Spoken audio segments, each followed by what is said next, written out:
Greetings, Black family. Greetings, and thank y'all for tuning into another episode of the Frontline Black News. We had some snags in the situation. Our channels got struck, so we weren't able to go live on them. So I decided to set up a whole new channel. It's backup. So this is the backup channel, Frontline Black News 2, the backup channel. But the show must go on, and no monkey or white supremacist is going to stop the show.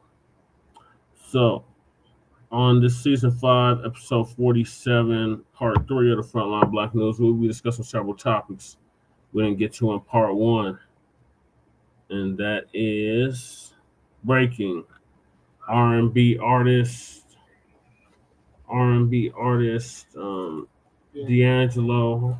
Yes, Letitia. Thank you. D'Angelo dead at age 51. He died of pancreatic cancer. Then we got latest on 3-Eye Atlas, Growing Tail, Green Glow, and Mars Encounter.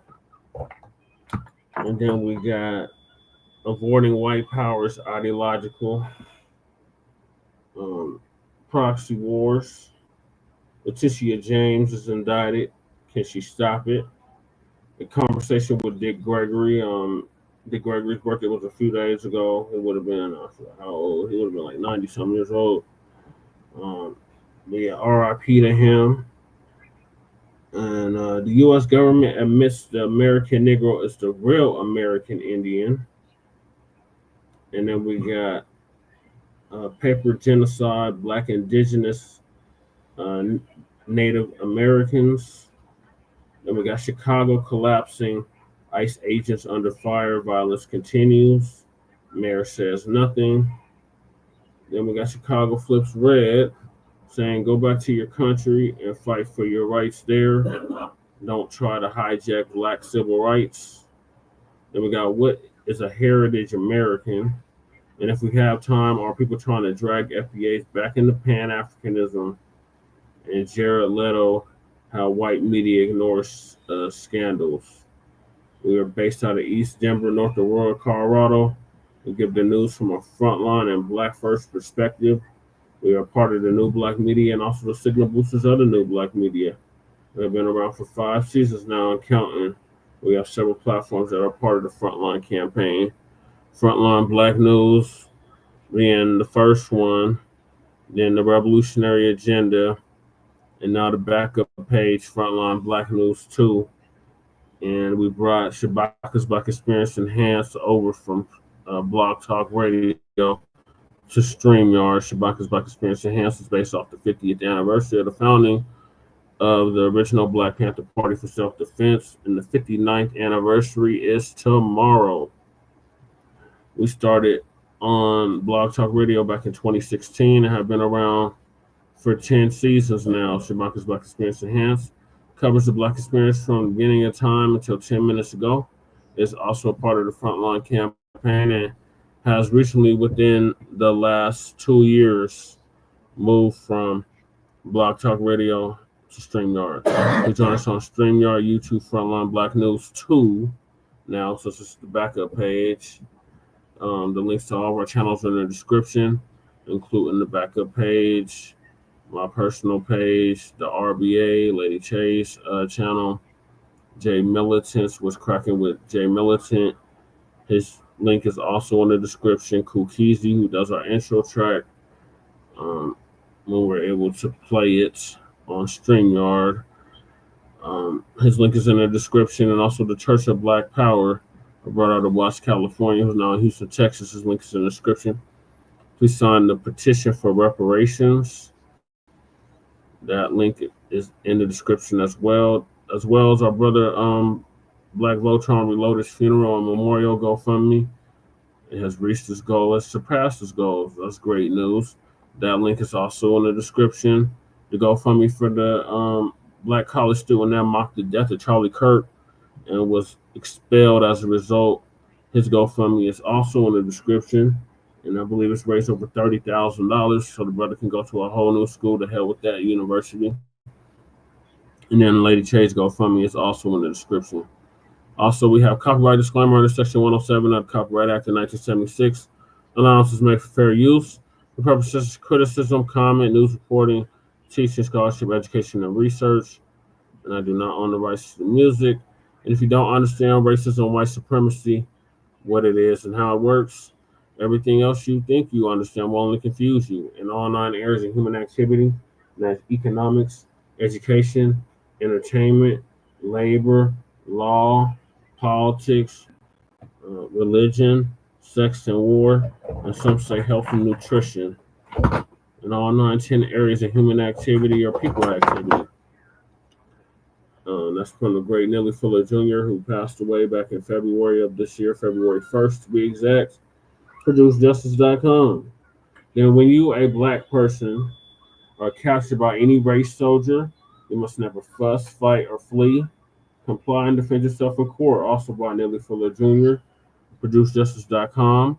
And last but not least, we got racism, white supremacy as conscious and subconscious behavior to maintain white genetic survival, to prevent white genetic annihilation. And that's by the great Dr. Francis Cress Wilson, who transitioned back in January of 2016. So those are the topics. Thank y'all for tuning in.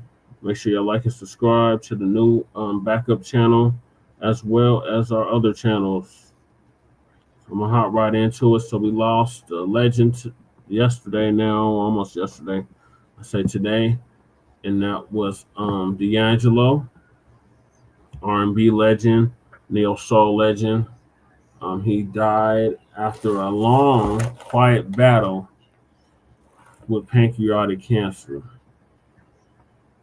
So our brother, Palmetto Star, otherwise known as Too Raw for TV, is going to give us an update on that.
What's up, YouTube? This is Too Raw for TV, and I have some sad news to pass along to you all. Some breaking news, and that is that legendary R&B singer D'Angelo reportedly has passed away at the age of 51.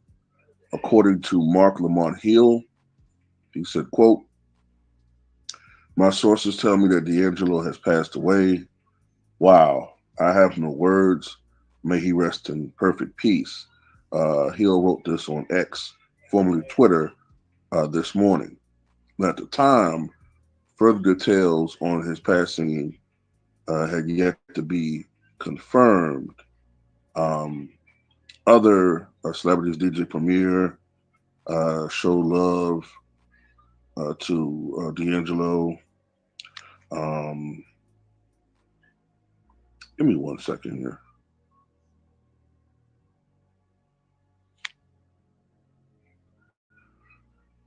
The Alchemist show love. I'm getting a lot of ads, man. This is really annoying. Alchemist show love.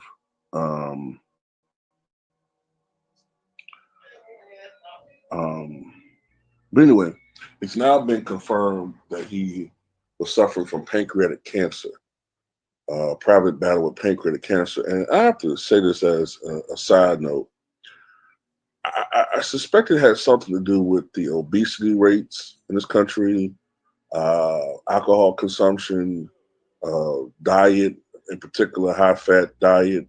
But pancreatic cancer is starting to become a silent epidemic because this used to be a rather rare cancer, and it's becoming more and more common. And it's such a deadly cancer because while if it's discovered in its early or infancy stage, it's very curable. The problem is that usually pancreatic cancer does not show signs or symptoms until it's well into its advanced state. And by that time, it's usually not treatable. As a matter of fact, most of the times that pancreatic cancer is even found early is when it's found by accident. Which, by that I mean if a person is having surgery for something else and the doctors just happen to catch it early. I believe that happened with Pope John Paul II, if I'm not mistaken. I think they accidentally caught pancreatic cancer early in him when it was at his earlier stages and he was able to be cured completely. But anyway, D'Angelo released his debut studio album, Brown Sugar, back in 1995. It was an immediate hit, spending 65 weeks on the Billboard 200 chart and receiving platinum certification from the RIAA within a year of its release. It also helped D'Angelo notch 4 Grammy Award nominations at the following ceremony. The project has been credited with playing a key role in popularizing the neo-soul genre. D'Angelo dropped his second studio album, Voodoo, in 2000. That project debuted atop the Billboard 200 chart and contained the iconic hit single untitled How Does It Feel? Of course, a lot of women liked that video. I definitely remember that video. A lot of chicks love that video. But anyway, that project debuted atop the Billboard 200 chart and contained the iconic hit single Untitled, or I already said that part. From there, D'Angelo didn't release another studio album until returning with Black Messiah in 2014.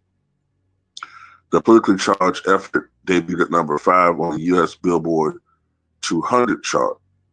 Over the course of his career, he collaborated with a number of other iconic artists, including Erykah Badu, Lauryn Hill, and Angie Stone. He also wrote Black Men United's 1994 song, You Will Know. I love that song. It's one of my favorite songs of all time, You Will Know. For the aforementioned album, Black Messiah, he teamed up with Questlove. It's been reported now that D'Angelo died in New York after a private battle, as I said, with pancreatic cancer. And if I'm not mistaken, and someone can correct me if I'm wrong, but I believe that D'Angelo had a prior actual relationship with Angie Stone. I thought they had kids together, if I'm not mistaken. And of course, it was just earlier this year, I think it was, when Angie Stone died in a vehicular accident.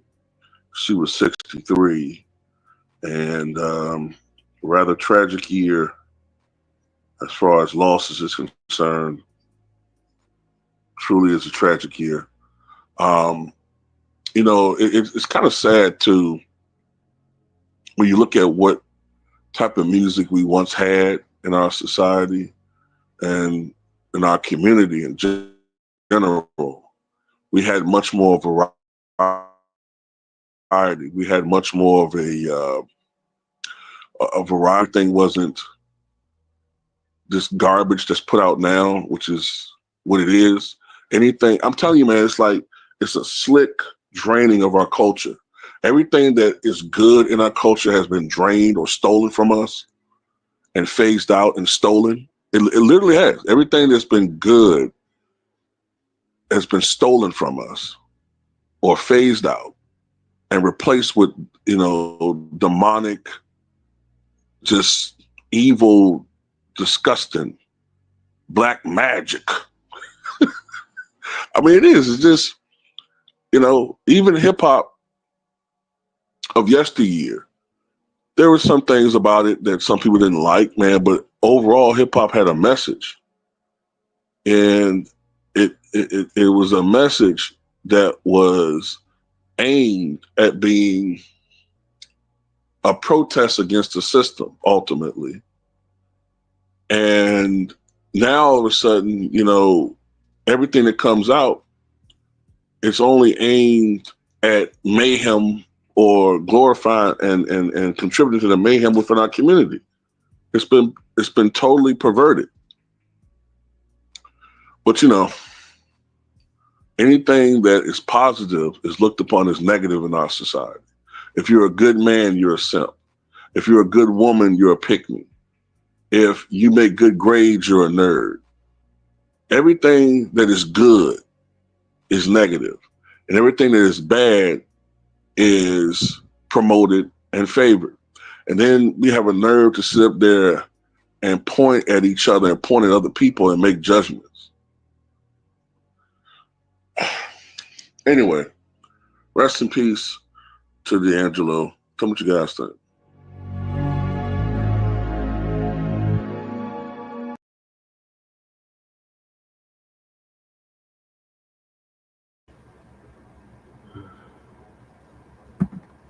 Yes, big rest in power to D'Angelo. Gone way too soon. 51 years old. That is too young to die. Especially from cancer. Like, that's ridiculous. Pancreatic cancer at that. And like Palmetto Star was saying, like, that used to be a rare type of cancer, and now it's increasing. So that has to do with diet and drug usage, alcohol usage, all of that stuff is a factor and contributor to that. That's why I keep saying, we keep trying to stress about our health. Like, your health is your wealth. If you don't have your health, you don't have nothing. You can have all the money in the world, but if you ain't got your health, you ain't got nothing. So if we want to live long enough, we need to change our diet and how we live.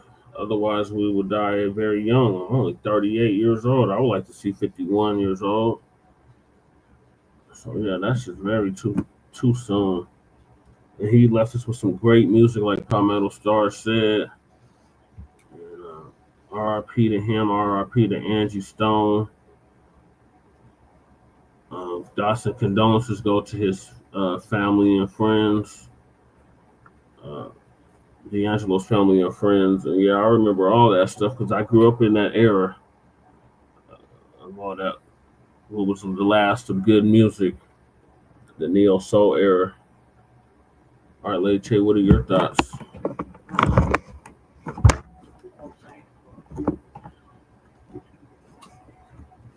I forgot to mention, I think he had a little part. He had a little part in one of the seasons of Atlanta with Donald Glover. I think he had a little piece right there. I don't want. I think he had a little. I think he had a little piece of. He had a little. He was in an episode of Atlanta. I think he forgot to mention that part. Brown Sugar was probably my favorite album. Yeah. Just because it had all the good gems. I like Neo Soul with Neo Soul with Neo Soul. So that was good music. That was good music. I was just humming Brown Sugar right now, like the whole day since I heard it, like the whole song just playing in my head right now. It's upsetting, of course, really young, so it's upsetting, and condolences for sure, because they don't make music like that no more. I don't even think people are talented anymore when it comes to music. If they are, they're wasting it on trash. They're wasting it. You know what I mean? Mm-hmm. So it's like I have to wonder where the talent went, because like music isn't the same at all. Not an R&B or any genres. So it's all It's all like studio now. It's not organic or natural. They're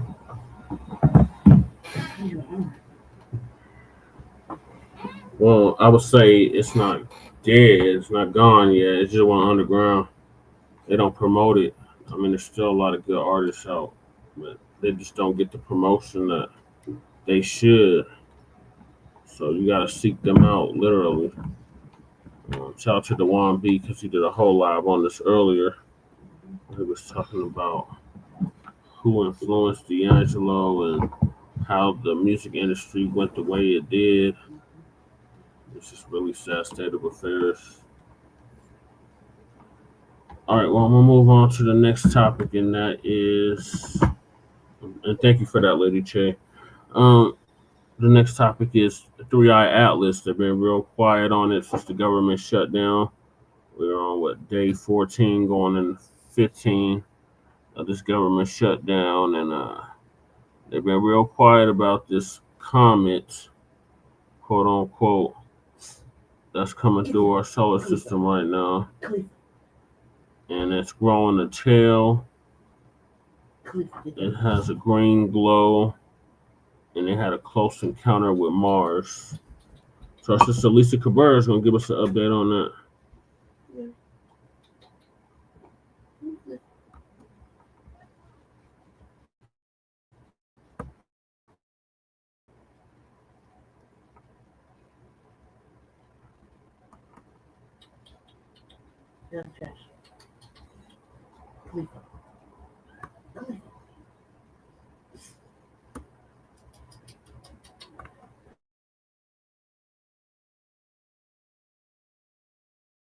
Explosive.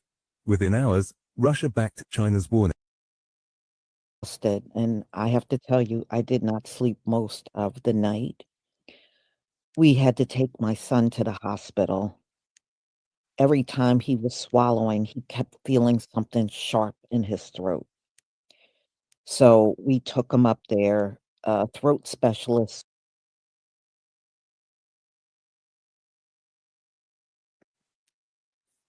Shalom, family. It's good to see you all here. I hope you're all doing well. I'm absolutely exhausted, and I have to tell you, I did not sleep most of the night. We had to take my son to the hospital. Every time he was swallowing, he kept feeling something sharp in his throat.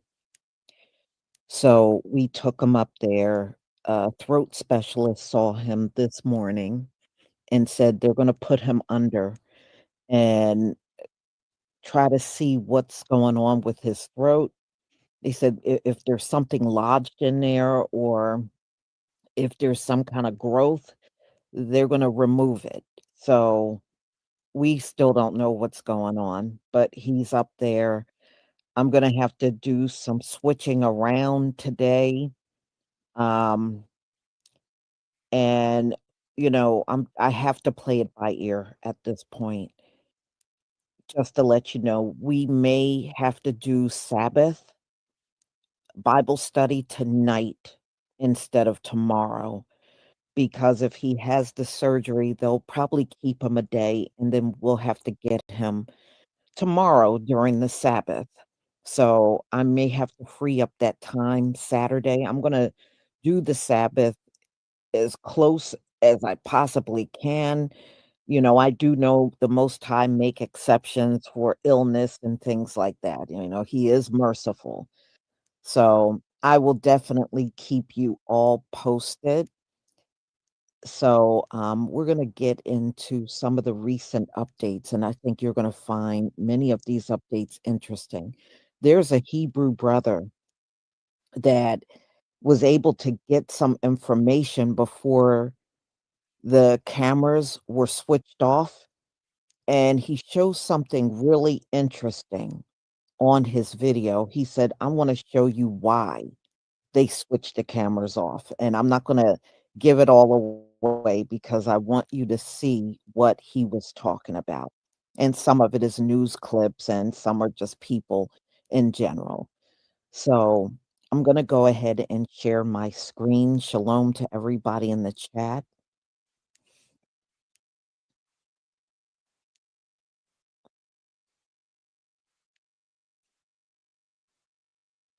Great. Please give me a 1 if you can see my screen.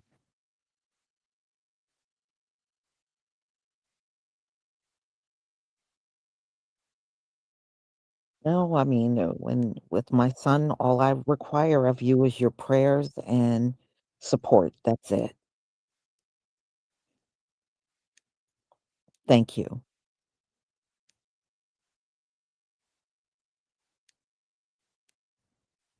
Okay, let me share. Let me go ahead and just roll in. Dr. Lowe, do we have the pictures? Here we are almost. Yeah, stars.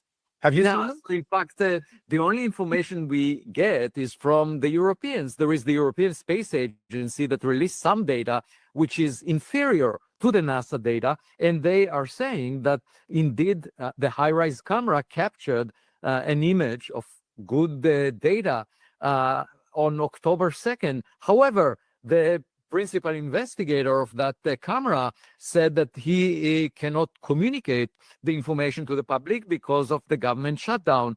Now, that of course raises some concerns that maybe they know something and do not want to let us know about it. And my interpretation is that it's probably not flagging extraterrestrial intelligence. It most likely is the result of terrestrial stupidity. You're blaming, you think, I don't buy the shutdown excuse. That to me is really suspicious 8 days later that NASA hasn't released these photos. It's not like nobody is at NASA right now is able to do this. Here's what no one's saying. Something is following 3I Atlas. Sensors detected a faint second object moving right beside it. Now here's where it gets strange. The new thermal data from the observatory shows a 5 sigma detection, meaning almost certain. While the main body of 3I Atlas is freezing at about 35 Kelvin, the smaller companion glows at a steady 120 Kelvin. Natural objects always have a hot side and a cold side. This one doesn't. My next videos could completely change how you see this object, including shocking truths about why the world's best telescopes still can't capture a clear photo and who made that decision. Follow and turn on notifications now. You'll want to see it before it disappears.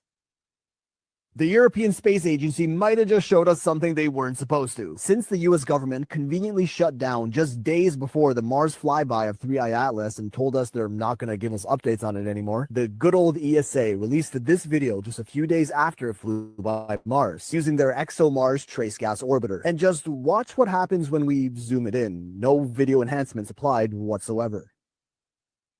Is anyone else seeing what I'm seeing? Surely this is just a photography lighting glitch, right? And like, where is China in all this? They do have an active orbiter around Mars, the Tianwen-1. Wouldn't this be just like the best opportunity for them to flex on us, showing us the clearest photos of 3I Atlas yet? But no, radio silence from the CNSA, China's National Space Administration. So they either somehow didn't take the photo on time, or they did, saw what it was, and didn't want to show anyone else. And still other online detectives pulled this image from NASA's official Mars Perseverance rover's online public library, dated Seoul 1643, October 4th, 2025, the exact time that 3I Atlas flew by. NASA, of course, hasn't commented on this yet, and some are saying it might just be Mars's moon Phobos caught in motion, which ironically is Greek for fear.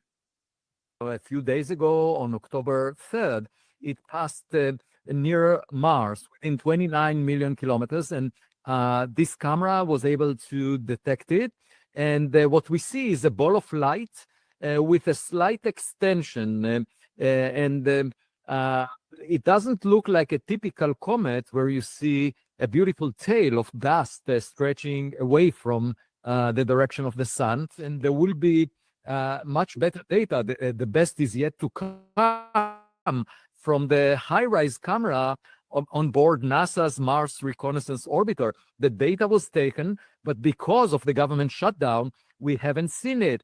That particular camera is 0.5 meter in diameter and can give us 30-kilometer resolution of 3I Atlas, this new interstellar object.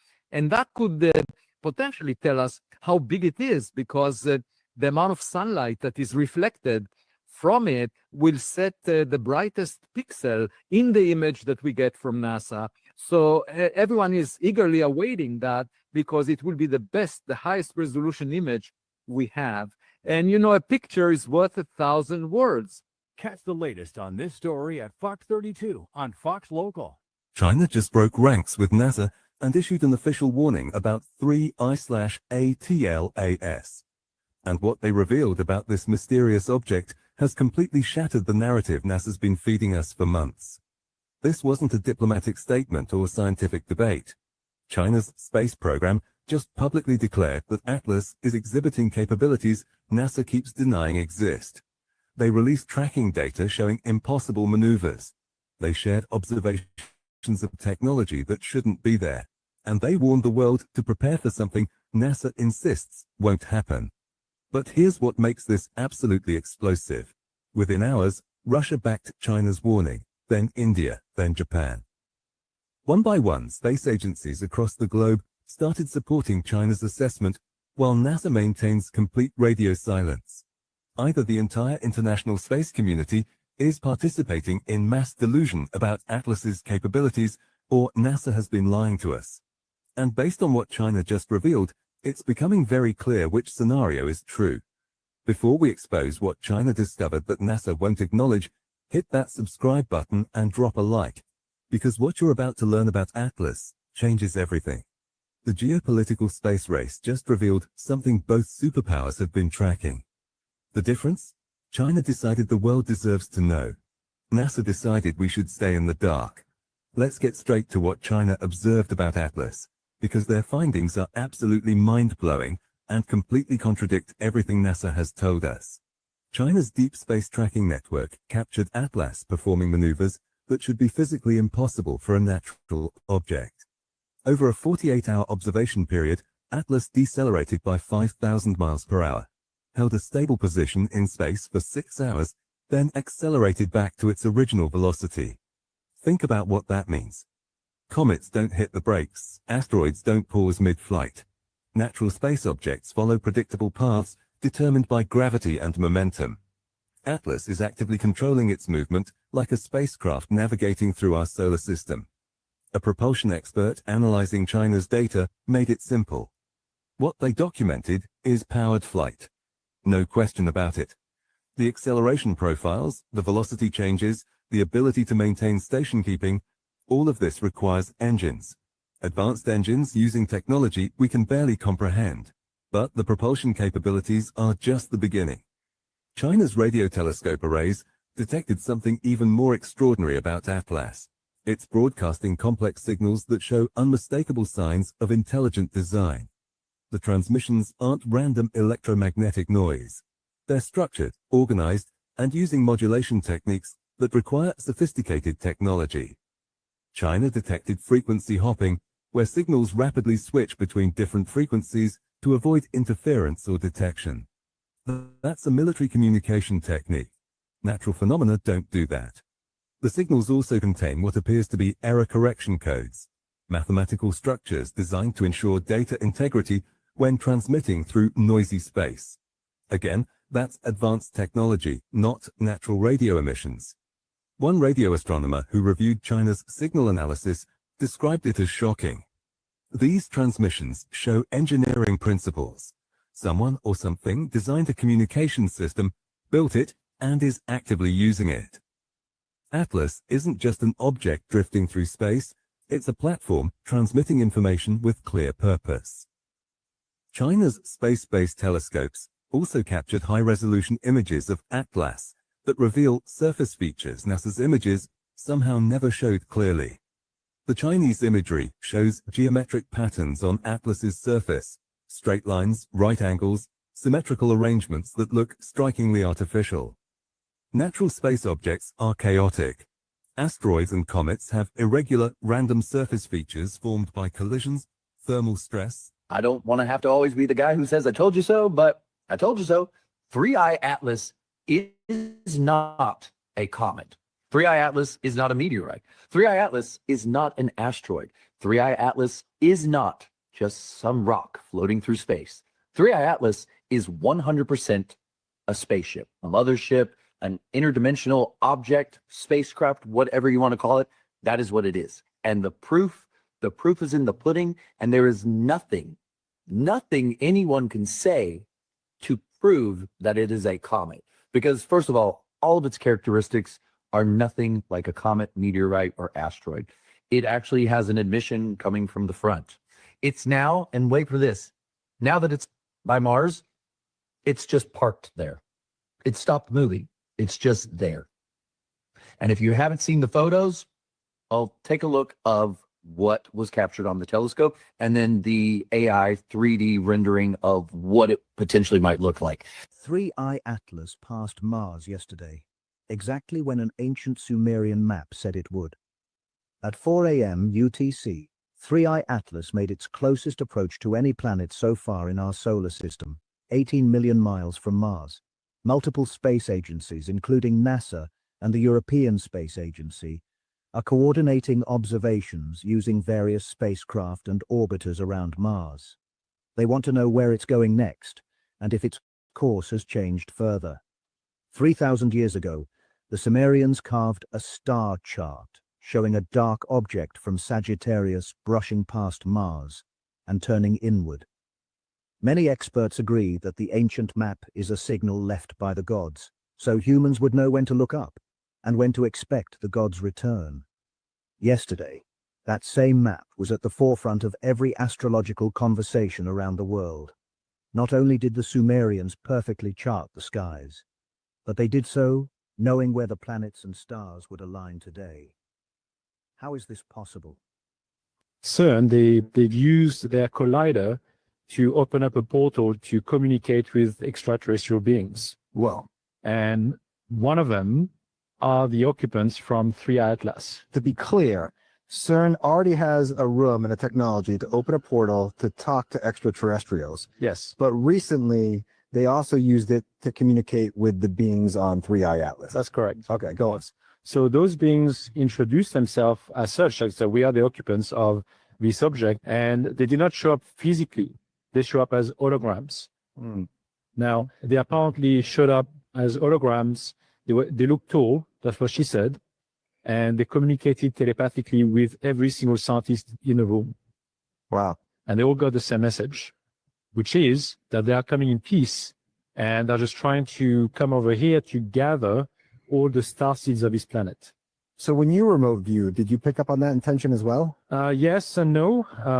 I believe that the direct reptilians, will be coming to Earth, but as to know what the exact intents, that I couldn't really say. Well, this is an extraordinary development. It is. You remote viewed 3I Atlas. Did you do that on your own, or were you tasked with this? I was tasked by the same intelligence people I'm working with to look at the object, because those had concerns. But what I saw as a remote viewer was a mothership with occupants on board, and they were mostly direct reptilian occupants. Okay.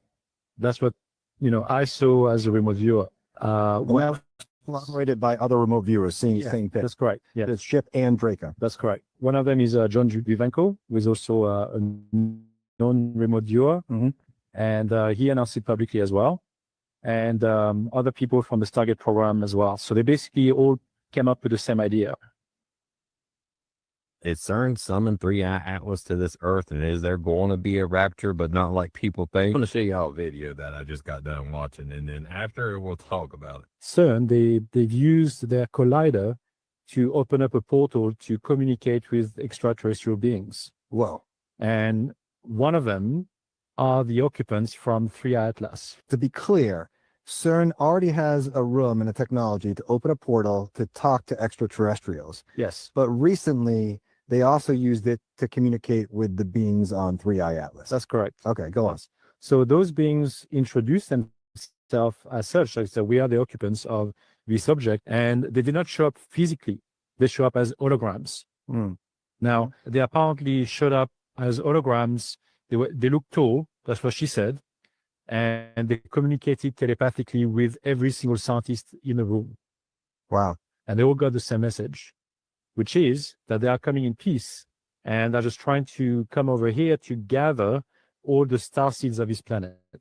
So when you remote viewed, did you pick up on that intention as well? Yes and no. I believe that the direct reptilians, will be coming to Earth, but as to know what the exact intents, that I could not really say. Well, this is an extraordinary development. It is. You remote viewed 3i Atlas. Did you do that on your own, or were you tasked with this? I was tasked by the same intelligence people I'm working with to look at the object because they also had concerns. But what I saw as a remote viewer was a mothership with occupants on board, and were mostly Draco reptilian occupants. Okay. That's what I saw as a remote viewer. And that was corroborated by other remote viewers seeing the same thing. That's correct. Yeah, This ship and Draco. that's correct. One of them is John Vivenko, who is also a known remote viewer, and he announced it publicly as well. And other people from the Stargate program as well. So they basically all came up with the same idea. Before I go any further, this is all speculation. If for entertainment purposes only, first thing I think I need to say is they might come in peace, but they are not good. Secondly, if you're believing in a pre-tribulation rapture, you might want to stop. Because if you're believing in this lie of a pre-tribulation rapture and they come to get these star seeds, they knows it's a lie from him, and he's ultimately tricking you into getting taken by whatever these things are. Just saying, it's dangerous to go against the word of God, and the pre-tribulation rapture is a nowhere in it. And he said he saw Draco reptilians on board. Those are not good. Those are not good in any way, shape, or form. They're either fallen angels, they're demons, or they're an entity of Satan of some kind. Not one time in the Bible did I ever read of a good reptilian creature. Would personally stop believing in a fake pre-tribulation rapture belief ASAP. Also, something's telling me this might be what's bringing the Antichrist. This is why Trump was in such a hurry to make this peace deal, because he knows they're coming. I don't know what's going to happen or exactly how it's going to happen, but we need to be ready for anything and everything. Because God is telling me that there is a mass deception coming to this earth like we've never seen before. I'm throwing some pretty crazy stuff at y'all sometimes, but we don't really know what's going to happen. We don't really know how they're going to come. That's why I'm doing this. I want y'all to be prepared. We don't know the supernatural. We don't know what's really going on in this world other than God and Jesus, but there is other things. We're taught this. We're taught there's fallen angels. We're taught there's Nephilim, the offspring of the fallen angels. We're taught there's demons. There's other things out here. I just want y'all to be prepared for anything, because we really don't know how they're going to come, but we do know that they're not Jesus Christ. This video is going to be about 3i Atlas. Now, if you believe 3i Atlas is a comet and just a comet, you're going to want to keep scrolling. Now, if you believe 3i Atlas is a comet, but you're open-minded, you can stay and hang out. In fact, I'm going to go ahead and switch out my glasses because I think I need my sparkle glasses for this one. So I just watched an interview discussing 3i Atlas. And it might be a little out there for you guys, but nonetheless, it is very interesting. And if it were to actually happen, well, I don't know. Okay. So I was watching an interview on Cosmic Discussion or Cosmic Disclosure, something like that. And Sebastian Martin was on there. Now, if you don't know who Sebastian Martin is, he is a remote viewer. If you don't know what a remote viewer is, it is someone that can go into a trance state and see locations and stuff like that. The government's been doing it for a long time. It's in declassified CIA files. It's real.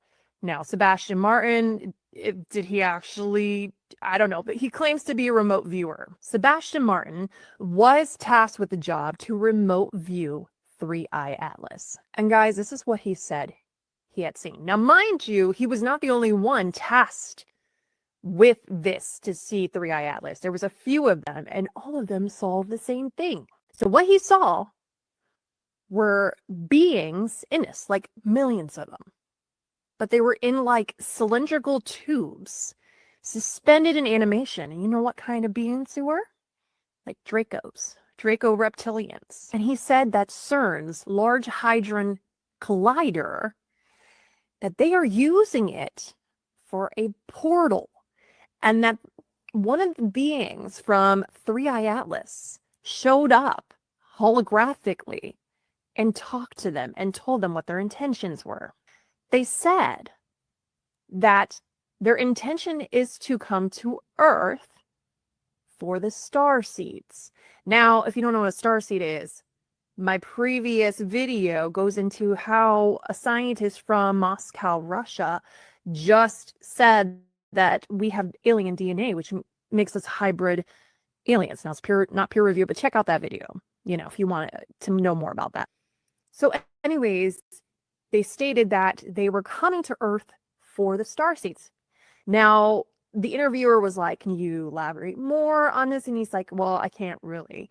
And he didn't really go into if there was negative or positive, but he did say it seemed like the governments had a handle on it and that they have already sent ships and probes from here out there. And what's supposed to happen is that when 3i Atlas wraps around, okay, it's supposed to go past the sun, around, and come back into our solar system. And it's not going to come right by Earth, like super, super close. But what it's going to do when it gets to the closest spot in December, I think it's December 19th, it's going to release probes. And there's going to be, I guess, like little, I guess, scout ships or whatnot with these Draco reptilians, and it will head to Earth. And we are going to see ships all in our sky. So this is like December 19th, 20th, like right around Christmas time, I guess. Guys, I don't know if this is legit. I don't know. Maybe he believes it's legit. Maybe it is legit. Maybe he's working for the government. I don't know. But all I know is that it's interesting. And it adds a little flavor to the day of the week. Because it makes you think, like, what if? Because you know we're all going to be lurking around on December 19th and look into the sky like, could that be real? And then when it doesn't happen, we'll be like, see, it was just another person just spreading poo-poo, you know?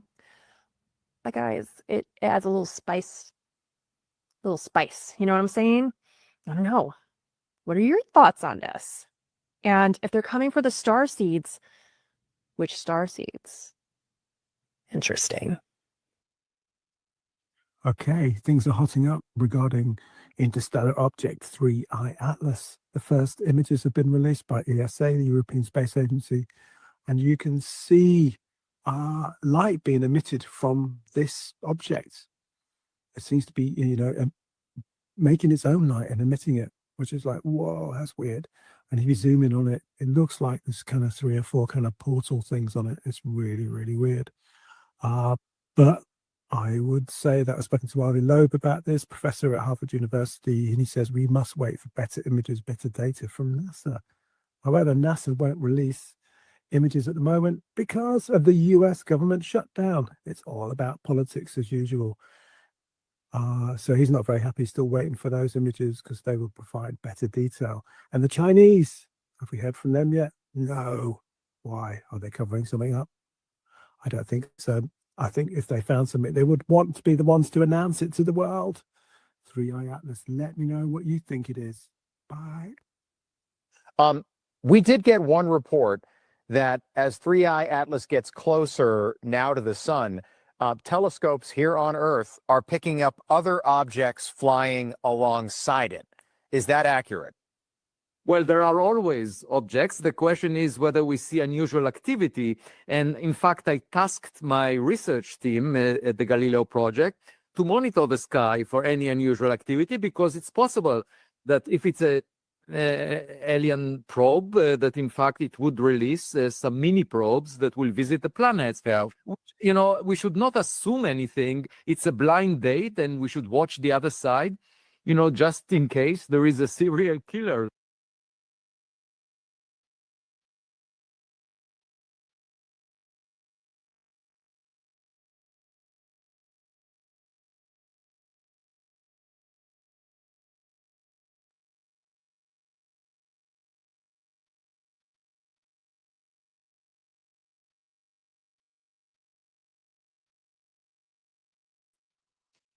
Okay.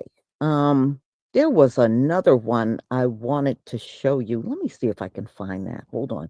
Hold on. Give me one moment. Do I still have that one?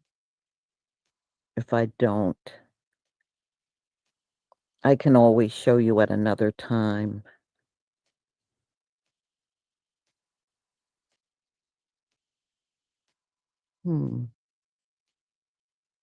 All right. It might have been because there was music on there. That could have been the reason why. Because unfortunately, a lot of people do that. They'll just see this one.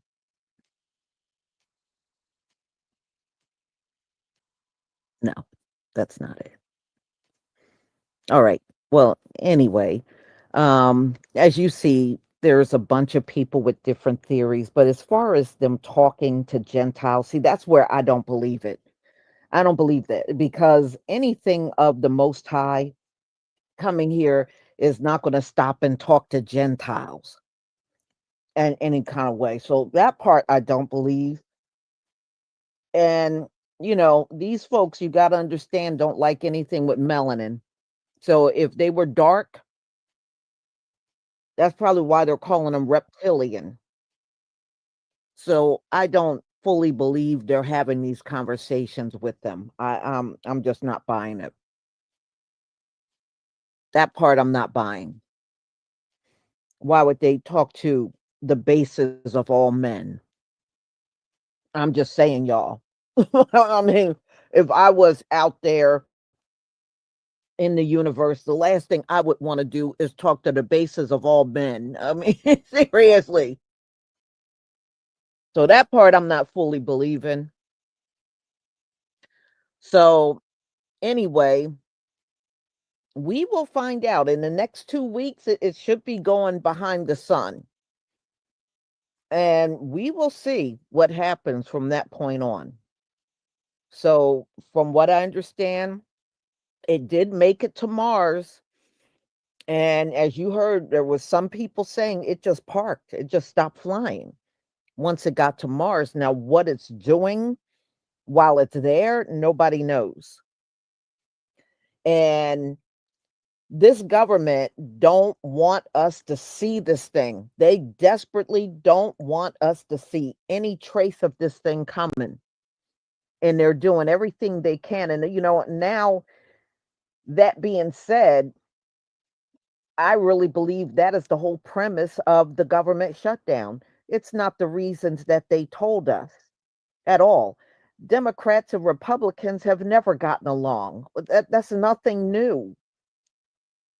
Okay?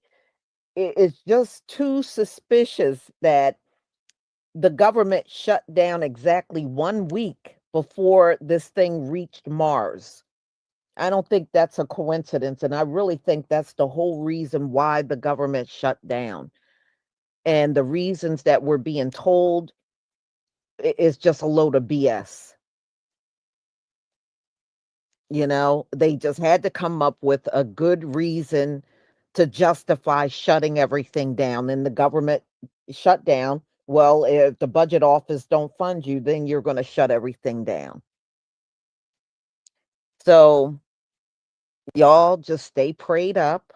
Whatever's coming is not coming to harm us. So stay prayed up, stayed connected with our Heavenly Father, the Most High, and we'll all get through this. We will. So I'm going to go ahead and conclude.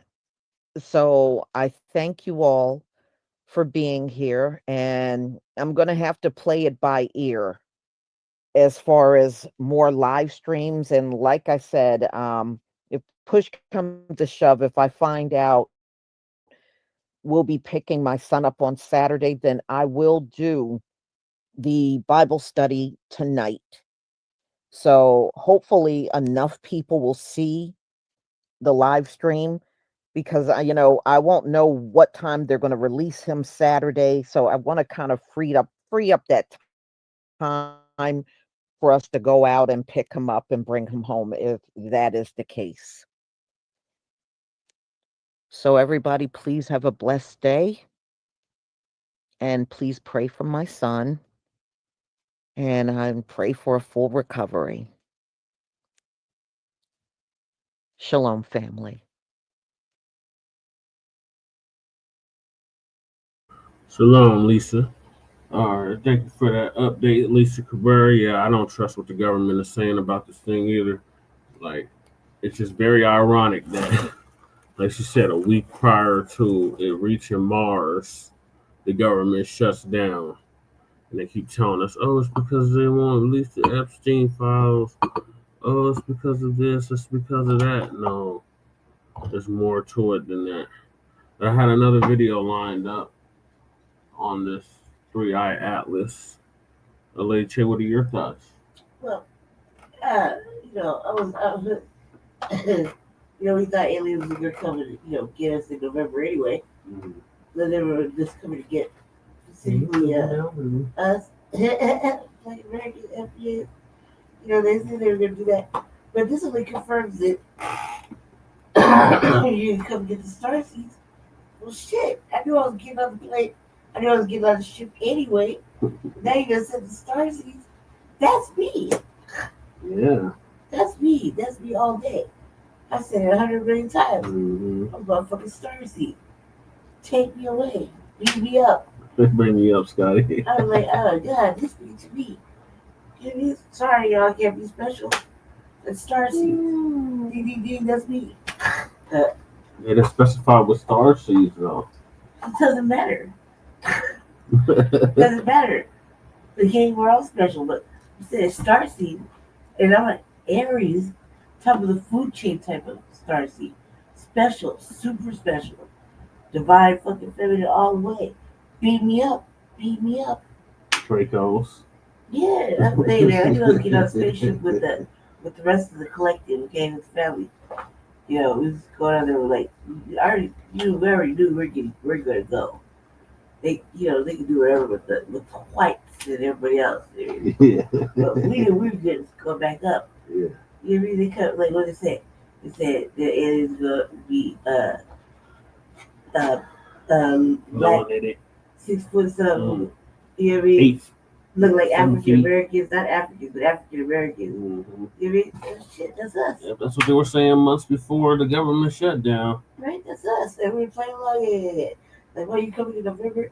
Like, now we really got to around play Halloween. Yeah, now we got to play the original date was October 29th. So we knew they were coming for us, right? Who's in here? And then, hey, Sister Angelica, thank you for tapping in. Right, they said they coming for the star seeds. Well, cuz that's me. Who's a fucking star seed? I've been sitting here since I came out the coochie.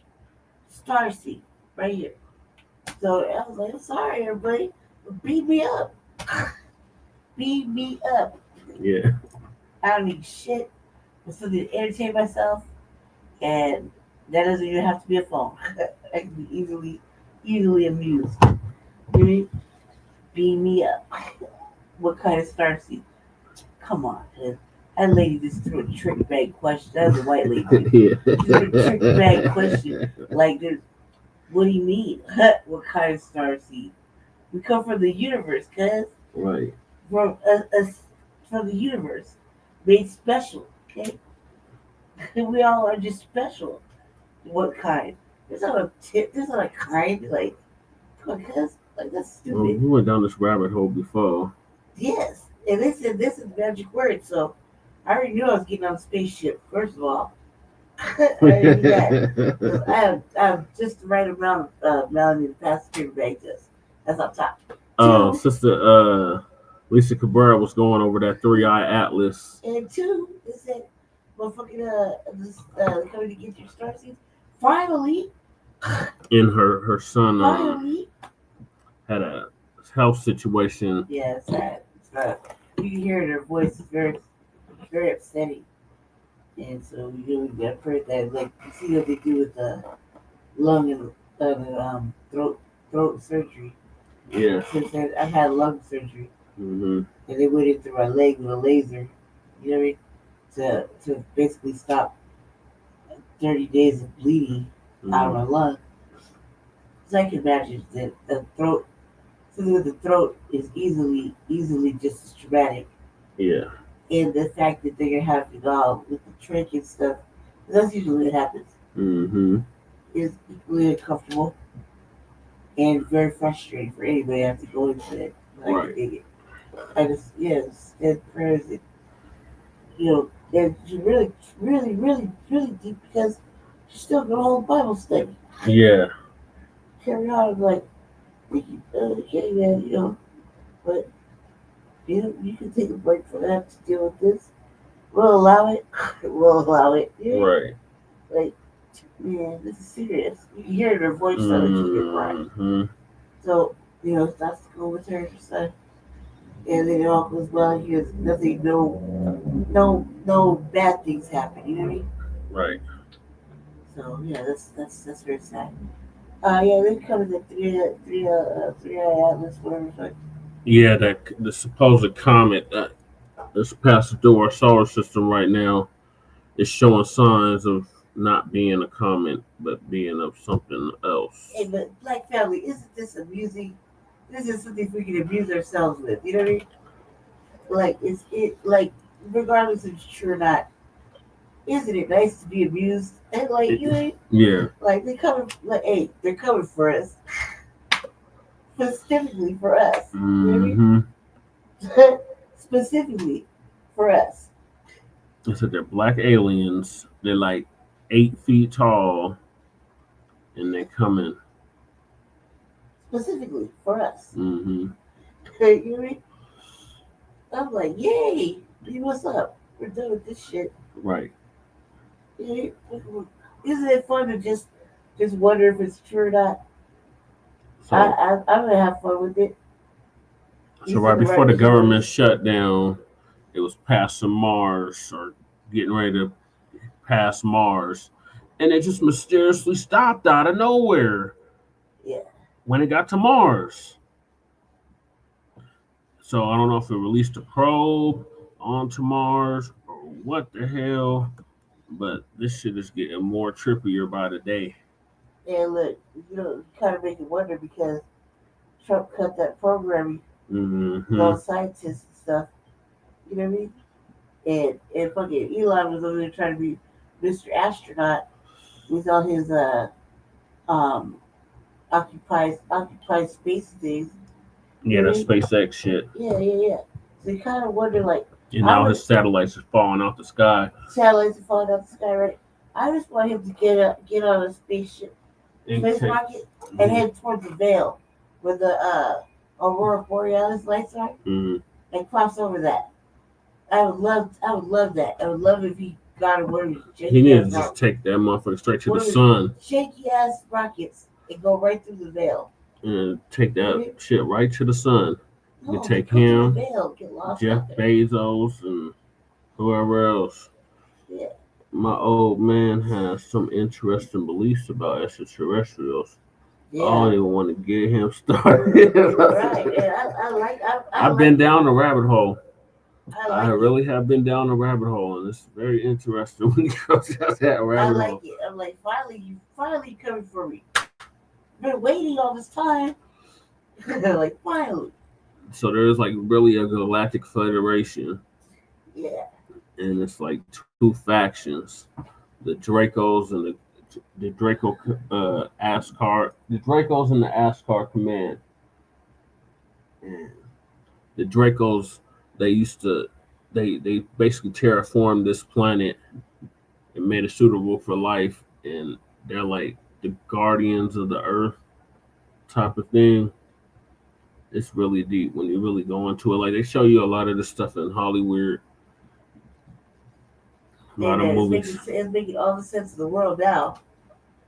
Beam me up. You know what I mean? So I have one more video about this, and then I'm gonna move to Professor Blacc. Truth. See, everybody else denies starseeds, and we actually exist.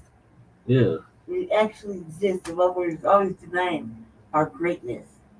You know what I mean? There's acting like it's manufactured. No, it's right out the universe. It's like sprinkling pixie dust on greatness. Right. Yeah, Lady Chase, I was talking about how she's a starseed. Man, have I not? We did get one report that as 3I Atlas gets closer now to the sun, telescopes here on Earth are picking up other objects flying alongside it. Is that accurate? Well, there are always objects. The question is whether we see unusual activity. And in fact, I tasked my research team at the Galileo project to monitor the sky for any unusual activity, because it's possible that if it's a alien probe, that in fact it would release some mini probes that will visit the planets. Yeah. You know, we should not assume anything. It's a blind date, and we should watch the other side, you know, just in case there is a serious really speculate as to what's really going on. Ago here on the show, Jeremy Corbell back in January is on camera talking about how they will push this idea of like a fake alien invasion on us, and they will talk about some large interstellar object that's coming towards us. That's the story that they're going to use to try to scare us. So turning off these cameras, NASA not releasing photos. Do you think it's all part of this game, or do you think it's a separate story that Jeremy might have been talking about? 3i Atlas. 3i Atlas. A lot of people are talking about that right now. Hot button topic. Right. So I remote viewed the objects first, and I basically was determining that it was more of a craft, more of a mothership. Okay. I'm not the only one who came up with this idea. Like I already basically expressed it to other people I know, and a lot of other remote viewers have also been saying that I can confirm whatever you've been seeing. And then more recently, I was in touch with a person, like a scientist. So I spoke to an astrophysicist who worked at CERN, and she opened up to what she experienced there. And I was quite amazed by the content. So indirectly, she was introduced to me from a person in the intelligence world, and she felt compelled to address it. She was more of a consultant working for CERN. Okay. And as a young person, she was basically at the same time shocked and excited about what she saw and what she heard. And the content of that was at CERN, they've used their collider to open up a portal to communicate with extraterrestrial beings. Wow. And one of them are the occupants from 3i Atlas. Okay. That's an incredible statement. I mean, NASA hasn't released anything yet due to the government shutdown. And that's another factor that people are pointing to, that this is more than coincidental, that just as 3i Atlas approaches Mars, gets to its perihelion, NASA goes into shutdown mode. Is that accident? Is that coincidental? And people are also speculating about the generals being summoned to the Pentagon. I mean, were they really there just to be lectured to in terms of how the woke agenda is no longer suitable in the Pentagon or the Department of War? Or were they being secretly given operational briefings talking about a planetary crisis if it becomes clear that 3i Atlas is a spacecraft and is carrying extraterrestrials who are associated not just with Mars in its ancient past, but also with Earth in terms of underwater colonies, and that's something that would be of great concern to Pentagon generals. I've read reports about the way that it's the elliptic tracking. The way that it's come in, it would just be nearly impossible. I mean, basically like fractions of a percentage point likelihood that this would ever happen to be going on this particular path, as you point out. And I mean, I guess the universe is vast enough that there's a chance, right? There's absolutely a chance. I mean, people do win the lottery after all, there is a chance, right? So I guess in that situation it could be. But also the other question is about NASA not releasing these photos is that, well, there's a government shutdown. So maybe all these guys are just off. They're not making any money right now. They're just non-essential employees of the government. So they're just not interested in releasing any of these photos to us right now because they're at home. This threat could be easily averted, and that's what I picked up as well. Okay. From the Galactic Alliance, that they will be coming over and come to Earth and save humanity, basically, for saving their own. Okay. And when you say coming to Earth, is the mothership going to actually approach Earth, or no, probes and smaller vessels will come out and... Yeah, what I picked up was like 3i Atlas would never show up to Earth. And then probably like a open disclosure that, you will see. Preparing for this? Is NASA preparing for this moment? They prepared for this for a while. So they were already aware of their arrival. They were already aware that the spaceship was coming in and that they were intervening and trying to get towards them on the back of the sun before the approach, happened. Like they already knew. So I think they are talking about Yeah, interception and, or maybe potentially like talks. So I think there are some communications going on. Okay. As to know how successful they will be, that I'm not sure. But I know from like firsthand that that's what they are planning on doing. If it hasn't already happened. Okay, so Sebastian, there's also something else being reported right now. There seems to be these other 7 to 9 comets potentially coming close to 3I Atlas. What do you know about that? Yeah, so all of these potential comets, they are all interstellar objects as well, and they are coming from outer space, and they are all converging towards 3I Atlas and the Sun. Okay. So to have that situation is very remote. Just to have like 3I Atlas to come through the solar systems and to predict it to be grazing Mars and the Sun and then Earth and afterwards Jupiter, it's like one chance in 500.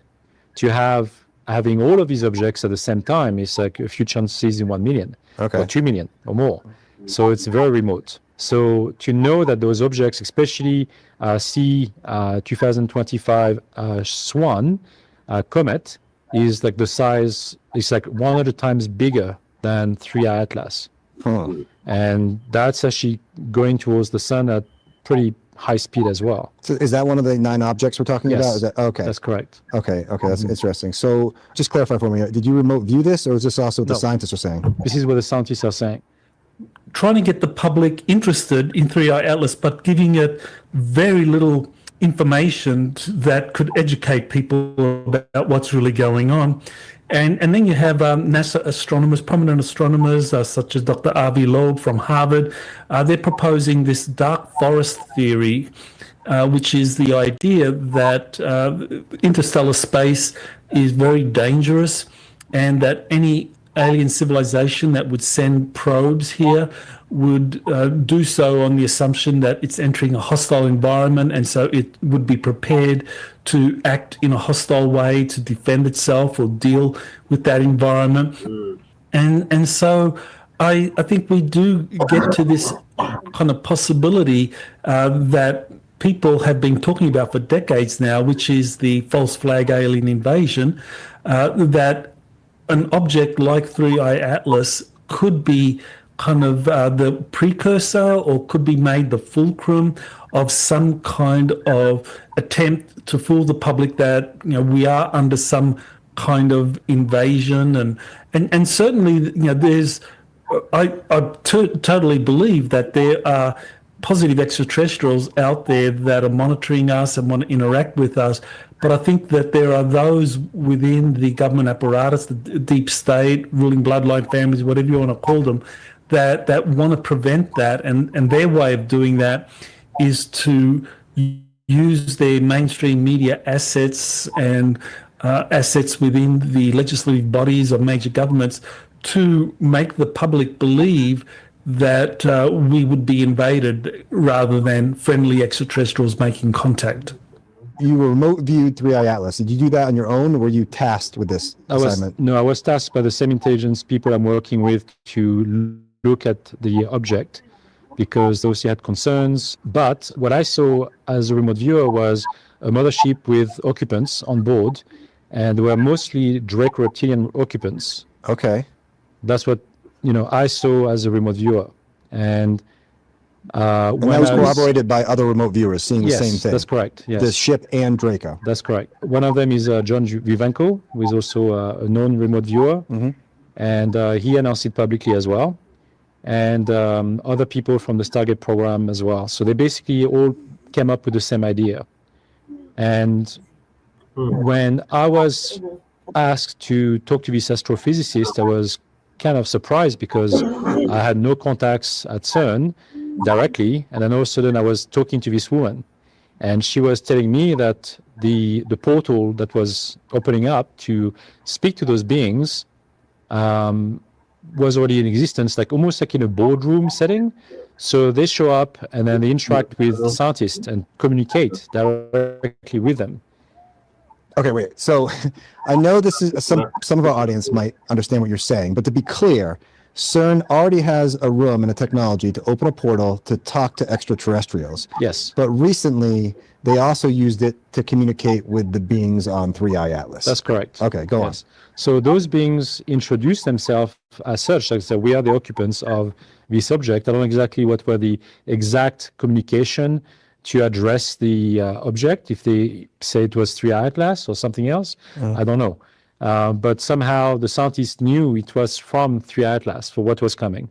Okay. And they did not show up physically. They show up as holograms.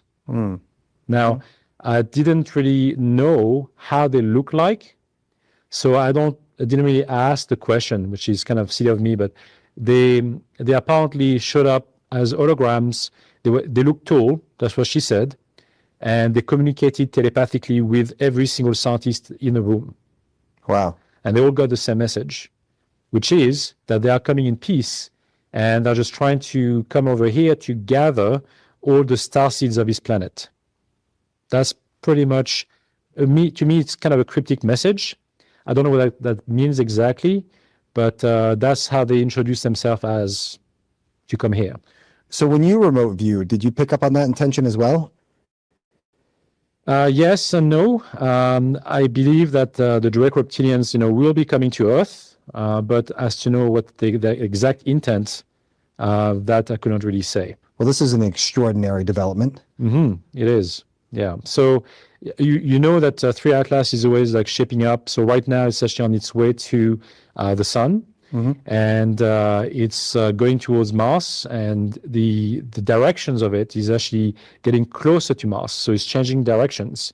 That's unusual. We know that it changed colors, right? So it went from red hue colors to green colors, which is the presence of nickel.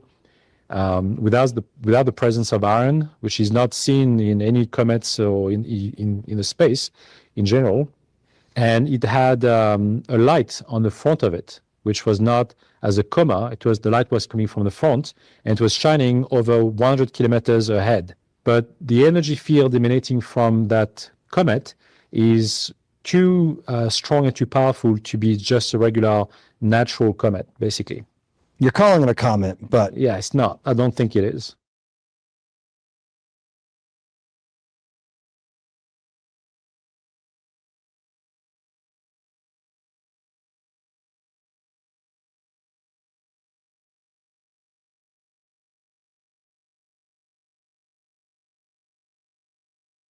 All right, so this is some very interesting stuff.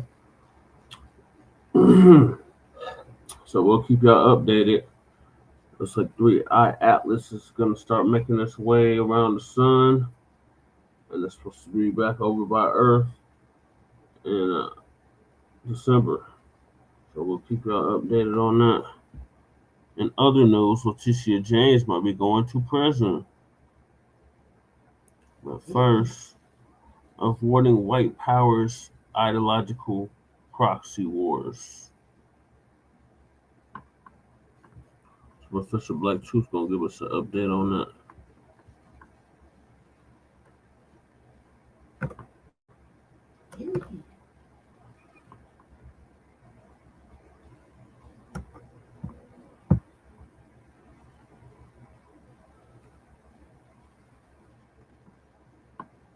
If you're not already subscribed to this YouTube channel, go ahead and hit the subscribe button now, along with the bell icon, so you can be notified whenever a new video is posted. And if you're already subscribed, check and make sure that YouTube hasn't unsubscribed you. And of course, be sure to give the video a like, as well as share it on your social media. The white supremacists hate that.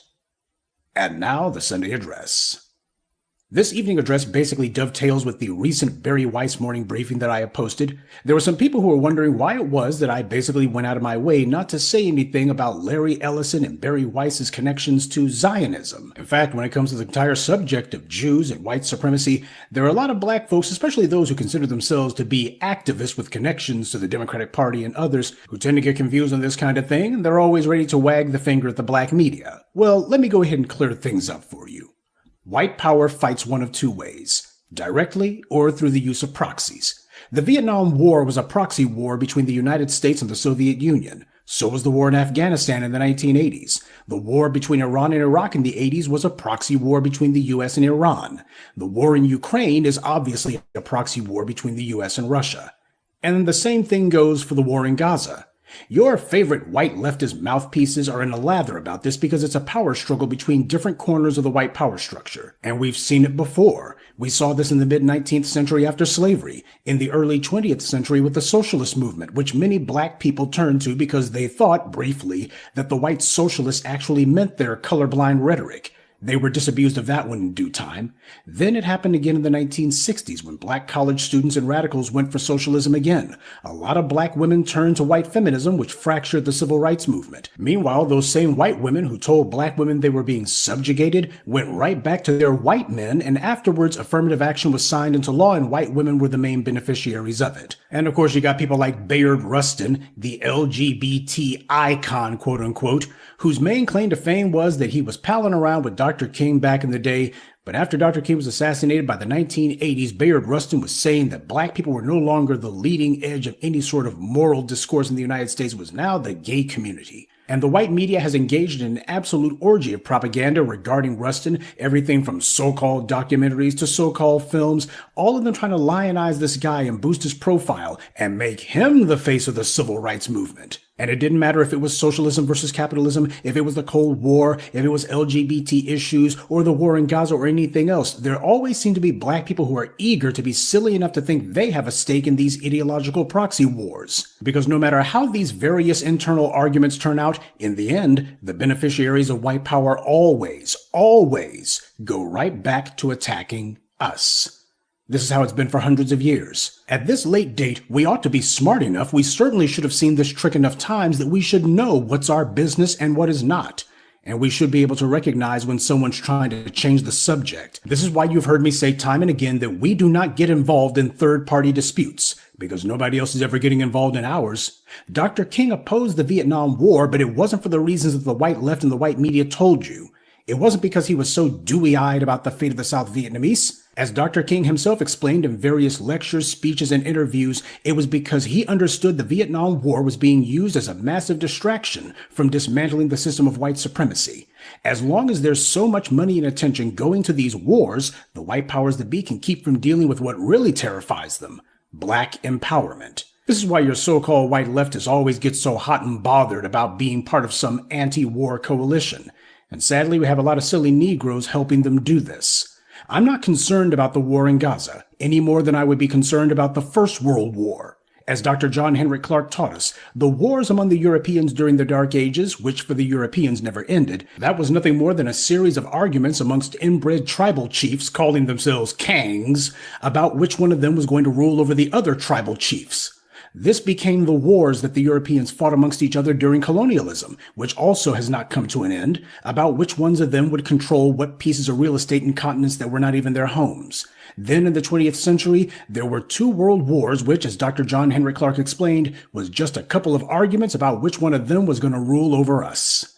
The two world wars were the colonialists turning their guns on each other, because that's what you do when you establish your power through mass slaughter, enslavement, lies, and theft. You just keep on doing it.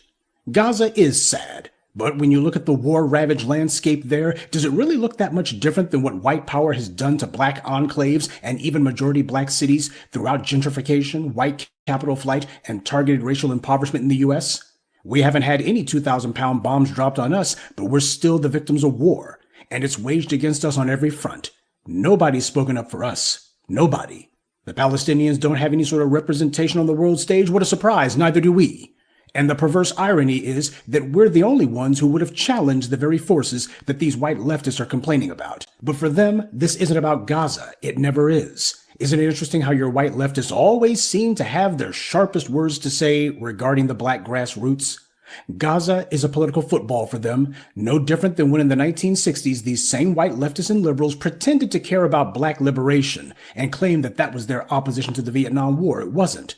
Their real goal, as always, was to improve their own position. And as always, when they finished making their backroom deals with the very white rivals that they claim to be fighting against, they all get on code and resume attacking us. We saw this in the 19th century. White solidarity had fractured in the 1860s for a bit, But then, as the black townships and prosperity began to rise, those very same white people had a backroom deal, which would come to be called the Compromise of 1877, which ended Reconstruction and reinstituted the vicious, violent reimposition of white rule. The chains of chattel slavery had been broken, but new chains that were different in form but not in character would take their place. And both the so-called abolitionists and the pro-slavery faction that they claimed to be fighting against got on code to do that against us. They worked hand in hand together. That was what united them, anti-black racism. Black people in the 19th century thought that these white abolitionists were their pals, but in reality, most of those white abolitionists were merely trying to use black people's struggle to get money for themselves and to raise their own political profile so they could climb the political and social ladders. That's how they operate. Find some issue or struggle that's high profile where people are fighting oppression, falsely claim to be on their side, and then say that whomever your own white internal rivals in the establishment are the problem. This is how the various factions inside of white power have always forced one another to sit down at the table and hash out their differences. Then they can both go back to attacking black people full time just like they were before. You have people talking about the ADL and MAGA are getting into it. That ain't gonna last long. The ADL designates Turning Point as a hate group and now MAGA's coming for them, right? Give it a rest. These internet dust-ups don't last. These people are gonna be sitting here claiming that they don't like each other and then next week is gonna be back on the block as if nothing had changed. The Gazans don't need help from Americans. What they need are for their own Arab brethren to come to their aid. Those guys have more leverage in this scenario than anyone. And it's interesting that some of you black Muslims are surprised that the Arabs you patterned yourselves after are ignoring their fellow Muslims and allowing them to be wiped out. Yeah, whatever happened to the so-called Ummah?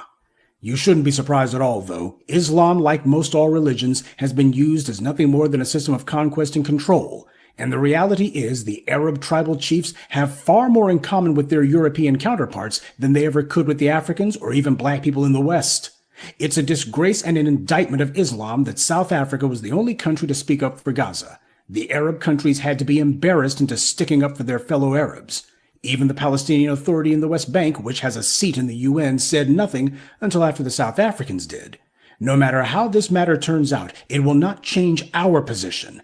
And that's what's supposed to matter to us. And these white leftists whose opinions you're so enamored with, they'll do what they've always done. Like after the fall of Saigon in 75, after the Iranian hostage crisis in 79, after the bombing of the Marine barracks in Beirut in 82, after the Pan Am Flight 103 bombing, the World Trade Center bombing in 93, after September 11th, the Benghazi embassy siege, and whatever you want to call this.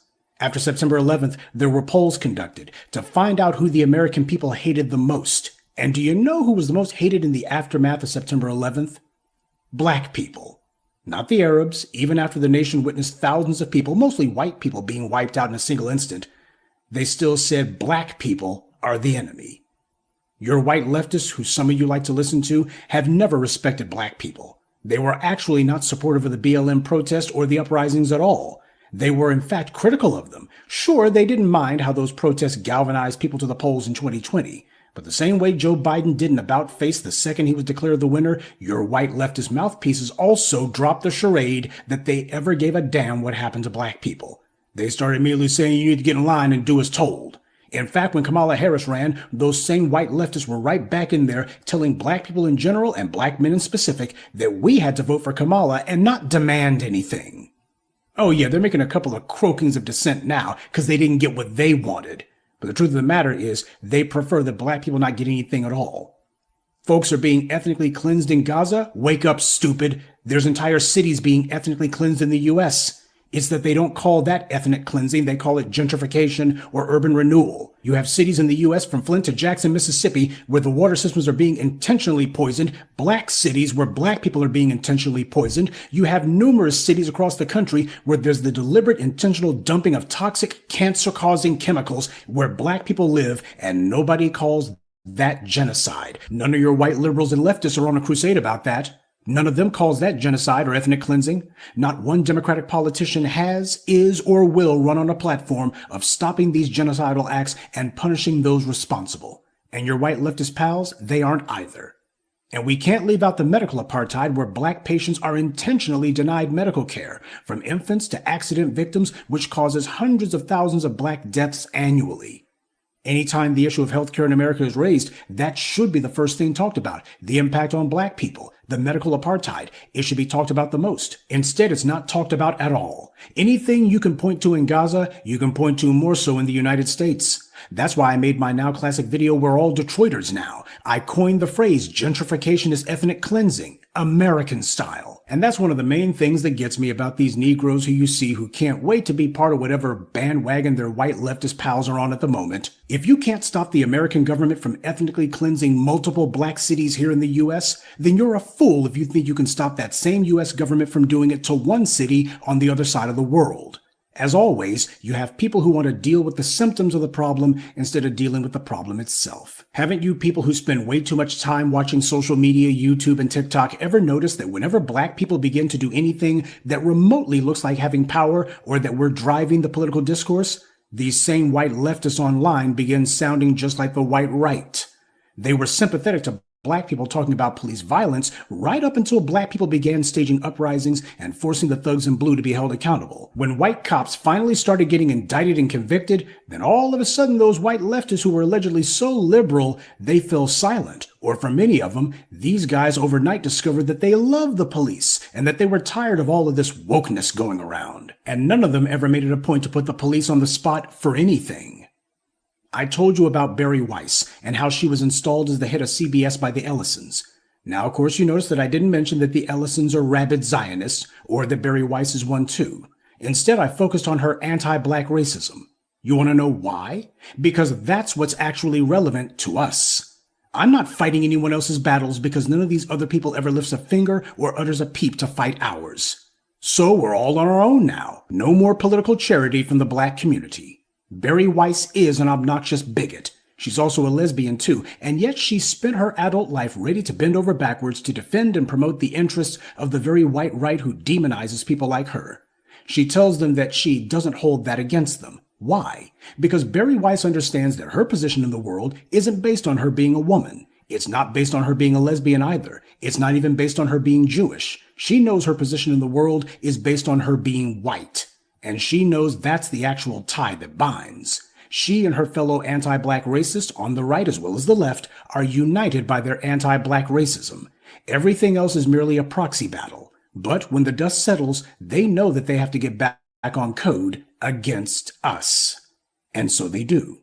Their power doesn't lie in their political hobby horses like Gaza or Vietnam or transgender bathrooms. Their power lies in the system of goodies, giveaways, and guarantees that they get for being designated white, and to reinforce the racial hierarchy that places Black people at the bottom and works every day to hold us there. Tell me something. To those of you who listen to or follow or, God forbid, are actively part of these white leftist circles, please tell me of even one time that your white liberal leftist pals made a mission out of Black empowerment. If you're looking for oppressed people to save from savage capitalism and the military-industrial complex, you don't have to go to Gaza or anywhere else. You can start right here. Leftists make a cause celeb out of war, the environment, transgender whatever, but when it comes to Black people, they do a tisk-tisk and that's it. When Mark Lamont Schill made his little statement at the UN, he didn't do it for Black Americans, the group he's a part of. He did it for foreigners. Foundational Black American empowerment is the real threat, the only threat to white supremacy. Everyone else sold out a long time ago and have been part of the problem. Only we are fighting to achieve the solution.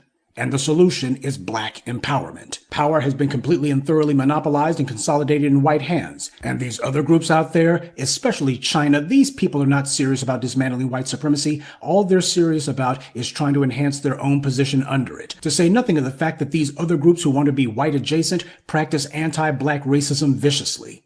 Black empowerment is the only oppositional ideology to this. Your white leftist pals never want to make a crusade out of that. You know it. In fact, they make it a point to criticize, tear down, and malign us and the movements we begin. But some silly Negroes actually think these people are on our side because they have you on their podcast or invite you to their speaking engagement. The only reason they do that is so you can signal boost their agenda, which is about everyone except us. Sure, they may let you say a word or two about Black people, literally 1 or 2 words and no more. But then after that, it's going to be a straight, oh, let's cry tears for the illegal aliens, or Gaza, or abortions, or transgender bathrooms, etc. So mark my words. This Gaza thing will be resolved one way or the other, but no matter how it ends, your white leftists will immediately go looking for the next non-black proxy war to fight. And the people who you thought you were being so helpful to, when their kinfolk get to the U.S., they will be practicing the exact same anti-black racism, and they'll be locking arms with the relatives, or in some cases, even the very people who are dropping bombs on them overseas. We saw that one too after Vietnam. How many of the Vietnamese immigrants came to the United States and were all chummy with the very relatives, or in some cases, the very white soldiers who have been burning down their villages and dropping bombs and napalm on their loved ones? And yet they all immediately got on code against us. Muhammad Ali said no Vietnamese ever called him nigger. Well, they started as soon as they got to the U.S. Because no matter who the proxy combatants of the moment may be, there's always been a nonstop direct war against you and me. What they're doing against us isn't a proxy battle. It's a real one, a direct battle. And a lot of these people who you see who claim to be so concerned and compassionate about Gaza, they talk about black people like dogs. Maybe some people on the white left and the white right can agree when it comes to the issue of Gaza, or when it comes to the pernicious influence of the Netanyahu regime or Israel in general. And yet, for some strange reason, the only other thing that they can all agree on is their contempt and hatred for black people. Black people keep conning themselves into thinking that there's some sort of end game that will allow the status quo to change if they follow these white leftists. And I'm telling you, they already have the status quo they want now. The only thing they're fighting about is their place in it. They don't want the racial pyramid to change. They never have. Tucker Carlson went on his show when he was on Fox, and he told the governor of Texas to release a convicted murderer just to send a message to black people. And before that, he made an entire career out of pushing every anti-black line he could. His own producers and writers on the show were exposed as being a bunch of mouth-frothing anti-black racists online. And instead of Tucker Carlson condemning them, he defended them. Ah, but your white leftist mouthpieces online, they think that that's no reason for black people not to wrap our arms around him and give him a big sloppy kiss. Ice Cube certainly did. Oh, he's criticizing Netanyahu, so it doesn't matter what he's done in the past, right? That's the trick they always pull. Oh, we ought to enter into some sort of short-term political alliance with this or that mouth-frothing racist. Yeah, the same way black people have been foolishly pursuing alliances with everybody else. And how's that ever turned out? Anti-black racism is a bipartisan issue. None of these proxy wars has ever changed that. And the same way you see these people laughing and giggling and making anti-black jokes amongst themselves like there's no tomorrow, you'll also see these same white leftists right in there with them. There's an old saying that in war, truth is the first casualty. But I would add to that that the last casualty is one's own personal illusions. That is, assuming you live long enough to admit it. Good evening, and be one. I'd like to take a moment to mention some of our contributors. Charlie's Painting, Suleiman Alaji, Roxanne Allen, Reasonable Dude, and Alyssa Boutte. Salute to them and thank you to everyone for listening, liking, and sharing this message. Black empowerment only exists because of you.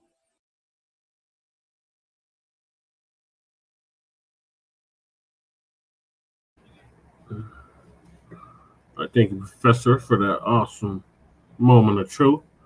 Yep, these proxy wars ain't got nothing to do with us. We were at war right here in this damn country, and I literally have been telling them this for the past at least 2 years since the damn shit with Israel and Palestine been going down recently. We got a whole genocide going on in this country against black people. Y'all ain't saying nothing about that. Y'all ain't doing nothing about that. So yeah, the hell with you white liberals and you flunkies that follow them. To hell with them. They not our friends. They're not for black empowerment. Hell no. What are your thoughts, Lady Chain?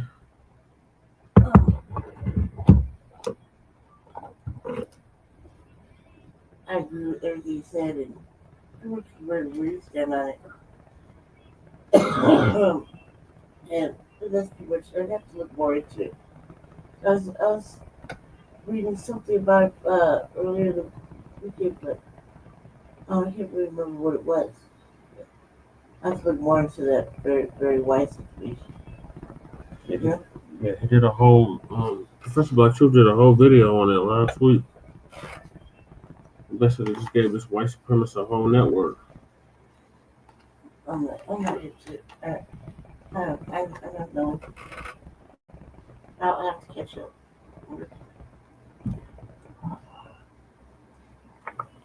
Anything else? No. So they're gonna read it more or catch up on. Yeah. All right. So, in other news, Letitia James, Attorney General of New York, said she was coming after the dump, is now been indicted on federal charges. So, and now she's begging for black people to come help her, and it's not happening. This brother didn't do nothing when our brother, what's the brother's name? Robert Brooks. They got beat to death. Rodney something. Rodney Brooks. The brother got beat to death in a correctional facility. She didn't do nothing about that. She was on that Stop Asian Hate nonsense during the scandemic. So Letitia James is no friend of black people at all. So Professor Black Truth's gonna give us an update on that. Letitia James was indicted. Can she stop it? Nope. Family and fellow soldiers, I'm the professor, and this is the moment of truth. You know, it feels like just last week there was a Democrat politician who Trump was talking about putting in prison. Wait, it was just last week that the orange man was talking about locking up a Democrat. Well, now we can add another one to the list. First it was D.C., now the Trump revenge tour is rolling through New York. Letitia James, the New York Attorney General, made the white left's heart go pitter-pat last year when she got that massive civil verdict against Trump of $500 million. She drew blood with that one and then some. And she didn't just make headlines, she also made history, quote unquote, because she's the first prosecutor to ever successfully prosecute a former president.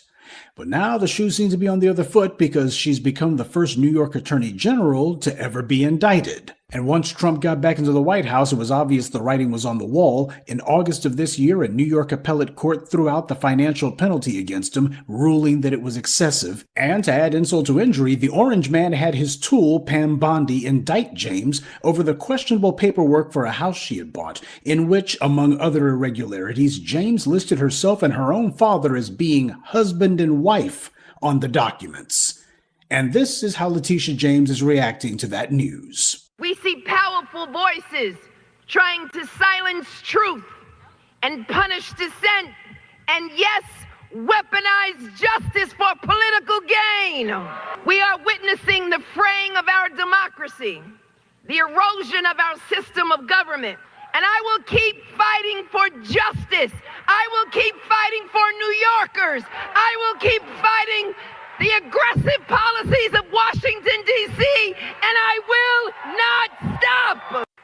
You see, I know what it feels like to be attacked for just doing your job. And so I stand on solid rock, and I will not bow. I will not break. I will not bend. I will not capitulate. I will not give in. I will not give up. You come for me, you gotta come to all of us.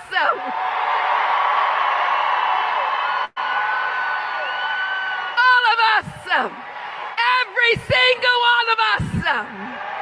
We're all in this together. Poor Letitia James. This indictment's got her so stressed out, she's starting to have hallucinations. She's seeing ghosts. She actually thinks she's going to have other people in this sinking ship with her. No, Letitia, you're going to have to take on the orange man and his minions solo. Trump's not coming for all of those people in the crowd. They can cheer as much as they want. They're irrelevant. They don't have the ability to stop the DOJ, and truth be told, most of them ain't got the doggone motivation to do so either. What are they going to do? Protest? And yes, New York is Letitia James' state, but it's also Donald Trump's state too. And on top of that, he's from New York City. It's his town. And he's back in the White House now. And on top of all that, he's a white man. So that being the case, when you look at the political structure of New York, where you see a lot of these politicians and such, even the ones who claim to be Democrats are just as racist as any Republican. They're going to show far more deference and respect for the orange man than they would for any black person. What Trump's attempting to demonstrate is that he can also play the game of lawfare. Letitia James had a grand jury that she was able to use, and the orange man has a federal grand jury at his disposal. And you can bet he's already told his DOJ that if there's any chance in the world that they can turn this indictment into some sort of prison time for Letitia James, he wants them to do it. Now, Letitia James, in her case, she made a fool of herself bending over backwards to prop up the hysteria about Stop Asian Hate, which was mostly a phony campaign by idiots like Juju Chang lying through their teeth and trying to make black people into the face of it, when it was mostly white people who were attacking all of those Asians. But Letitia James, she saw a chance for herself to distance herself from all of those pesky black voters and their pesky black demands. So she set up a hotline and a task force and everything. She made it very clear she was not looking out for black people at all, anyone but black people. It was obvious she was auditioning for campaign money from a constituency that she felt more comfortable catering to. See, this is the problem with people like Karen Bass and Letitia James and that clown Stephen Reed down in Alabama. All of these sorry Negroes that the Democrats set up, and all of them trying to find a way to make sure that they can get into office or hold on to office without actually having to do anything for black people. They see black people as the big problem for them. Black people are the big political obstacle to their dreams of higher office, not the Republicans. Well, that's what was going on in Letitia James's mind for the last few years. She thought she was skillfully playing the game, and now here she is on her hands and knees screaming and ranting as she loses her mind. And she's pathetically low-key trying to drop the hints that I need some black folks to come to my rescue. No, Letitia, you don't. There's not enough tethers to support you, that's for sure. Letitia James bet all of her chips on Stop Asian Hate. Well, do you see Juju Chang or any of the rest of the racists up there in New York who are actually backing her? Do you see any of the AAPI organizations saying, hey, Letitia James stood by us, she set up a hotline and everything, we need to make sure we go to the mat for her? Is that what they're doing? Or are they remaining totally and completely silent? Truth be told, a lot of the same people that Letitia James was trying to show out for a few years ago, they're already trying to snuggle up with the orange man. Well, I guess it just goes to show that the old saying is true. Never do a favor for a favor. She thought that she would ingratiate herself with a constituency that had greater resources. Didn't matter about the votes, long as the money was there, because that's all she cared about. She clearly wanted to get other people's support. And you know what? I say she has the right to do that. In fact, that's who she needs to go to now. And let's see if they support her. But Letitia James has her butt in a crack, and she's desperately trying to rally support. Next, she'll be reaching out to some sort of black sorority group that she wants to come to her rescue. Isn't it interesting how all of these bootlicks never do anything for the public? They don't do anything for the black community, but let them find themselves having to explain where their shady real estate deals came from. And here she is hiding behind John Q. Taxpayer. I guess to her, this is what qualifies as leadership. It's the curse of the bootlick that they try so hard to be selfless heroes for everybody else, and then those very people that they sought to sacrifice themselves for turn their backs on them first chance they get. Don't expect the Democrats to be tripping over themselves to help Letitia James. They were the ones who helped to go after black congresspeople on corruption charges. They love to see black politicians taken down or otherwise disgraced, because if Letitia winds up going to the pokey, you can bet the New York Democratic machine will find a white man to replace her. Somebody who will look exactly like the same Donald Trump who took her down. Oh, and on a side note, there's already reports in the white media that the Trump Revenge Tour is planning to make a stop in Atlanta next. The DOJ is already going on a fishing expedition regarding Fani Willis's travel information about trips that she took abroad around last year's election. They've already issued a subpoena for her records about her travel history. Even publications like the New York Times weren't able to figure out specifically what it is that the Trump DOJ is hoping to find. Well, what this means is that these guys are sitting here trying to see if they can discover a case because they don't necessarily have one, regardless of whatever rumors might have prompted this subpoena. And sure, Fani Willis hasn't gotten any verdicts against Trump, But the thing is, she's the main one who was responsible for that humiliating mugshot of his that he was forced to take. So as far as he's concerned, he ain't going to stop until he has her head on his trophy wall. And speaking of which, it's already been rumored that the Georgia courts, having already removed Fani Willis from the case, they're now plotting to set the case up to be dismissed altogether. Now, as somebody who has no dog in this fight, I could really care less which one of them comes out on top because neither one of them's looking out for us. I do consider it interesting nonetheless, the back and forth going on here. All of this lawfare that the Orange Man was being subjected to, burying him under a mountain of litigation. The question was, how the hell was he going to get out from under it? And we're seeing exactly how he intends to do it, through ruthless aggression. The Democrats made it very clear that as far as they were concerned, they were pulling all the stops out to try to put Trump behind bars, or at the very least to destroy him financially. And now he's doing the exact same thing. These people deserve each other. But who doesn't deserve this is the black residents of New York who have been for too long ignored by the state's so-called top cop.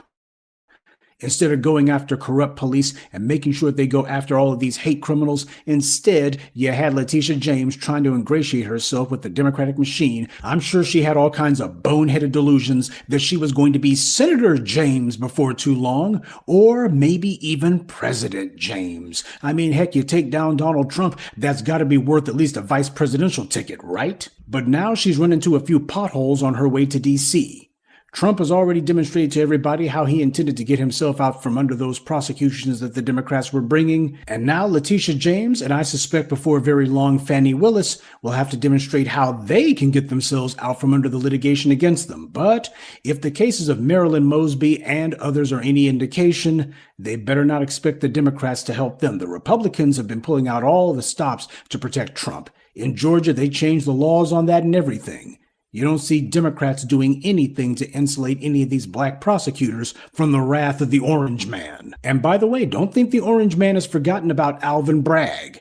He was supposed to be ginning up a case against Trump as well, and that being the case, the Orange Man is no doubt looking and going, want not, waste not. He's probably going to bring a case anyway, so better to get him before he can get me. Sure, he hasn't brought a case yet, but why wait until he does? Yeah, the Democratic Party leadership, as far as they're concerned, they're not going to lift a finger or say a peep to help any black person at all. Not even the Democrats' own little black political puppets. Legislation? Policy? What the hell is that?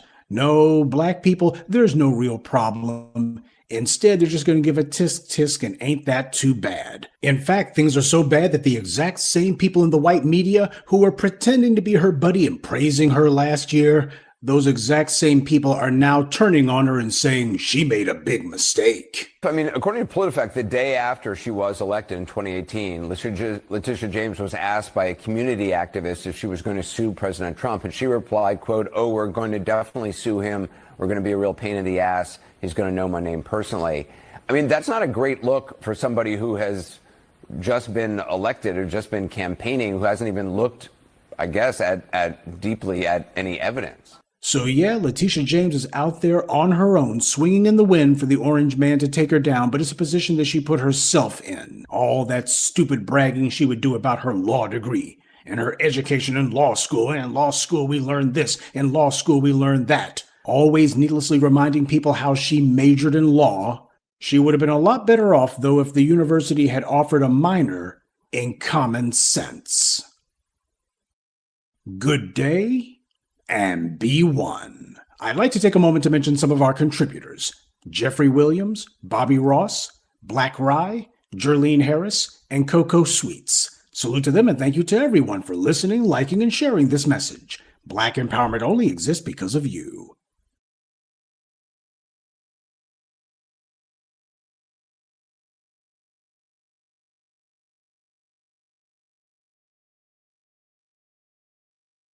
There you have it. Trump is still on his revenge tour.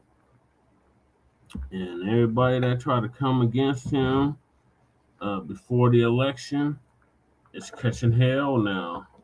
So Letitia James is next on the list.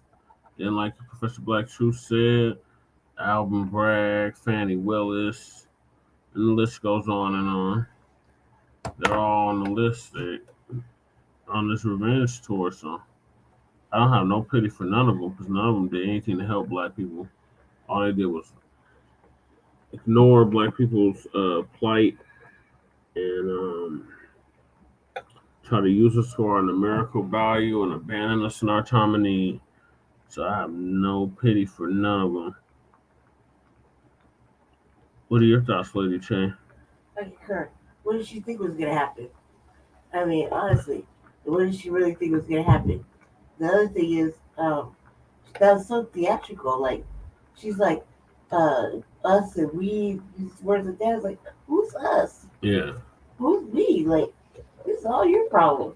It's all you. It's all you. It's your old basketball here. Enjoy that. Like, what was all the theatrics? You know what I mean? What was all the theatrics? Because, like, you have to bow and kiss the ring and apologize or something. But so I don't know what. Pretty much your ass is done. Like, you mean, like, he's winning. What did she think was gonna happen? And it's almost like all the cases she brought, you know, against people, all those cases. What did she think was gonna happen? That one day it was gonna bite her in the ass. She was gonna sow the seeds that she reaped. You know what I mean? Yeah, read what she sold. You know what I mean? So I don't feel nothing. And he's on tour. He said this from jump. He said he was gonna do that. He said he was gonna everything he's doing. Pretty much said he was gonna do. Minus the economy. And so you know, he's like, it's not a surprise or shock. She's pretty screwed. But why do all the theatrics for, you know, for that? Because then when you come to her rescue, like, no. It's like KP for ops. No, those days are over with. Yeah, I'm content for it. I'm content with it. Carry on, you know what I mean? Just Yes. Is that your final thoughts? yes. All right, so moving along, our brother, our elder, now Bob and now ancestor, Dick Gregory's birthday was 3 days ago. He was born October 12th, 1932. So he would have been, how old would he have been? 7, 8, he would have been 92. Yeah, he would have been 92. So, I'm gonna play this documentary, short documentary about the life and times of Dick Gregory. It's called A Conversation with Dick Gregory. And shout out to Tariq Nasheed because he put him in one of his hidden colors before he passed away. And he was dropping heavy knowledge in it.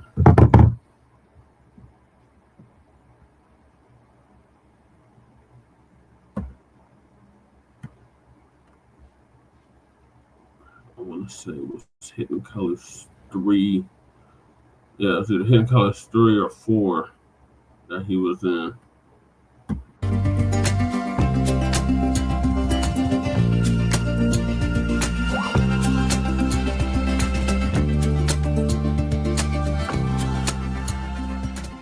Dick, really appreciate you joining us. Please.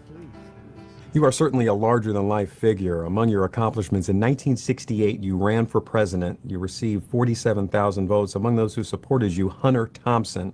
Also, that same year, a dollar bill was circulated with your picture on it. It actually made it into circulation. Well, no. Well, let me explain that.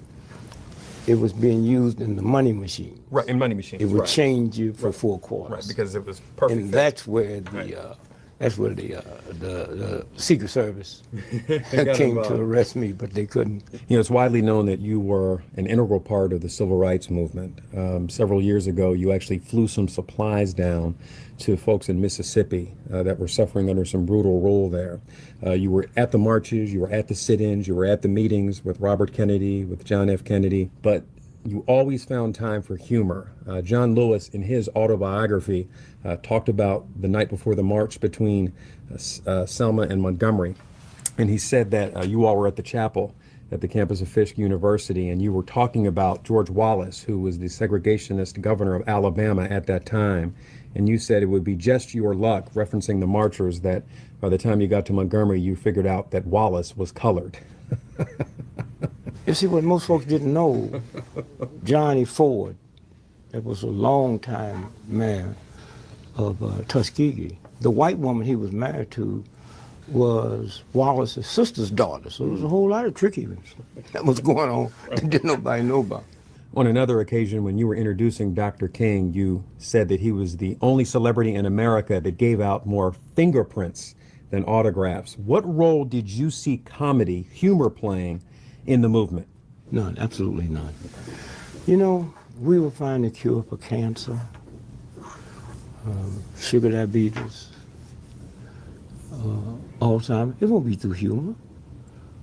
America has won every war we fought. They said no comedians over. When it comes our turn, I have never heard nobody, one of the brilliant minds on the planet was Mark Twain. Nobody ever asked him what role did comedy play in. And although what he did had more to do with ending the Civil War than Abraham Lincoln in his book, you know, because 90% of white folk didn't own slaves. And so when they had to read Nigger Jim, remember, before Mark Twain did that, nigger didn't have a name. Hey, you nigger. And everybody looked. And Mark Twain, with his brilliant self, he said, this nigger's gonna be named Jim. And never and for the first time, nigger had a name other than nigger. And when you read that, when they sitting on the banks fishing, they're not fishing massa to slave. It was the first time captured in print, two human beings. They're sitting there talking. And so I would take it as an insult if to black folks and humanity if I reduce this thing down to some jokes. Man, every time I went south, I knew I would die. And when my wife went south, we knew we would never see the children. The only reason I'm alive, my 2-week-old son died when I was with Medgar Evers, and me and Medgar knew they was gonna kill us that night. And I said, it's a pleasure to die with you, man. And then we get the call that my son had died. I said, well, I'm not leaving the rally till it's over. Instead of me going back to his house, because you couldn't stay in hotels, where they was waiting, I went to Memphis and got on the plane. So that was serious. I mean. But you don't think some of those routines you did during the movement had an impact on certain people's perceptions of race and racism and segregation? Well, I had a New York Times reporter ask me at the nightclub one day, say, what percentage of those white folks, not negatively, do you think is laughing at you because they're guilty? I said, if you've been black as long as I have, you know there's some black folks whiter than white folks, so I cannot look out there and take the privilege to decide that's a black person or white person. But you as a reporter, you have a right to go and ask them. Mm-hmm. Look, I'm funny, man. I'm funny 24 hours a day. I didn't just get funny when I was a comedian, is you put time into it. The biggest yaks you ever had in your life, man, didn't come from no professional comedian, friends and relatives. And so I've always been like that. Oh, I walk down the street, man, be saying stuff to myself. And so when I got there, I didn't change. Now, if I'd have been afraid, I might have. I was in the military, I never went to war. But if I'd gone, they wouldn't ask me about no political humor. They wouldn't ask me, say, man, did you think they dropped them guns? No, I'm at the movement, okay?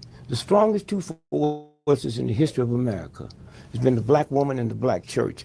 98% of the people in the forefront of that movement had Reverend in front of their name before they had PhD. I was there. I was liberating myself. I wasn't trying to get nothing for my children. When I bought a Rolls Royce, it was for me. I ain't got no guarantee my children go up and buy one and let me ride in it. I'm tired of the cop-out. I want to get this for my children. No, you get it for yourself.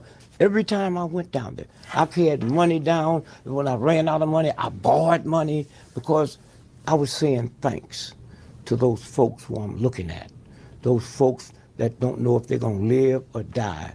I didn't have to go through that.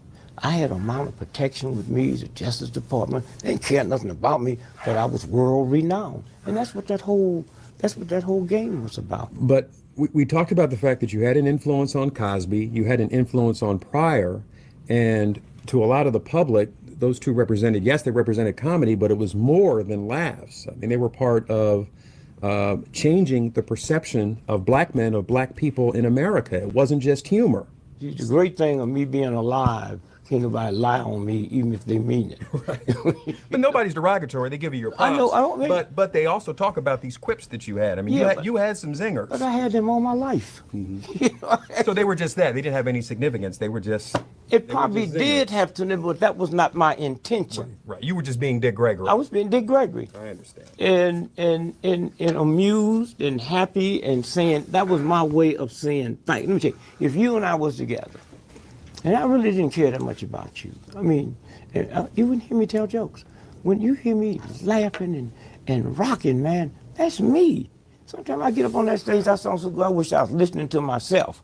So I know the show is going to be good because I'm not satisfying them people out there. I'm satisfying me. And when I walk out, I used to put it this way. If I walked up on the stage and 10,000 of the biggest racist haters, Ku Klux Klanners was in my audience and laughed their butt off, I'm a failure. I'm a failure. If I go down south to liberate me in this whole situation and people laugh, I'm a failure.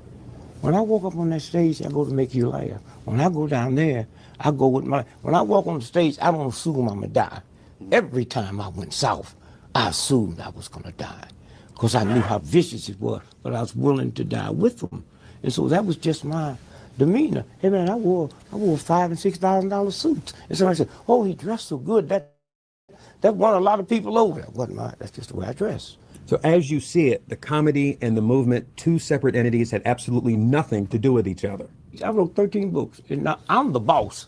Not one of them books that I talk about how well my comedy did with liberation. There's never been a movement in the history of the planet, including the Jesus Christ movement, not because Jesus didn't exist, but there's no record. It's hearsay. That don't mean it ain't right. This movement has records. This movement, you can't lie on it. You can't add something to it or take something away. And so that's, you see, when I was a little boy, I wanted to be John Wayne, man. I mean, I'd go to the movies and I'd walk out, and all the heroes, I'd walk down the street. I'd be so embarrassed I had to walk through the alley.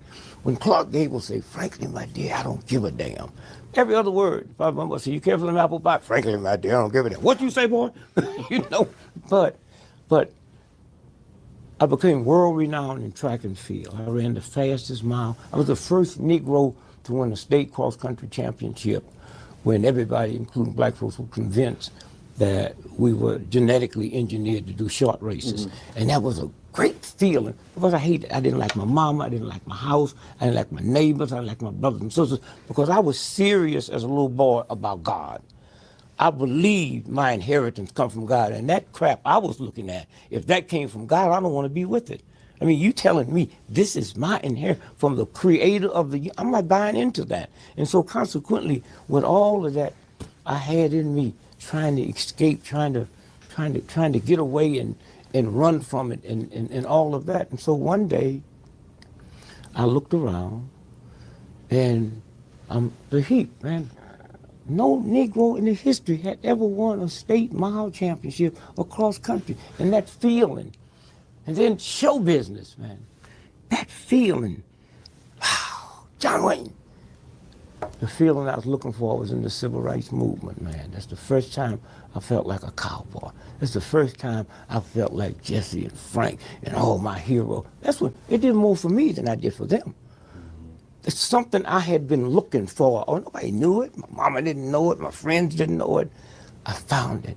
See, I didn't know a little Negro from St. Louis, Missouri, didn't know where my dad daddy was, see, born before welfare. If it had been welfare, we'd have been on it. Could terrorize white folks, man. The only white folks I ever seen, no white folks in my neighborhood. We went to black restaurants with Negro movies. I seen no white folks. And you went to Sumner High School. Sumner, all black schools, everything. I couldn't believe white folks would be scared of me. And I was happy. During those times when you went on stage, was the performance cathartic for you? No, I was just, look, I do what's in the news. You know, that's what set me apart. Current events. For instance, I was in California last week when all them politicians got arrested in New Jersey. So I walked on stage. I said, "This is San Francisco tourist town. Is any white men here from New Jersey? Because if y'all get back quick, because I think they've arrested all white men in New Jersey. And did you ever think you see today they make them many arrests in New Jersey and not one person get arrested in Newark? That's just me. I say school, as bad as those schools are in Newark, they had to let them out today because they needed school buses to take them white boys to jail. That was my life. Right. And so when I walked up on that stage, I was saying what was in the paper. And if you get my records and listen to them, 98% of the stuff I was talking about wasn't race and civil rights movement. That was just, if you listen to the news today, hour, 30 minutes, the biggest bulletin story, but there's 20 minutes of other news that we don't even hear. Right. So that's what that was.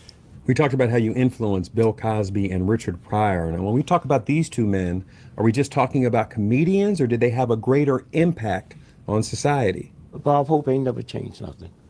Bob Hope have never changed nothing. No tap dancer. Fred Astaire ain't never fixed it so little children can eat. That never changed nothing. Look, I don't expect nothing out of a football player, but outrun God. When I get on that field, I ain't looking for you to liberate me. Play football. So this raises another interesting point. A lot of people will look at a LeBron James, a superstar athlete, a superstar entertainer like a Richard Pryor or a Bill Cosby or a P. Diddy, and they'll say because that person is so successful and they're a black man, that they have a responsibility to be a role model and to be a tool for changing social injustice. It's because they're crazy. You don't agree with that? The mob. Do the mob have responsibility? So an entertainer doesn't have an inherent responsibility. Most entertainers up until recently couldn't even read or write. Hadn't been out of college getting passes. Just shooting them through. That's who. Look, we got the record. We didn't get liberated by entertainers. You're not sitting across from this table where you are now because some comedians. It was serious people, black and white, that saw this thing needed to be done, and we were willing to commit with our lives to do it. Now, Muhammad Ali, he's an exception, okay? You can't even class him with the rest of the athletes. But LeBron James, what have he done? I mean, actually, what has he done? I don't want him to do nothing but shoot that ball, man. Me and Shaq is good friends. Shoot that ball, Shaq. You know, but when you stop and think about the two greatest losers with Obama winning the election. See, we won before Obama was elected. When he did those 3 debates with McCain, 90 minutes, and with the glamour and the excitement, worldwide television audience got to see for the first time a black person talk 1 hour and 30 minutes without a javelin or basketball or outrunning God with a football. That had never happened before. And so all at once now, I can look at you, I can close my eyes and look at you and see, and I see Obama. I can't see Shaq. All at once the world won't see This is a man who no more. he achieved because of his mind, not because he could sing or Well, bounce now, a basketball. we've always knew Obama. People say, oh, Michelle raised us. It was our aunt, it was our niece, it was our school teachers. We've always, white folks weren't privileged to see him, okay? And so consequently, when we say, he's not the first person that qualified to be president, he's the first one because a lot of people died and lost certain things in their life to see to it. You know, I'm insulted when people say, did you ever think when the movement, you see a Negro president or African, look. We did not go out there with our life to get a black person in the White House. We went out there to see to it that all blacks had a right to vote. That's what we were there for. We wasn't out there saying, oh man, if we do this. Now, you know who knew? Which kind of bugs me now, and I might apologize to him one day. The Ku Klux Klan, them old redneck, uneducated, they knew one thing. if you give them niggas the right to vote, they'd be in the White House. They knew that when the President of Harvard didn't know that. They knew that when we didn't know it. Now I understand why they was burning the churches. I understand why they was killing children and shooting white folks in the movement. They knew something we didn't know. Why? Because they was close to us. See, in the South, they don't care how close you get as long as you don't get too big. Up north, they don't care how big you get as long as you don't get too close. And they knew. You'd hear white folks for this movement start saying, yeah, you know, the smartest ball on the planet. There's that Negro fellow that works for me. And they wasn't lying. So they knew who we was. And they knew what that resistance. So now, the world, up until Obama, felt something coming out of here when it come to African Americans. They didn't know what it was because they see golf, they see basketball, they see tennis and all of that. All at once now, when Obama come through, you got people saying, Jesus, if you can run the most powerful country in the world, maybe I should pick someone to run my company. That's what you're looking at now. Mm-hmm. They couldn't say that with an athlete. And before, the closest they could endear me as an African American is the only thing they ever knew was an athlete. So they gave them glamour. You could drive down the street and they catch you with all kind of drugs and swear it wasn't enough for athletes, okay? But that day is over now. All at once, that day can never happen again. We talked about the fact that we have an African-American president now in the White House. You were born in St. Louis in 1932. You attended Sumner High School, got a track scholarship to Southern Illinois University, Carbondale. Flash forward to today. What has changed in terms of the relationship between the races and discrimination and segregation? What has changed between the time when you were growing up here in St. Louis and now?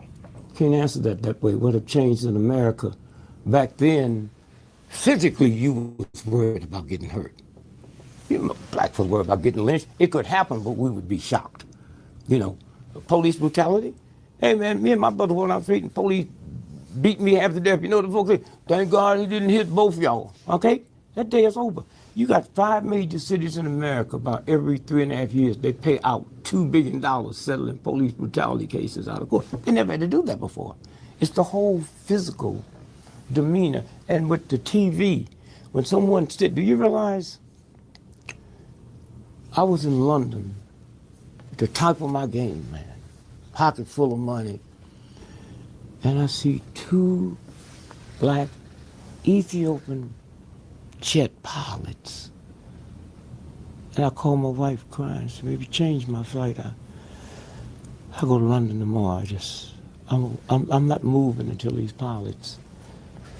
2 Negro pilots, man, driving a commercial. I had never seen that. And I said, God, if my children could just see. You know, I come through a time when you couldn't drive a train. White folks, you can't drive. Well, since I need, all I gotta do is follow the damn tracks. You got to be smart to drive a damn train. Now, a bus, I'm going to send you that one, brother, because I would go to the party, but I can't get up. And so it's this whole piece of now. There is no difference. There are not words or instruments can measure. Give you an example. 45 years ago, when I'm running to Mississippi for my life, and I tell my wife, I say, kiss your children, because the chances of us seeing it is 0. And King was saying love, no hate. I went along with it. You weren't thrilled with the nonviolent? No, I went along with it. You know, had me a gun at home. You know, now, because someone told me sitting across the table from you 45 years later, I could report you that a black man is head of the Mississippi State Troopers, that a black woman is head of social services. Think about where that's unreal. When you stop and think about all the black elected officials, because of that movement, that I didn't see it. They just had that spirit and felt and willing to die. I was willing to die. I trusted them enough and watched what they was doing enough that if I had to die, I didn't mind it. But, you know, the Civil Rights Bill, one day somebody's going to have to go look at that real close, because they didn't put for Negroes only. So it means When you go down the street now and see a white woman that's a cop or president of Harvard, we got her back. When I first started riding planes, a black man couldn't be a pilot. A black woman couldn't be a stewardess. A white woman couldn't be a pilot. A white woman couldn't be a mechanic. The only thing a white woman could do on a commercial airline, she could be a stewardess, but she had to look like something off the center page of Playboy magazine. Because of the civil rights legislation that didn't say for Negroes only, anytime you get on a plane today and see an old, ugly, short, fat white steward, we got her that job. It came through that civil rights movement. Not through her brother, not through her daddy, not through the Marines. We did. When you see before this movement, a woman couldn't be a cop. You got women now, heads police department. That's what the reason we don't know it, in a racist, vicious system like this is, nobody tells you. And so even black folk I can't believe the amount of black folk that believe 13 is an unlucky number. All over the world, 13 not unlucky, but it's the 13th Amendment that freed me, and they don't even know that's why it's unlucky. You have approximately 1/3 of African American men incarcerated. You have black pregnancy, teenage rates that are through the roof. You have the drug problem that continues to plague urban America. I mean, a lot of people say you look at these social ills, and for as far as we've come since the movement, how much progress have we actually made? You know, we would like to believe that everything was all right and then it got bad. We've always had more black folks in jail than white folks. It's called, can you afford a lawyer? Okay, that's what it's called. Can you afford a lawyer? And so when you stop and think about, sure, I get drunk. You know, we know about John Hope Franklin, one of the brilliant minds on the planet. And the world have never been the same because of his writing and his research on race relations. His brother was smarter than him, but he couldn't get a break. So he became an alcoholic and committed suicide. What's this game about? Do you know how many people, when they realize they can't take care of their family? When I heard the president at the NAACP convention, when I heard him talk about, you know, personal responsibility, I was angry because I love the fact he said, I'm not the president of just certain people, I'm the president of the whole country. And how come you don't talk about personal responsibility to the bankers? Huh? How come you don't talk about personal responsibility to Madoff? But let me tell you about personal responsibility, like I did that night when after hearing the speech, and I had to speak. How my mother gonna help me with homework when she can't read or write? Huh? Then if you're concerned about me, how come you don't have study centers like you have McDonald's? Let me tell you about personal responsibility. If you go do the research, you will find out that St. Louis had never produced a human being like I was. It was the talk of, okay? Yet, my mother couldn't come to my graduation because she didn't feel she had the proper clothes. Let me tell you about personal responsibility, huh? She didn't want nobody laughing at me, man. My mama. And I'm gonna listen to some thug that's gonna tell me about personal responsibility. The problem in the black community ain't no black man, that's an insult. They never talked about Jack the Ripper had a mother and father at home, huh? Listen, here's how I pattern my life. I have never learned how to type because Queen Elizabeth don't type. I pattern my life after her, right? Now wait a minute. Queen Elizabeth been married to the same man, huh? They live in the palace, huh? She's one of the richest white women in the world because the Chinese woman is the richest, right? You can't find no messed up, dysfunctional children than hers. Tell me about a man at home. What's this game about? We're the only people in America, or maybe the world, black folks, can start off at the bottom of the pit and make it to the top in one generation, and you trace that to the black woman in the black church. And so when you look at Jesse Jackson, outside of America, he's rated as one of the fine minds on the planet. Didn't know where his daddy was, mother wasn't educated. The only black person right now on the Supreme Court, Clarence Thomas, no daddy. Mama couldn't read or write, worked in a hotel. One generation. The Kennedys, it took them 12, stealing, murdering, doing all kind of stuff. You got a black man that's the governor of an all-white state, Deval Patrick, born and raised in housing project in Chicago, left there, ended up at Harvard Law School, so brilliant, ExxonMobil picked him out and put him head of the law. Clinton made him U.S. attorney in a white state, and now he's governor. One generation, that black woman. Okay, one day when all the emotions is gone, and one day when the truth will be told, the real truth will come out. I'm not judged by who my daddy was. I'm not judged by the conditions that surround. People say, well, y'all got to stop complaining. Y'all got to stop. Well, y'all complain about Jesus Christ. Jesus Christ was here 2,000 years ago. They still tell me what they did to him. And so somewhere when I look and I count, because I was there, I don't have to be validated. When I say nobody in the history have made the progress that black folks have made in a 40-year period, in spite of black folks and white folks lying to one another, a black person today with a PhD is 85 times more likely to be rejected when they first go get a mortgage than a white boy that dropped out of high school. When do that get filtered in?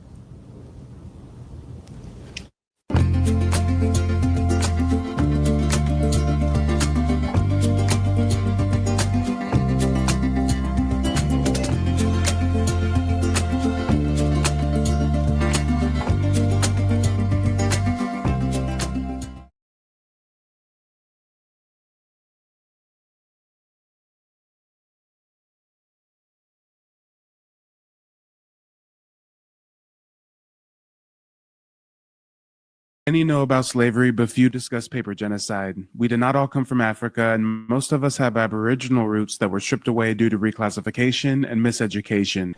As a native Black American and a member of the Muskogee Creek Nation, I understand the importance of tracing your lineage. If you want to learn how to trace your genealogy and apply for tribal citizenship, go to nativeblackancestry.com to schedule a consultation. They don't want you to remember this. You not no slave, you indigenous. Fuck how they painted them Indians. You went to war with the French and the British, man. Quite frankly, you was kings Merovingians. They took the women and men, made them prisoners, raised up the children to worship their images, set up a lab to the genes and they mixed them, and this shit get way deeper than your pigment. All right. Mic check, guys. Make sure to smash the like button on the way in. Hit the Cash App if you support the mission. Make sure to check out my website, nativeblackancestry.com. I built it out with tons of historical resources for you guys to take advantage of. And guys, it's going to be an interesting discussion.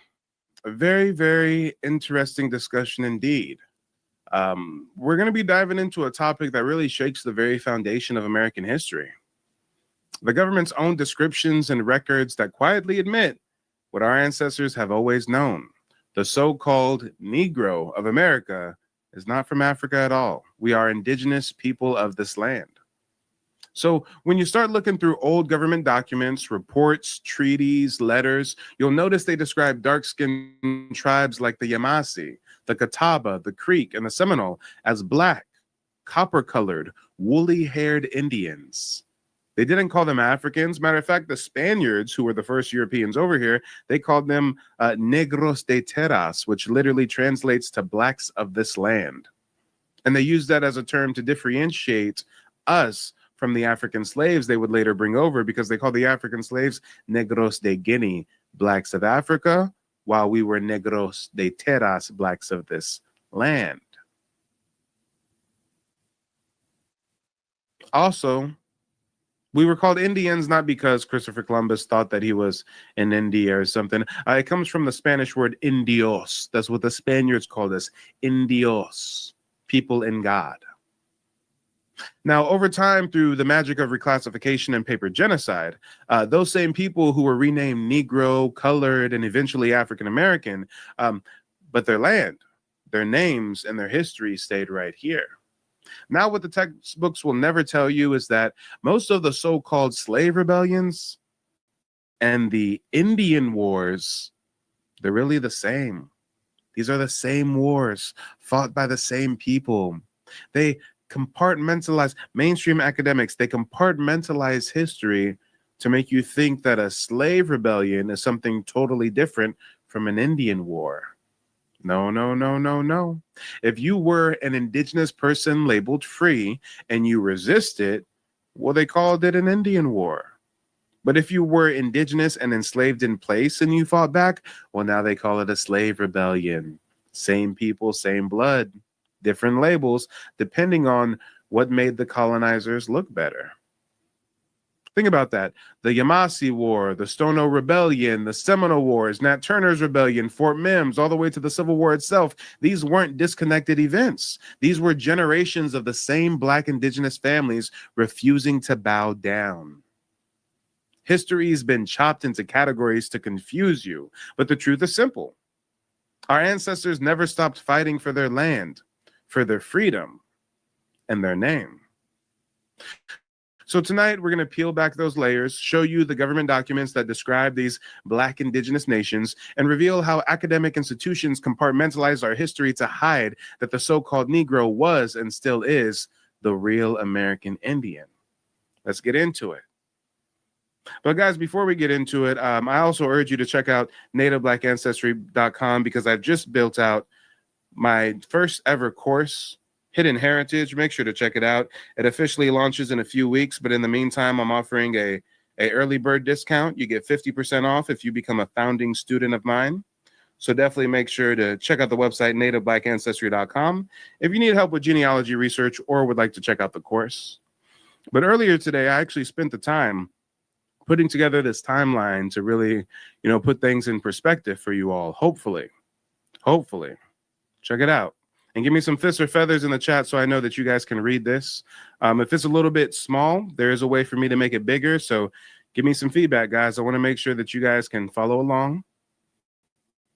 Shout out to Patterns. Nice to see you in the house, Patterns. GJ, nice to see you as always. Thanks for tuning in. But guys, let's get into it. Hopefully this is not too small for you to read. Let's go. Now, our story is going to begin in 1680. 1680. What happens in 1680? Well, that's when Black indigenous people in the Carolinas have a revolt. This is actually the first recorded revolt on the continent. 1680. The Carolina Slave Revolt. Right? And these weren't foreigners on this land. These were people born of it, the descendants of its First Nations mixed with those who had been forced into bondage. They refused to bow to the colonial yoke. Their uprising rattled the infant colony and made clear that conquest here would never be easy. Meanwhile, across the Southeast, the Wale, the Timucua, and the Appalachian nations fought off both Spanish and English invasion between 1686 and 1692. You've got the Appalachian rebellions and the Wale and Timucua resistance, right? Their villages burned, their people enslaved or sold, yet they kept striking back, planting the seeds of a centuries-long resistance that stretched across borders and bloodlines. By 1687, groups of Native Black Americans escaped southward to St. Augustine, Florida, where Spain offered them sanctuary. There, they built the earliest maroon settlements, free towns defended by mixed indigenous and some African descendant warriors as well. These settlements, protected by Spanish law and guarded by their own muskets, became the spiritual and physical foundation of what we now call the Seminole Nation, freedom born from unity and endurance. Now, when we get to the early 1700s, the dawn of the 18th century brought war and upheaval. You've got the Tuscarora War of 1711 to 1713. Tuscarora War, look it up.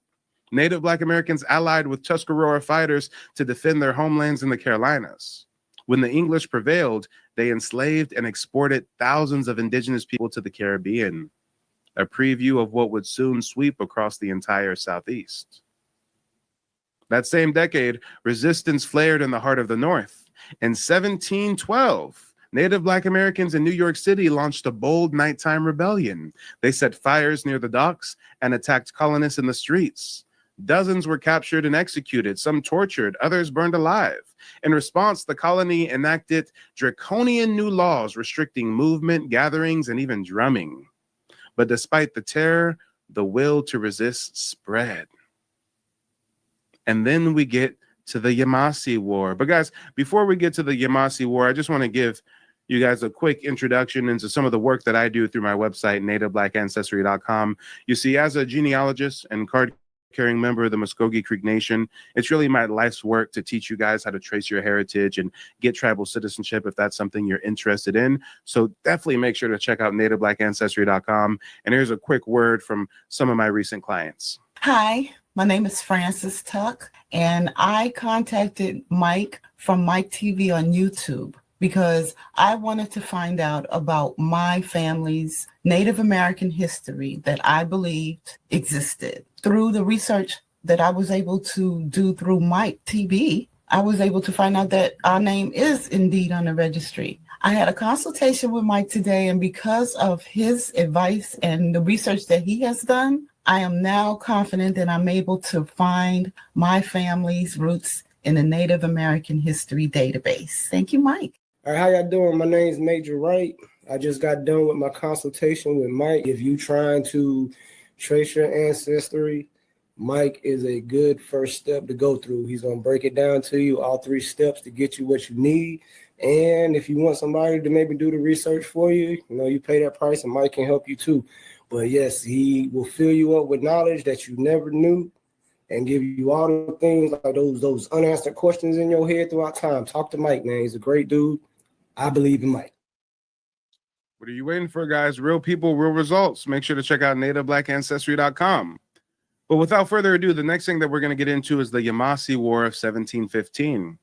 And guys, I spent a long time on this timeline. I spent a long time connecting the dots so that you guys can just look up these wars, look up these rebellions, look up these plots, look up these conspiracies, and learn that we freed ourselves. It wasn't Abraham Lincoln. It wasn't some myth of a benevolent union, benevolent Northerners. No. We freed ourselves. We've been resisting for centuries. The Yamasee War in 1715, one of the largest indigenous confederations ever assembled. The Yamasee Confederation was made up of Yamasee, Creek, Appalachee, and other Black indigenous warriors, and they all united and nearly annihilated the Carolina colony. For 2 years, the South burned.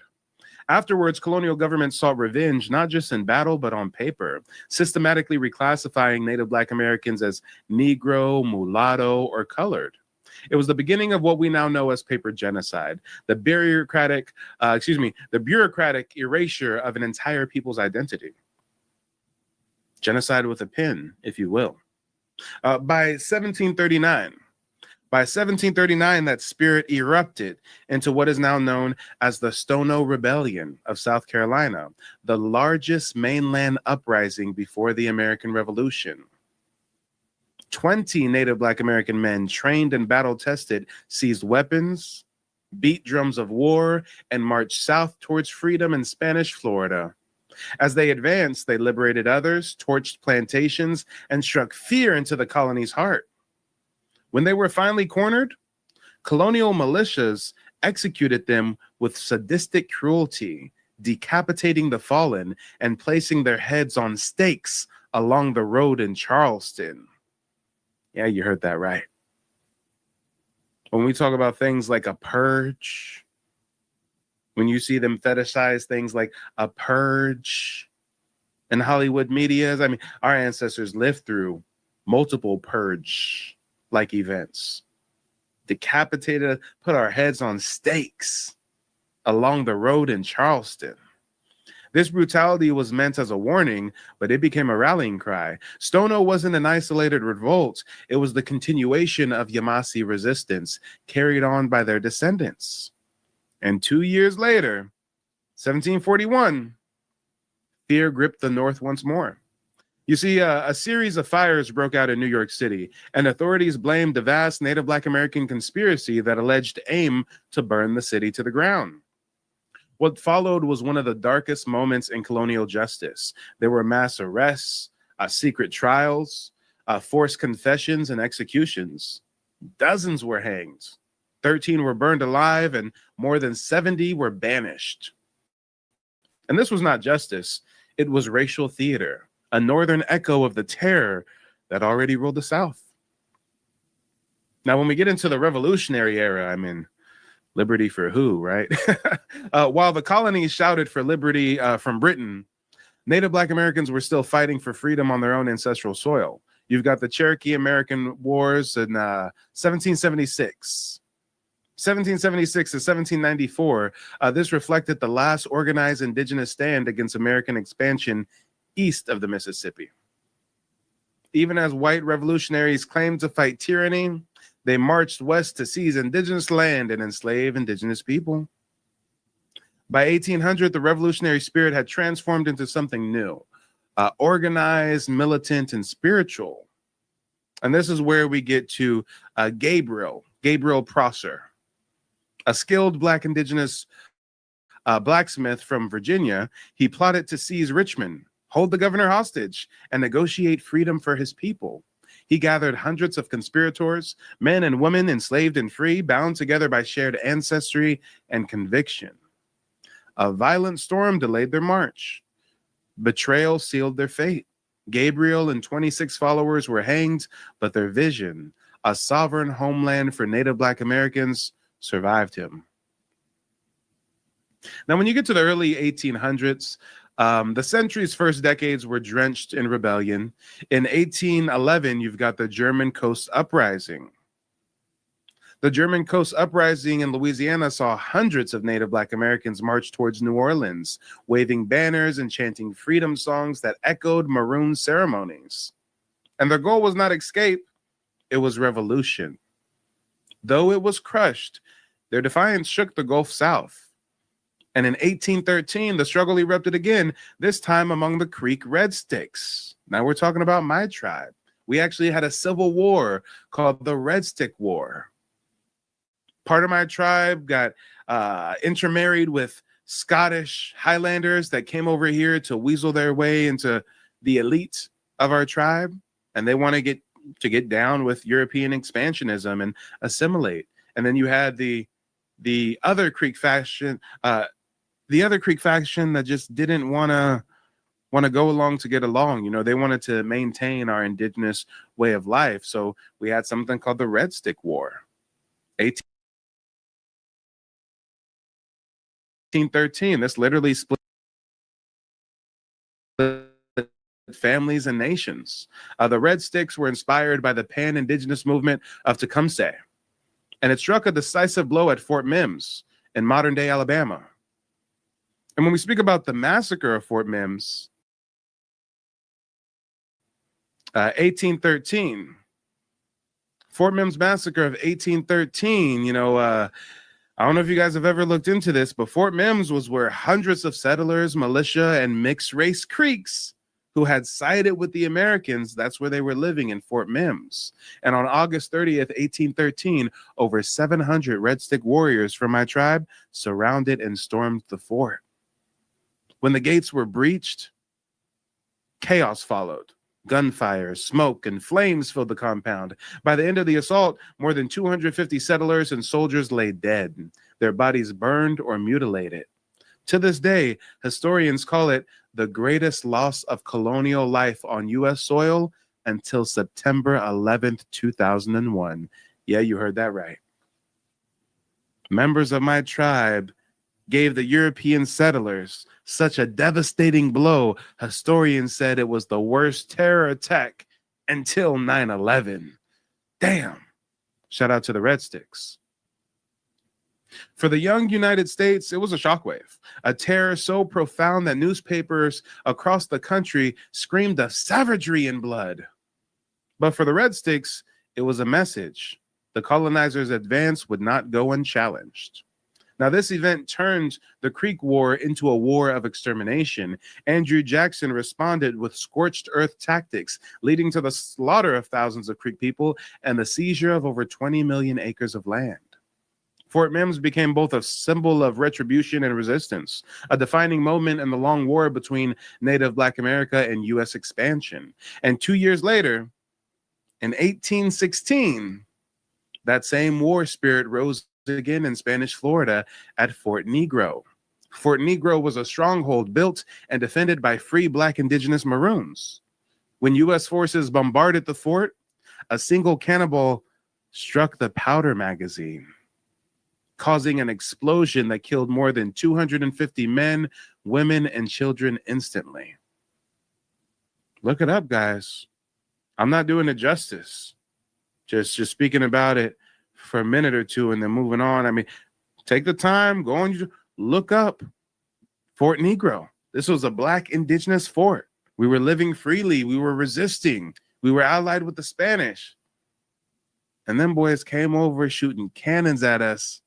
One of the cannonballs hit the powder magazine, and now boom, the whole fort just blows up. Men, women, children, everybody dead. It was one of the deadliest acts of government violence before the Civil War, yet it rarely appears in textbooks. Come on, let me get some fists or feathers in the chat if you're just hearing about it right now for the first time. Right now for the first time? Why is that? Why is that? I mean, can we really expect our oppressor to be our educator? There is no reason in the world for us to believe that European Americans will ever educate our children correctly. Ain't no reason in the world. Why would you believe that? What would give you the idea that you could ever convince these people to educate your children right? I don't care how much you protest, how much you demand, they will never do it. What they will end up doing is getting some white folks to teach them Afrocentric orientations. Because anybody in their right minds would know that anyone who has systematically blocked you from knowing for 3 centuries will not change overnight, over a year, over a decade, over a score of years, or even over a century. The only way we'll ever be able to really educate our children is to do it ourselves. That's the only way. That's the only way. Now, it can work different. Now, that doesn't mean all of us need to pull out of the public schools. The public schools belong to us too. And there's skills and resources there we can use. But for the real learning, for the learning that will empower them, we have got to depend on us to do that. Come on, y'all. Come on. That's exactly why. If you go to nativeblackancestry.com, you can order my new course, Hidden Heritage. This was 2 years in the making, y'all. It took me 2 years to put this course together because at the end of the day, I'm a father. I got a 6-year-old. A lot of my viewers are parents, grandparents even. And they voice their opinions, not really their opinions, they voice their fears about the next generation being brought up yet again to believe that we come from some belly of a slave boat that came here from West Africa, right?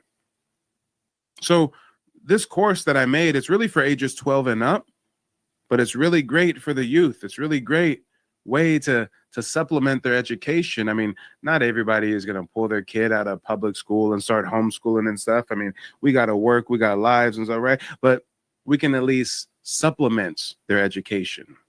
You can send them to public school to learn that math and that science and that literature, but when it comes to that history, when it comes to that indigenous history, go to nativeblackancestry.com so you can check out that new course. It's actually half off. It officially launches in a few weeks, so if you become a founding student of mine, you get it for half off. Make sure to check it out. But guys, let's pick up where we left off. We were talking about Fort Negro and how they bombed it with cannons, killed 250 men, women, and children instantly. And the U.S. government called it pacification. In actuality, it was annihilation, the destruction of a free indigenous republic. And this leads us directly to the First Seminole War, 1817, when Andrew Jackson invaded Florida to crush the alliance of Black indigenous Seminoles and Maroons. For the government, it was a campaign of conquest. For the Seminoles, it was the continuation of a centuries-old struggle for freedom. And when we get to, the 1820s, the 1840s, Hey, we're going to talk about some prophets and some plots. By 1822, the battlefront shifted from swamps to cities. Denmark Vesey, a free Black indigenous carpenter in Charleston, organized thousands to seize the city, liberate the enslaved, and sail to Haiti. His strategy blended scripture, secrecy, and seafaring knowledge passed down through maroon networks. Unfortunately, he was betrayed. The crackdown was ruthless.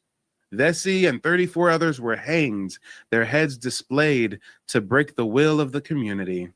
But Charleston's soil absorbed their blood, and their names became scripture in the oral history of resistance. And a decade later comes Nat Turner's Rebellion of 1831 in Virginia. Turner, a preacher of Black indigenous descent, don't believe me, look it up. He believed that he was chosen by divine revelation to end bondage. His uprising swept across Southampton County, leaving planters in terror. The same decade in the swamps of Florida, we've got the Second Seminole War, 1835. And this is another front in the same struggle. Both Turner's Revolt and the Seminole Resistance, it shared a prophetic core. Indigenous folks were having visions, ancestral memory, and a conviction that liberation was holy. And in 1841, the struggle reached the sea once again. A group of Black indigenous captives aboard the Creole mutinied. They seized control and they sailed to the Bahamas, where they won freedom under British law. It was the most successful maritime revolt in U.S. history, a direct echo of the Maroon tradition, and most of you have probably never heard of it, right? The Creole. The Creole was the name of a ship. These Black indigenous captives took over the ship, mutinied, and sailed to the Bahamas, got freedom and protection under British law. Come on. Come on. Let's talk about it. Let's talk about it. Now, you have to remember that we're going to get to the Civil War. But these are so many conflicts, so many slave rebellions, Indian wars, and you got to understand that they compartmentalize history and make you think that there's a difference between a slave rebellion and an Indian war. Here's the difference. If I'm an Indian and I'm not enslaved, I'm running around freely and I'm banging against the Europeans, well, they call that an Indian war. But if I'm captured, if I'm enslaved in place, taken as a prisoner of war, and I resist, well, now it's a slave rebellion. But guys, I'm hoping that I'm really putting this in perspective for you, because you got to know that the Civil War, nah. Abraham Lincoln, nah. We were freeing ourselves. We eventually freed ourselves. 1855, we get to the Third Seminole War. Yes, 3 different Black indigenous armed resistance movements. The Third Seminole War marked the U.S. government's final campaign to eliminate the last free indigenous Seminoles from Florida's Everglades. They fought in the mangroves, living ghosts of a people who had never surrendered. From Yamasee to Fort Mims, from Fort Negro to the Everglades, they embodied an unbroken lineage of resistance, one that had lasted over 150 years. And when we finally get to the Civil War, oh man, when we finally get to the Civil War,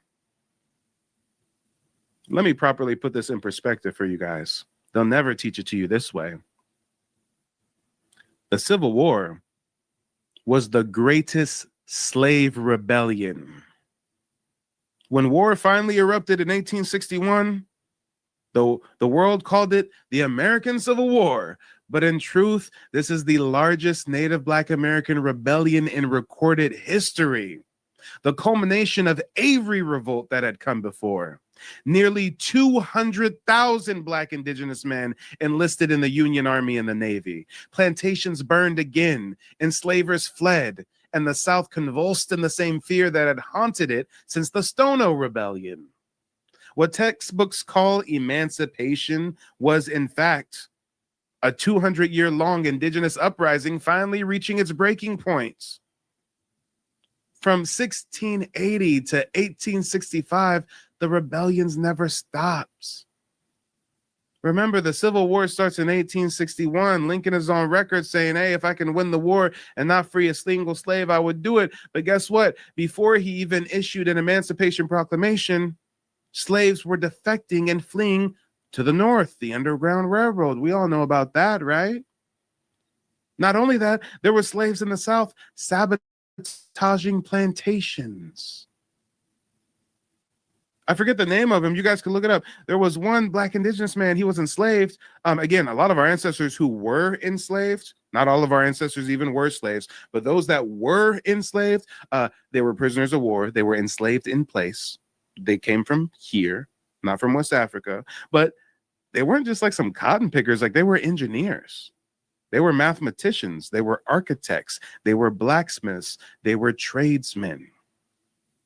So I don't have the exact name. I can probably find it with a Google search, but there was this one slave in the South that they had they had him as a captain of a boat. And one day him and his folks, they stole the boat. They ran off with the boat, took it to, hold on. I got to find the name, y'all. I got to find the name. Slave stole Confederate ship. He stole the Confederate ship, sailed it to the Union. The ship had like secret plans in it, a bunch of guns and ammunition and stuff. I mean, y'all don't understand. We won that Civil War. North wouldn't have won it without us. Let's talk about it. The person that I'm speaking about, his name is Robert Smalls. Look him up. Robert Smalls. He stole the Confederate ship called the CSS Planter in Charleston, South Carolina on May 13th, 1862. Come on. Civil War don't end. Slavery don't end till 1865, but in 62, we got Black indigenous folks stealing the boat and running. Come on. The CSS Planter, he sailed the vessel out of the heavily fortified harbor and surrendered it to the Union blockade fleet, securing freedom for himself, his crew, and their families. Smalls was an experienced sailor and the Planter's wheelman. He devised the plan for freedom with his enslaved crewmates. Guys, there's dozens of stories like this. There's dozens. Our ancestors was double agents and shit. So some of them was on the plantation giving information to the Union soldiers. I mean, we self-emancipated. Let's talk about it. And you got to understand that every so-called slave revolt, every Indian war, every Maroon uprising, they all were chapters of the same epic story. The story of Native Black Americans, the Black indigenous people of this land fighting for sovereignty, for family, for freedom. When historians separate those wars, they distort the truth. This is one continuous conflict, an indigenous war for liberation disguised by colonial terminology. From the blood at Stono and the flames at Fort Mims to the swamps of Florida and the battlefields of the Civil War, this is not many stories, but one. This is the hidden war before the Civil War, a war fought not just with muskets, but with memory, a war that began the day that the first chain was fastened and ended only when Native Black America rose to break it. But you know what I want to do, guys? I want to open up the panel. I'm going to go ahead and drop the StreamYard link. If anybody wants to call in, now is the time to do so. While we wait to see if we have any live callers, I do have some content that I want to share with you. And this is going to be discussing the Seminole War. One of many. Now you know, when you hear about the Seminole War, when you hear about the Yamasee War, one of many wars. When you get with me and do your genealogy and you learn that your great-great-great-grandfather fought in the U.S. colored troops and stuff, know that he comes from this indigenous rebellious spirit. Hundreds of years we've been fighting, resisting, fighting and resisting, fighting and resisting, fighting and resisting, and we're still occupied to this day, aren't we? And still we fight, and still we resist. 1776. 13 American colonies rebel against British rule, but Florida remains loyal to England. The river dividing Georgia and Florida becomes an international border. Hundreds of blacks enslaved on American plantations escape south, finding refuge and allies among the Seminole Indians in northern Florida. Enraged slave owners enlist the United States government to destroy the Black and Seminole alliance. But in 50 years of fighting, the bond between Black and Seminole is not broken.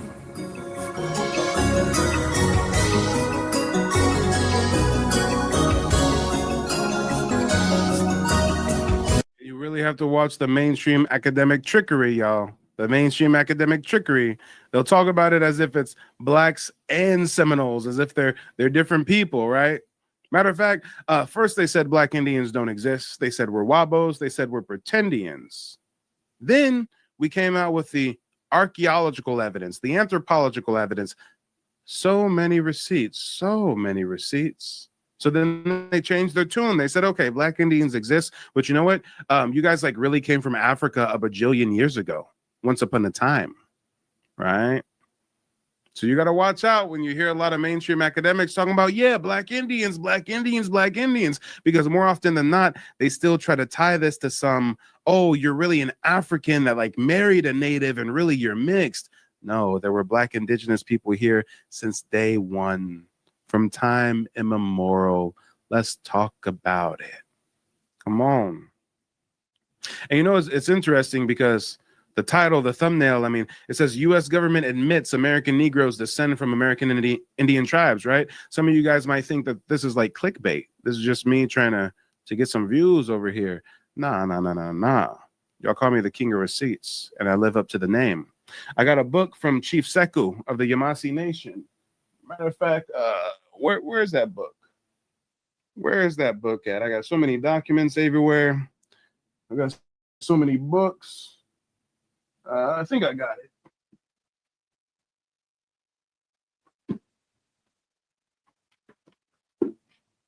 Here we go. Yamasee Indians, Culture, Heritage, and Practices by Chief Sekou. You can get this book at YamaseeNation.com. YamaseeNation.com. But let's do a little bit of reading. You know, reading is oh so fundamental at the end of the day, ain't it?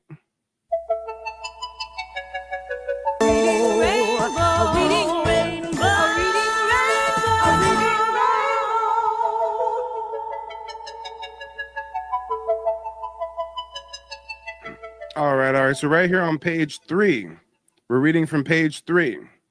It says, we Yamasee Native Americans were described as woolly-haired dark Negro Indians whose hair was different, as described in congressional documents held in congressional archives even today. We were considered darker than the Creeks. Now, to say our hair was different means obviously we didn't look like the typical Hollywood depicted Indians that our grandmothers and grandfathers grew up watching on TV as young children. The Hollywood Indians that were portrayed in black and white films were played by white actors. Those images were deliberately shown for the sole purpose of having our great aunts and uncles and grandmothers mentally discard any identification with Indian ancestry via self-identity. Our aunts, uncles, and grandmothers were to conclude that since they did not resemble what a TV Indian looked like, they must have been either half-blood or weren't Indian at all, even though they might have known they had a full-blooded mother or grandmother identified as an Indian. Let's talk about it, guys. Matter of fact, on the front cover of this book, on the front cover is one of those congressional quotes. And this, again, goes back to how they try to Africanize Black indigenous Americans. This is one of the quotes from Congress. This is an excerpt from Congressional Serial Set by United States Government Printing Office, 57th Congress, First Session, House of Representatives, document number 179, Report of the Industrial Commission on Agriculture and Agricultural Labor, Washington Government Printing Office, year 1901, page 824. That's how you cite a source. You guys can pause this, rewind it, look up this document, look it up. This is from Congress. Quote, that the Yamasee Indians were Negroes, what were known afterwards as the fiercest of the Indian tribes of the South. The well-known Yamasee Indians were Africans. Whoa, not U.S. Congress trying to Africanize Black indigenous people, not there's a dark-skinned Black Negroid warrior tribe, and you can't hide them because they're taking out all your settlers. They're banging against you guys. You can't hide them. So they say, okay, well, they're Africans. What? Huh? So you telling me U.S. Congress is pulling such an okie doke, they want us to believe that Africans migrated here before them. And the reason why you've never heard that promoted in school or anything was because that's something they kind of specifically promoted here in this congressional document, because they were trying to explain away this Black indigenous tribe. Okay, so these Black Indians are here. They had to have sailed here from Africa before Columbus. And don't take my word for it. Actually, look it up. Look it up. They say the smartest tool nowadays is ChatGPT, right? And ChatGPT is just that. It's a tool. It's not a source. You got to use it the right way. And let's check out ChatGPT for just a moment if we can. Let's just check them out for just a moment, because I'm wondering if they can actually give me like the full text of the congressional quote, or if we can get a little more in depth on this theory of the Yamasee being Africans, and whether or not any mainstream academics, substantiated that claim ever, or if it was just something that Congress mentioned once upon a time and never really brought up again. But let's see, guys. Let's see what we have here. Let's come over here to ChatGPT for just a moment. Just a moment. All right, let's see. Can you pull up a congressional quote about the Yamasee indigenous tribe? Did mainstream academics or did the United States government itself allege that they came from Africa at some point?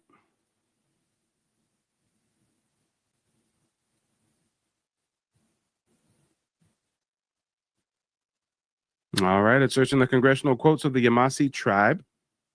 I found one clear congressional reference and also traces of the idea that the Yamasee emigrated from Africa in some U.S. government documents.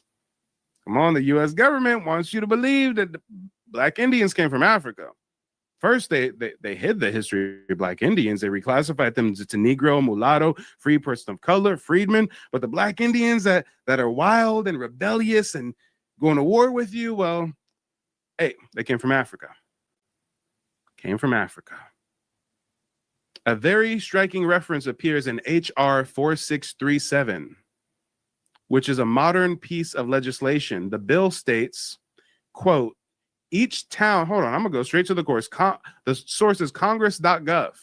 I'm on congress.gov now. Here's the bill, guys. We're gonna read the bill, HR 4637. That's how deep we gotta get with the receipts. ChatGPT is just a tool. It's not the end all be all, ladies and gentlemen. Let's see where this quote go. Creek Nation of Oklahoma, Muskogee Creeks, that's my tribe right there. Creek Nation. Now we're looking for Yamasee. What I'm going to do is, I think it's Control F. There we go. See if we can find Yamasee. Here we go. Congress finds the following. This is in their findings. They say historically, the Muskogee Creek Nation were comprised of a confederacy of separate towns, tribes, and people. Each town was a complete governmental unit in and of itself. And guys, this is very, very true. I actually descend from the Chief Justice of the Muskogee Creek Nation. My grandfather's name was Thomas Jefferson Adams Harjo. This is him right here. He was a town king. Why was he a town king? What is a town king? Well, each one of our indigenous towns functioned as its own governmental entity. So that's why he was known as a town king. And yes, my ancestor, although he's listed on the Dawes Roll as a full-blooded Indian, mainstream academics, more specifically some asshole professor from the University of Georgia, try to reclassify him in books as an African. Even though I can pull him up on the Dawes Roll right now. I can pull him on the Dawes Roll right now. Roll number 2145. If anybody wants to look him up, 2145. Thomas J. Adams, the J is for Jefferson. Here we go. 57 years old is when he's placed on the roll. His blood quantum is full. He's a Creek by blood, a full-blooded Indian. Chief Justice of the Creek Nation, the town king, and mainstream academics in the 21st century try to reclassify my grandfather as an African. So now you see why I go so hard in the paint. This is personal. Historically, the Muskogee Creek Nation were comprised of a confederacy of separate towns, tribes, and peoples.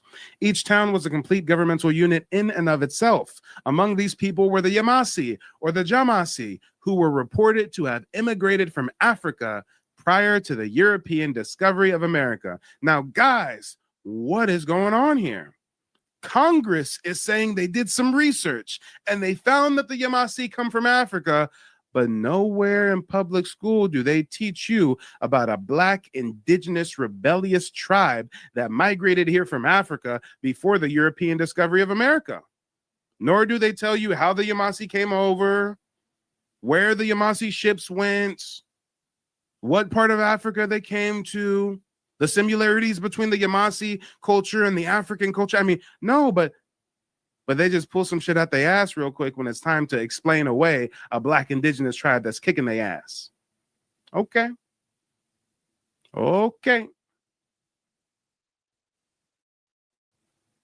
Hey, if this is true, where's the sources? As colonists and eventually non-indigenous Americans began to inhabit this area, these new residents sought to civilize the Creek Indian. In the ensuing decades, the United States continuously and repeatedly attempted to impose, often by force, its customs, economy, religion, and political structure on indigenous groups such as the Creek Nation. That's my tribe we're talking about right there. Troubling history. Troubling history. Look it up, guys. Look it up. I'm sure you guys have heard, Black folk out there, I'm sure when it comes to getting in touch with your indigenous roots, you've heard people say, what do you mean your ancestor was an Indian? What, there was like a slave of some Indians? But notice how they never tell you like what tribe allegedly had all these Black folks as slaves. And then even if they name a tribe, like, are you saying every single tribal member had a Black slave, or like certain tribal members had slaves? Or they don't know. They haven't done the research. I have. I live this. These Indians that had slaves are the same Indians that signed the treaties that resulted in us walking the Trail of Tears and losing millions of acres of our ancestral homeland. The same Indians that had slaves are the same Indians that signed the treaties, and every single one of them was a half-breed with a Scottish father and an Indian mother. Look it up. Look up the Cherokee, the Choctaw, the Chickasaw, the Creek, the Seminole.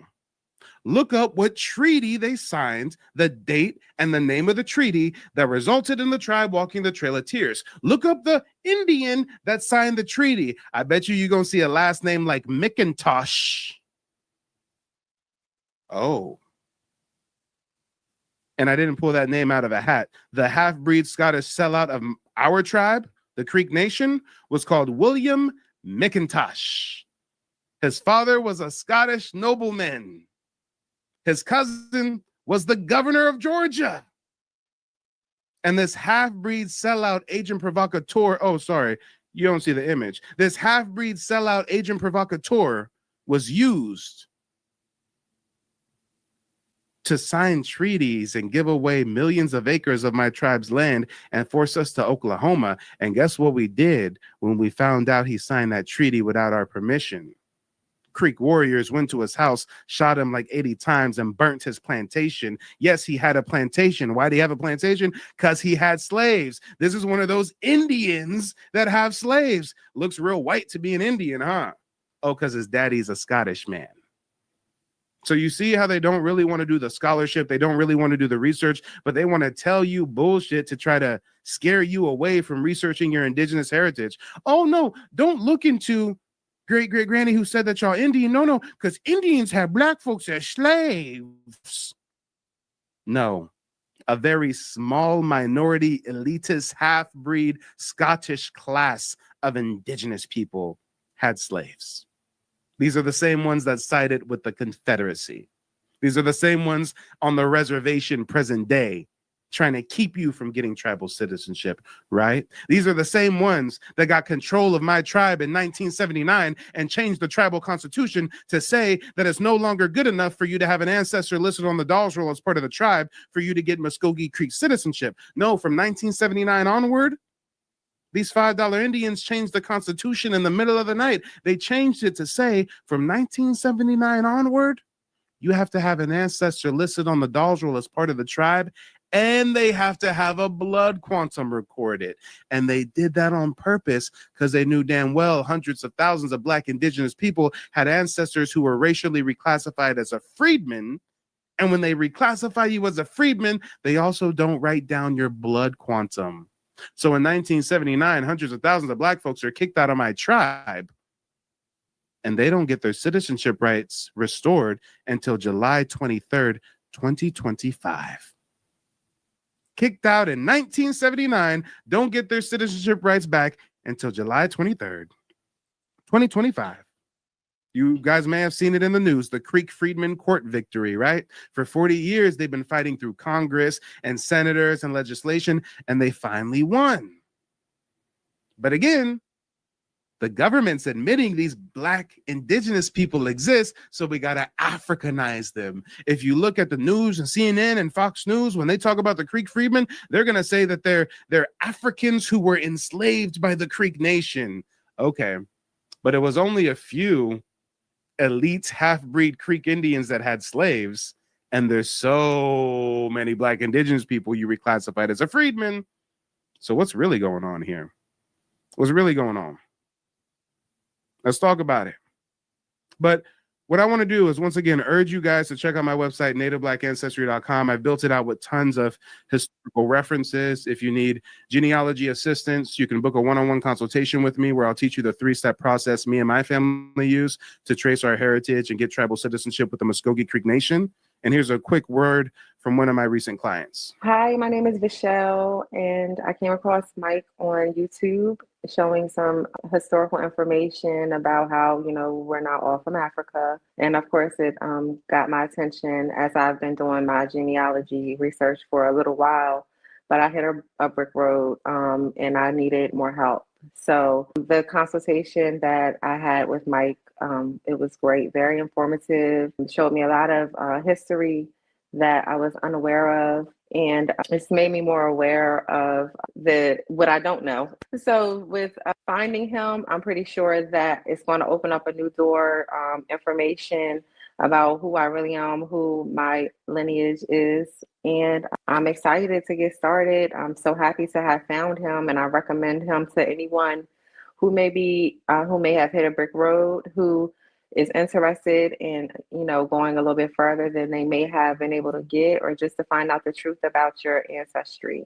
Contact him. Let's talk about it, y'all. Real people, real results. And also, again, I just built out that Hidden Heritage course. If you go to nativeblackancestry.com and get the course before it officially launches, you get 50% off. So check that out.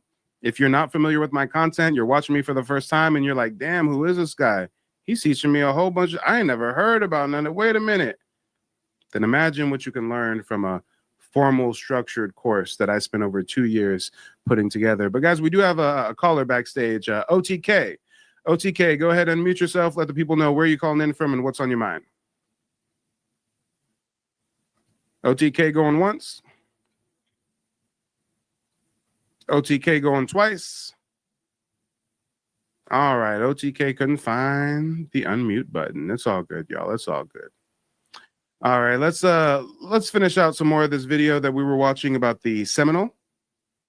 And then we're going to transition into the next live stream. Again, this is a marathon. It's not a sprint. I thank you all for tuning in this evening. And let's keep the information going.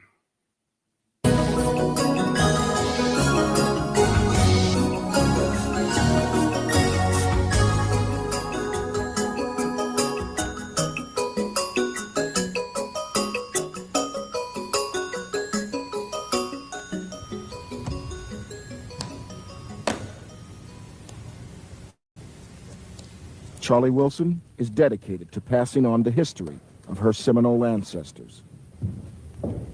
So many blacks were in slavery, and we would say died for being black, and we survived.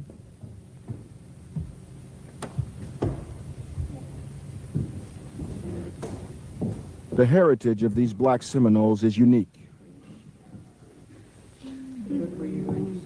Their existence as a people proves that whites failed to destroy the alliance they most feared.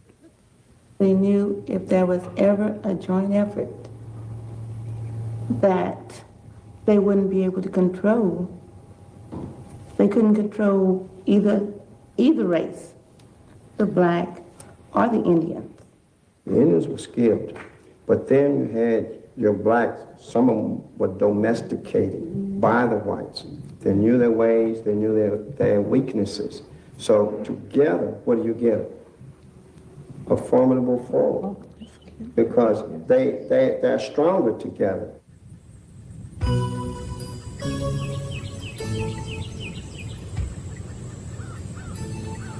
American slave owners feared the united strength of the Africans they had enslaved and the Indians whose land they had stolen. This combined African and Indian force soon became Florida's best defense against American invaders.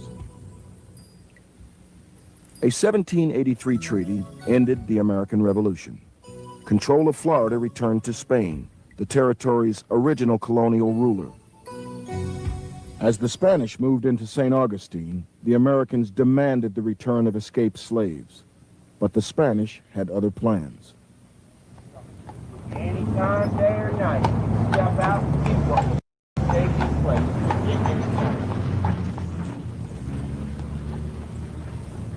Historian Jane Landers discovered records documenting that the Spanish encouraged a military alliance between blacks and Indians.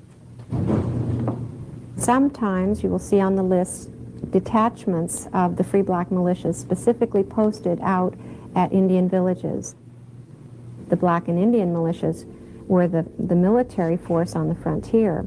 So the Spanish would be negotiating at diplomatic levels with the United States, but they would send out the Indians and the blacks to do the fighting. Come on, y'all, peep the hijack, peep the psyops, the blacks and the Indians and the blacks. I mean, guys, this is a tale as old as time. Look it up. Whenever you got a prominent Black Indian, a prominent, free person of color even, they always, if they have to admit that they're indigenous, they always throw some African American and indigenous. Mildred Jeter, Loving versus Virginia. They try to tell us that was a African American and indigenous woman. No, she's full-blooded Virginia Indian. Crispus Attucks, first martyr of the Boston Massacre. They try to tell us he's African American and Indian. No, he was just Nantucket Indian. No. And the Free Blacks in St. Augustine were very connected many times to the blacks that were living in the Seminole villages. What we now call the Seminoles were living in their own villages, for instance, very large settlements near what is now Gainesville, Florida, in the Alachua Savannah area.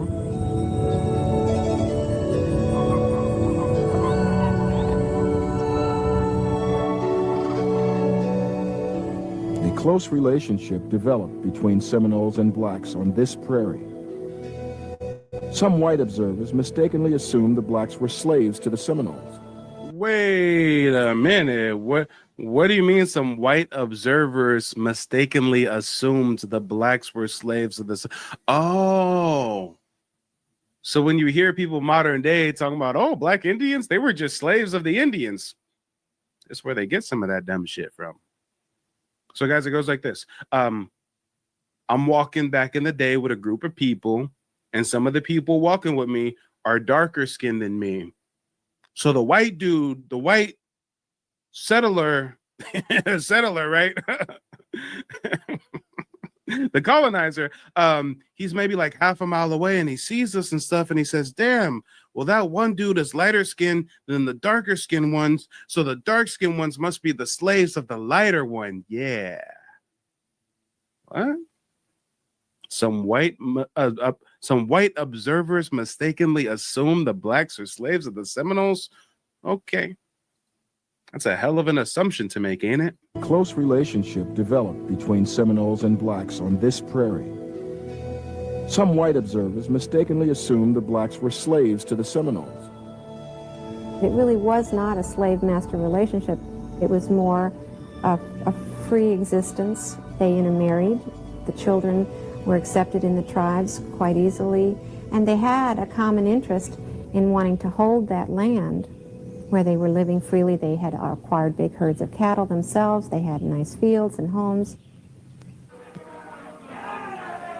But Georgian slave owners raged against the Blacc and Seminole alliance. They demanded that the U.S. government capture the former slaves and their children, even if it meant invading Spanish Florida, which they did in 1812. Blacks and Indians fought so fiercely and with such determination that they routed the Georgians who were invading Florida. They even fought and defeated a U.S. Marine contingent that was assisting those Georgians. Come on, our ancestors was putting in work, y'all, putting in work. But don't go anywhere. As soon as this broadcast ends, there's going to be a countdown on the screen, and it's going to automatically push you into the next live stream. This is a marathon. It's not a sprint. I'll see you guys in just a moment. They don't want you to remember this. You not no slave, you indigenous. Fuck how they painted them Indians. You went to war with the French and the British men. Quite frankly, you was kings Merovingians. They took the women and men, made them prisoners, raised up the children to worship their images, set up a lab to the genes and they mixed them. And this shit get way deeper than your pigment.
All right, greetings. I hope everyone can hear me. All right, shout out to everyone that's joining me this evening. And this is Professor Griffin, of course. This is Black Power Media Reloaded. All right. And the name of the show is Arm the Masses, right here on Black Power Media Reloaded. Shout out to Kalanji, shout out to the staff over there, Black Power Media, and of course, we reloaded. And thank you all very much for joining me on the new time change.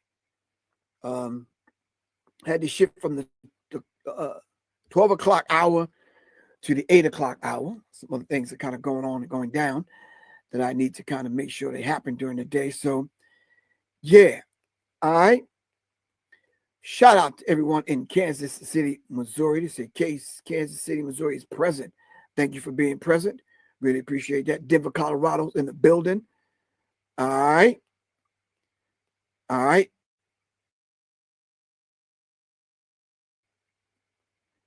Shout out to everyone in us. All right. Anyway, we're going to have an interesting show tonight. So just bear with me, fam. Energy is kind of, so. This is a Monday, so we're going to try to get things together for the rest of the week and make sure they happen the way they need to happen. Anyway, Paper genocide. This is Indigenous Peoples Day. All right. Indigenous Peoples Day. What does that say for the indigenous people that were here prior to anyone being on this part of the earth as Pangea separated itself? All right. Family, if I say anything that you don't quite understand, I think I'm pacing myself in such a way where we can look these things up. All right.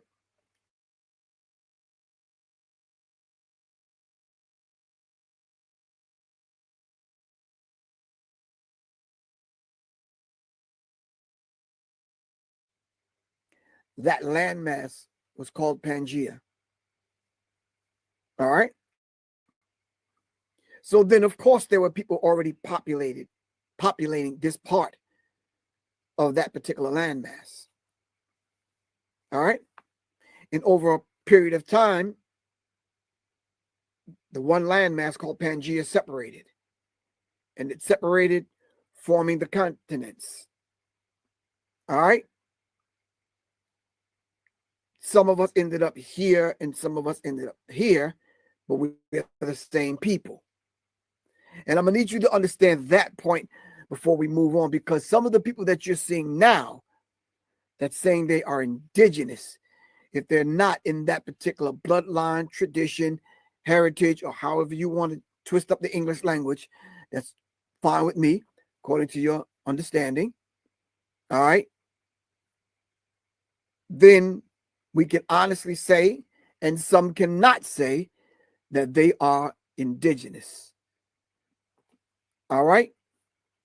I believe it was Dane, Calloway, that talked about the $5 Indian. Shashi McIntyre talked about that concept way before I think Dane Calloway was born. So I'm hearing it for the third and fourth time in my life. So yeah, that history was given to us in several books, the Black Indian and other books that we can kind of read. If you still read books and if you still study. We used to sit at lectures and talk about these things and go to study groups and build and discuss those things. Stand around in ciphers and go to the parliament and discuss these things. All right. To a lot of people that may be listening and watching right now, your generation may have gotten it from a Dane Calloway, which is a beautiful thing. Not to say that anyone's right or wrong. The information is there for you to take, put it under a microscope, piece it apart. All right. Okay. So now, so then understanding that concept, when the United States government deemed it necessary to create documents and records and a paper trail and ledgers and deeds and this whole concept that they kind of came up with. It wasn't for the good of those individuals that did not necessarily need it. We knew who was related to who. We didn't have to write it down. We knew the traditions. We didn't have to write them down. It was an oral tradition. We knew our rituals and we knew our ceremonies. All right. We didn't have to put it in a book and pass it down. All right. It was written in the hearts and minds of the people. All right. So since we have records, all right, the records have been and had been manipulated for control, population control, the control of who gets rights to certain freedoms as far as certain land, whatever it is. So these records are now kept and distorted. These records have become the object of what we call today the concept of paper genocide. I'm not sure they're still allowing us to say genocide on YouTube and Facebook or whatever, so we'll just say G-side, okay? That in and of itself, having to curb your language, G-side don't hit the way it should hit. You understand what I'm saying? So when we're talking about paper G-side, then we're talking about the idea of erasing an entire people on records, using paper records and documents. All right? This is what we're talking about. So we don't have to constantly get into this whole debate and argument about who's Native American, who's indigenous, who's, yeah. If those traditions were kept in the 100 or so Native American tribes that existed way before the European ever stepped foot in the United States, all right, then those that are honoring those individuals today, yes, we could do that. Those individuals that are celebrating their heritage, their traditions, yes, let's do that. Those individuals that have kept the tradition from the tribes, even though the complexion of the tribes have changed, let's continue to do that. But for all intents and purposes, let's get the record straight. So those of us that strictly go by the records, by the documents, and I'm saying you're doing yourself a disservice, and you cannot do that simply because they erased certain tribes that were on. It was difficult for me when I went out to try to find the Blackfoot Native American indigenous Blackfoot tribe. Any Blackfoot out there, all right, please let me know. But the idea of being erased via your records that was kept by the same individual that didn't want you to exist in the first place. All right. Yeah. It was a brutal history that the Native American experienced here in America. All right. So much so, some of them among certain tribes even wanted to own black people. That exists. All right.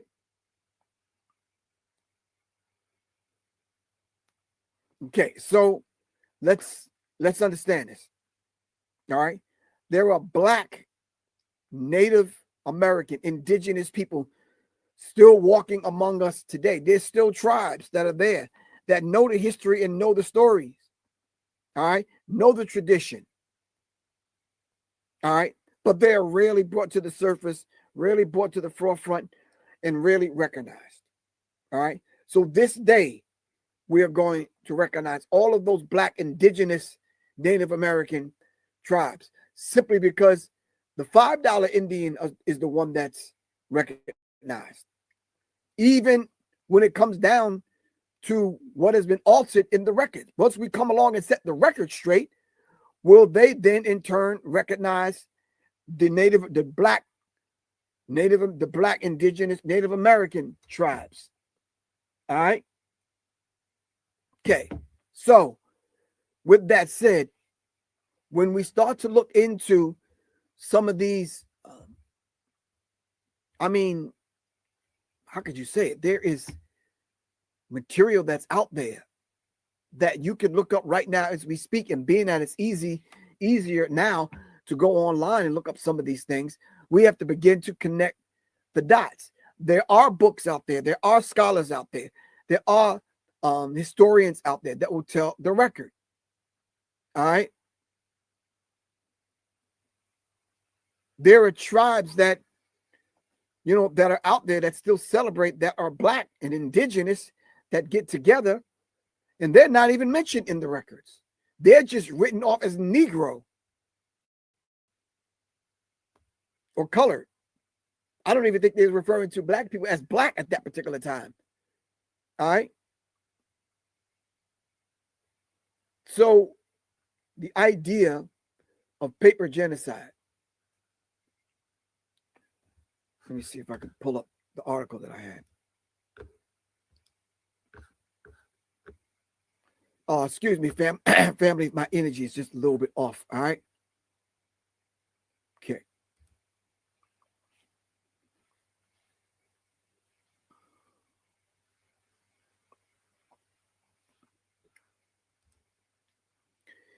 It is no secret that America is a melting pot of cultures.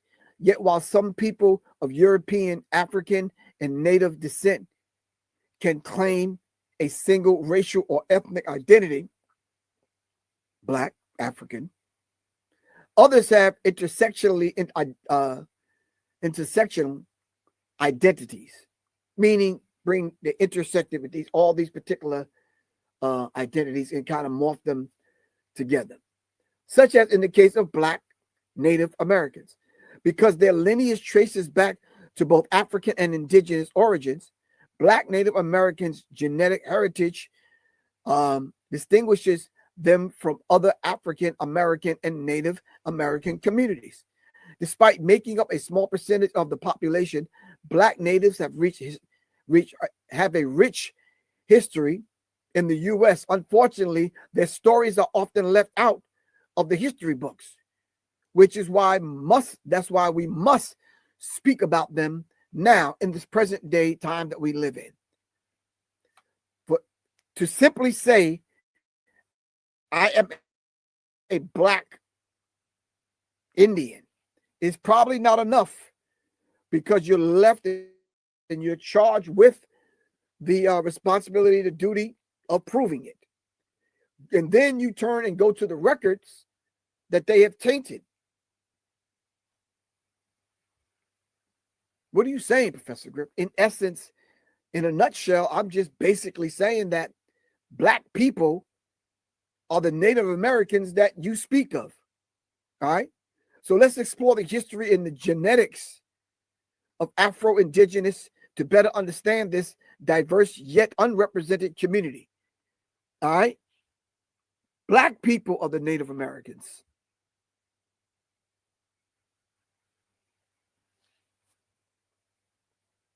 All right. African Native Americans are people whose lineage traces back to both Native American and its African roots. Why is it so difficult to understand that? That's not hard.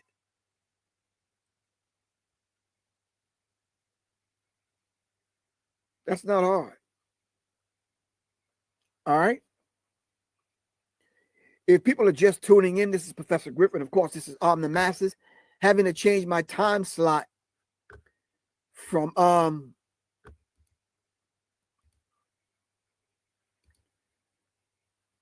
having to change my time slot from 12 noon to 8 p.m. All right. 12 noon to 8 p.m. So my intention is to build this thing back up to an audience that will support the platform. And then not only that, engage in the platform. All right. It's imperative that we do that, because the format that I am trying to create, once we get it to that point, is just have people come on and speak about the subject matter in which we're talking about. All right. Smitty Lynn Smith said, yo, you made a live? Okay, I got you. Or you made this one. Okay, got you.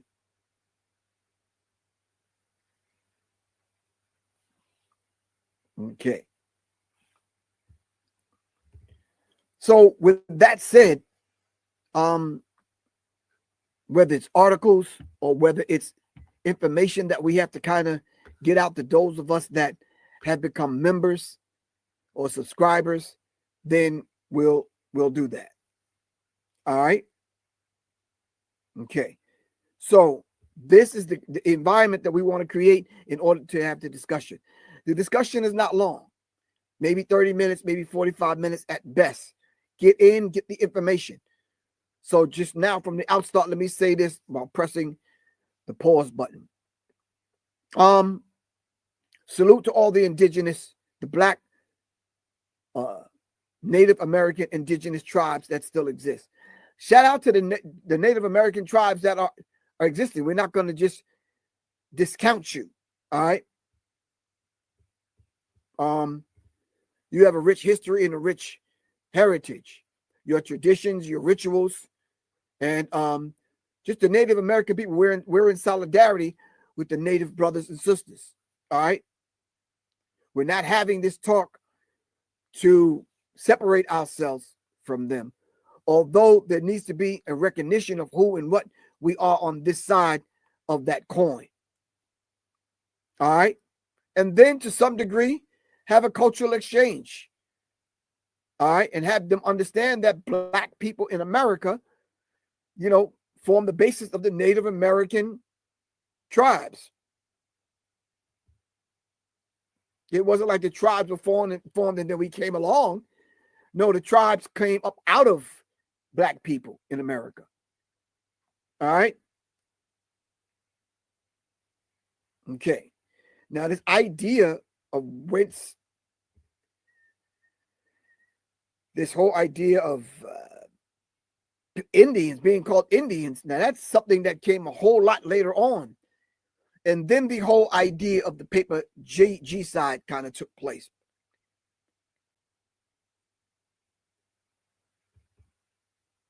All right. So we're going to say salute to all of those Native American tribes. This is that day that they called Columbus. We don't need to go over the history of Columbus because you already know who Columbus is. All right. If you're still thinking, let's just a hint. If you're still thinking he was this Italian dude, no, you're wrong. Go back and do your research. Do a deeper dive. All right. Okay.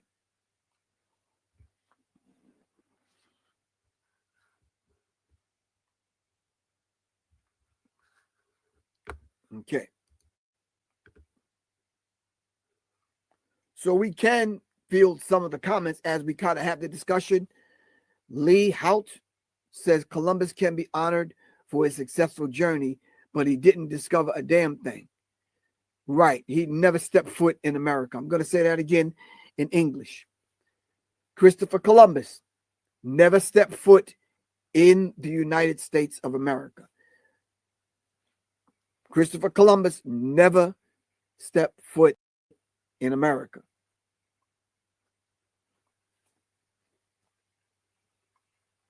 Marinate on that. All right. Okay. So with that said, then we can dive deeper into who are the indigenous people here in America. All right. So keep in mind, when I gave you the example of Pangea separating, the place over here was not called America yet. And then the place over here was not called Africa. So to those of us that came before Africa and America, then we are those individuals. We are those people. All right. Now, having to trace who we are back, yes, we might end up in a place called America and in a place called Africa. All right. But these places were not called these things back then. We were before Africa and we were before America. I'm going to let you marinate on that for a minute. Trying to keep my temperament even keel.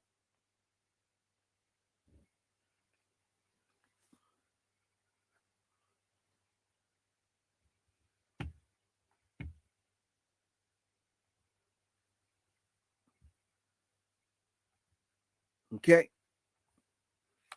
We were before this place called Africa. We were before this place called America. So for you to come along with this Johnny come lately kind of cut and paste kind of history that you kind of working with, given to you by YouTube University and InstaSlam and FaceCrook, that's not going to work. That's not going to suffice. Not at all. All right. That's not going to suffice. We have to come better than that with a deeper and a rich history that we have. We can pull from it. There's nothing wrong with that. All right. So when we go on these in these rooms, especially on TikTok and in Twitter, X, and other places, we need to bring all of the receipts. All right.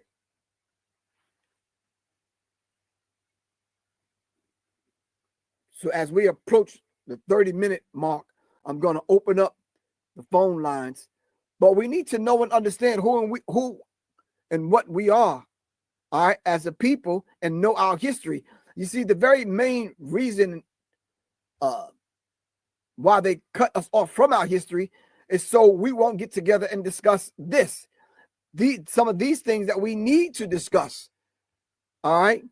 When we start talking about the idea of Black Native Americans,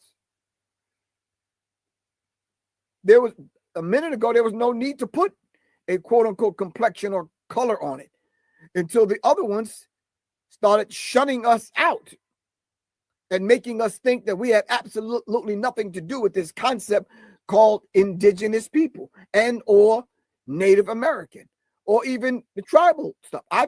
I showed up at the Blackfoot tribal ceremonies, and it wasn't a warm welcome, but I knew my history, and it took me to Montana.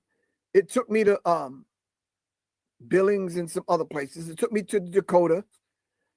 So I just said, okay, I ended up in California, and I just said, okay, that's as much as I can do. I can't do it anymore. All right. Because back then when I did this, I didn't have that much history up under my belt. All right. And knowing and understanding who we were.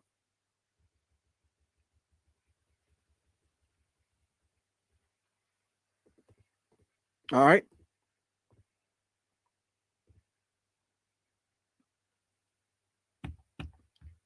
All right.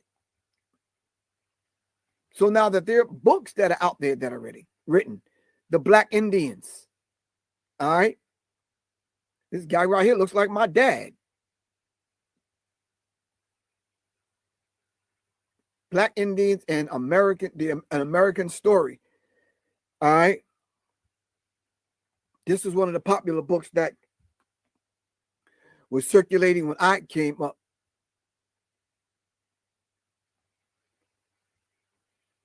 Hold on.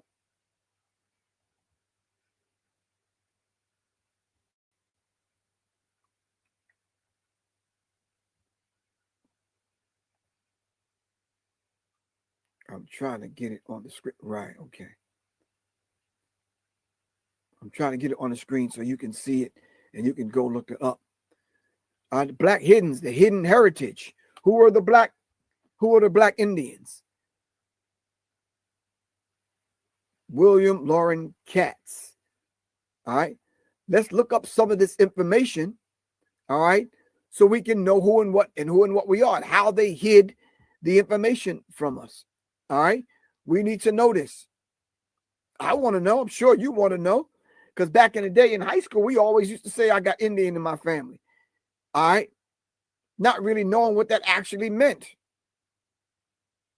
All right.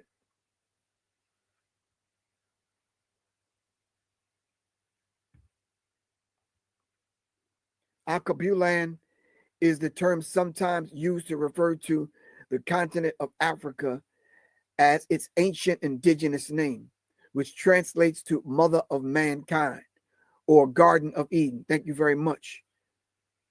At Al Cooper, 1348. Really appreciate you. Prior to it being called that, what was it called? And who were we at that particular time? Was there a need for us to call us African or Black if African in America didn't exist yet? Were we Alkebulianis? What were we? All right. Or were we just gods and goddesses?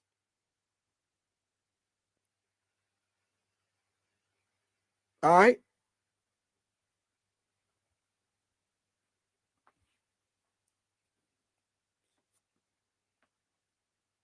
Was there a need at that particular time to denote race?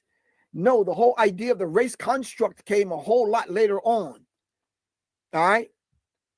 All right. So it's the 30-minute mark here. I'm going to go ahead and open up the phone lines for you to come on in and have this discussion if you'd like. No pressure. Just keep in mind we don't argue. I'm not debating and I'm not arguing. All right, I have one of them old phones, you know, the kind that you really hang the phone up on somebody to hear it. I got one of them phones over here. All right, this is Professor Griffin. This is On the Masses right here on Black Power Media Reloaded. Coming up next at the 9 o'clock hour is Writers Row, and my sister Mecca will be on here discussing her book, all right, Feeling It, hip-hop memoir. And of course, my brother Adam will be on here discussing his book and his body of work. And y'all know we changed the name. We changed the name from Writers Row to the Writers Block. All right.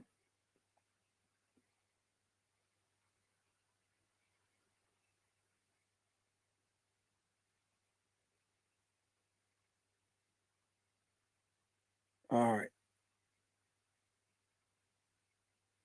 Hold on one second, fam. All right. All right. All right. So I put the link in the chat for people to come on. All right. So the idea of this particular landmass, all right, and us ruling this particular landmass from our throne. Our throne wasn't called Africa at that particular time. And this place wasn't called America. All right. So with that, as far as, you know, a foundation or as the backdrop, all right, we can stop having those silly arguments about I'm African, I'm American. Of course, we have different cultures. And we have a common thread that runs through all of our cultures if you take time to recognize what those common things are. All right. This is why I always say the divinity in me salutes and celebrates the divinity in you. All right. Because until we find out what that common thread is, then we will never know. All right. All right. Who do we got? Mac, what's up with you?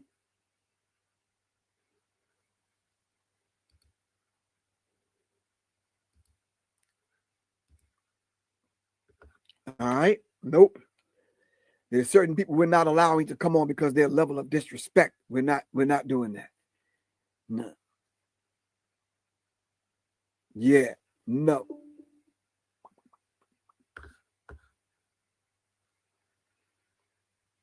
All right. I may be nice enough to let you still come on, but you're not actually coming on to speak to the people. This ground where you stand is sacred. We're not doing that. If I've been charged with the responsibility and the duty of raising the vibrational pitch of our people into the mind of God, into the mind of their higher self, into their higher self, then I'm responsible for who I bring and allow to come on the platform. And we're not doing that.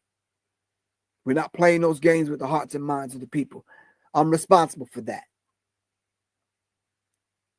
I'm charged with that from the creator right on through to Kalaji, who's allowed me to be on this platform, through the people at Black Power Media Reloaded, and those people that support what I do. All right.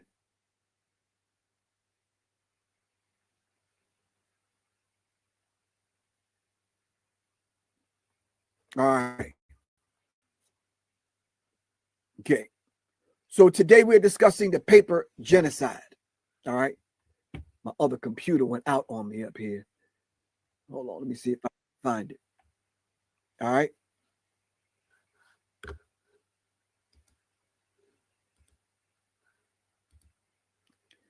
Paper Geno-Cide is the intentional systematic use of government records and policies to erase the identity, history, and existence of an ethnic or cultural group. This is the subject we're talking about today. Paper genocide, Black, indigenous, Native Americans. All right. Hold on. Anyway.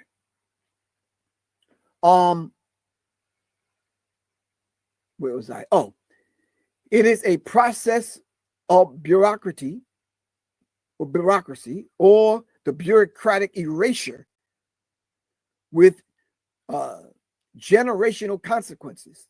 So this whole idea of this bureaucratic kind of fancy way of saying the government is responsible, with generational consequences used to suppress the legal rights and historical claims of marginalized communities, particularly indigenous and African American people. All right. Okay.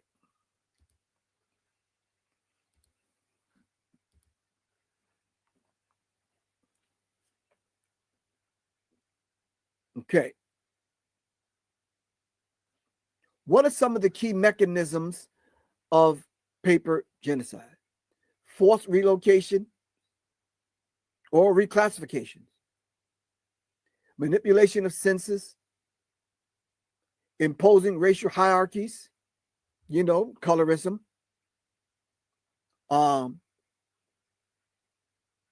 undermining treaty and land rights, imposing new naming conventions. All right.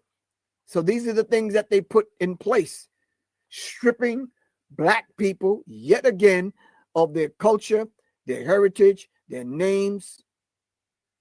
All right. What are the consequences and impacts? The effects of the paper genocide are ongoing and have created immense challenges for communities seeking to reclaim their identities and histories. In the process of reclaiming, all right, let's not fight and kill one another. All right. We're going back to reclaim. All right. So you may run into somebody a little bit lighter than you.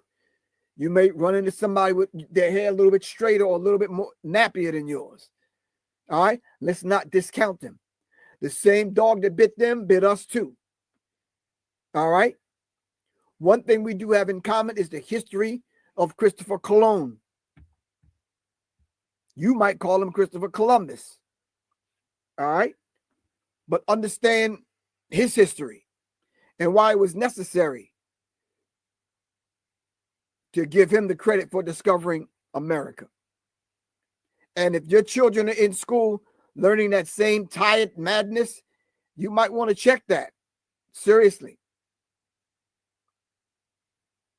If they're coming home today from school or going to school tomorrow, because today is a federal holiday, if they're going to school tomorrow, those school programs that they have still calling us Indians and still, going having the plays and going through this other stuff about these people being benevolent, kind of righteous Christians that saved the Native Americans. Stop.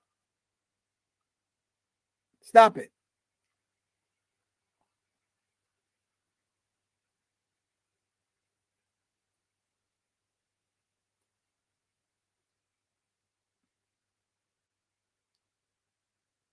So, of course, Black people are the group that's constantly, historically, been reclassified over and over and over and over again. Even in my lifetime, we were coloreds, we were Negroes, we were all kind of stuff. Headquarters is in ATL, Aboriginal Republic of North America. Give me some more information so I can put it up on the screen.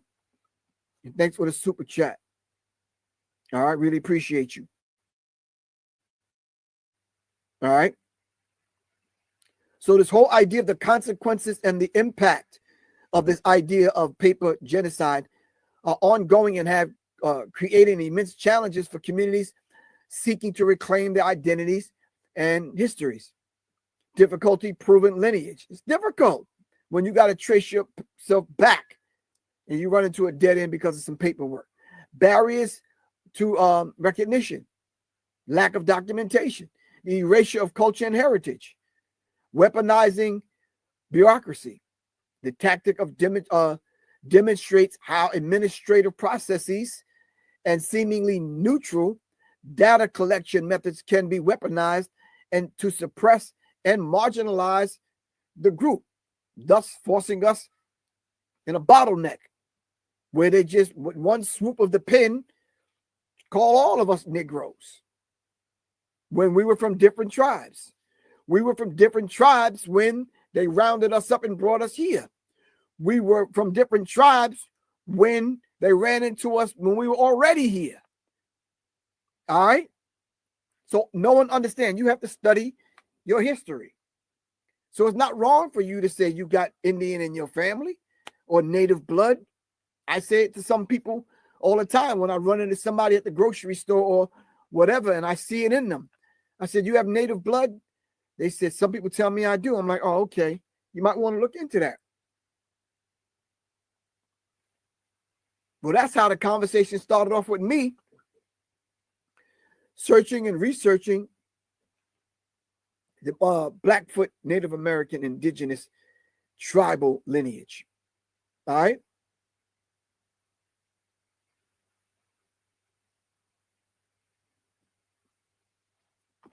So, yeah. And then when they didn't want to keep the records, they just burned them, burn it down, burn all the records up. At one particular time, they didn't have to know your name because you had no rights to a name. They would call you whatever they wanted to call you. Why you think there's so many Johns in America? And then John's son. And then when they got mad and started arguing, one called themselves John Stun, son of John. Everybody's name wasn't John.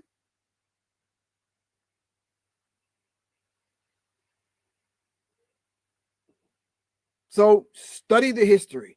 Know your history. So when we have these conversations in these rooms, all right, we can build again. We can dialogue again, as opposed to being at one another's throats. Then you can embrace the Native American that might not look like you. They're not your enemy. They've been sold a bag of goods like you have. All right.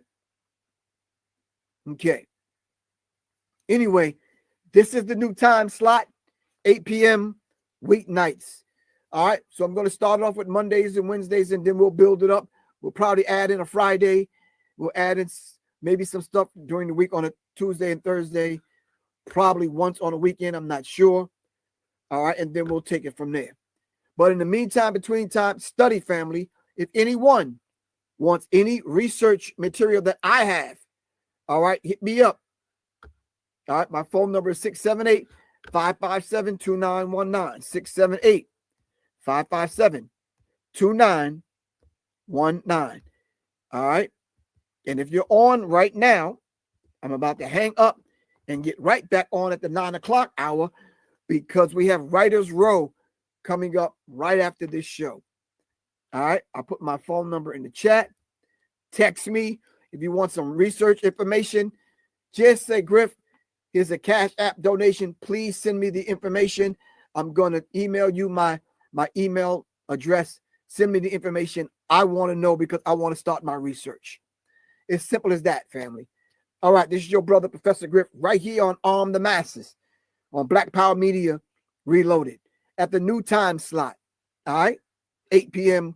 weeknights. All right, this is Professor Griff. Love you all to life. All right, revolution is not an event. It's a process. Begin the process, fam. All right, revolution, complete, constructive, conscious, cosmic change. This is Professor Griff. Love you all to life. Peace. Thank you. Greetings, family. This is Professor Griff. I want to take this moment to thank everyone for supporting me in my efforts to raise the vibratory pitch of your thinking into your higher self. Thank you very much in my efforts right here on Serious Minds RNTV and Arm the Masses. All power to all the people. Thank you very much. If you would like to continue supporting, and if you are a new listener, please support by giving your donations right here on my Cash App, $ Professor Griff, and or go to www.professorgriff.me. Thank you very much. Peace. All power, all the people. Greetings, this is Professor Griff, and welcome to the Writer's Block, where literary consciousness meets conversation. Join me right here every week, Monday night at 9 p.m. right here on YouTube, Facebook, and anywhere you can see and hear your favorite podcasts. This is Professor Griff, and this is the Writer's Block, where words shape worlds, thoughts become movements. Writer's Block is more than just a podcast. It's a journey into the power of ideas. This is the environment where we bring forth authors, poets, lyricists, and cultural thinkers who will write to awaken minds and shift culture right here on the Writer's Block with yours truly, Professor Griff. Peace.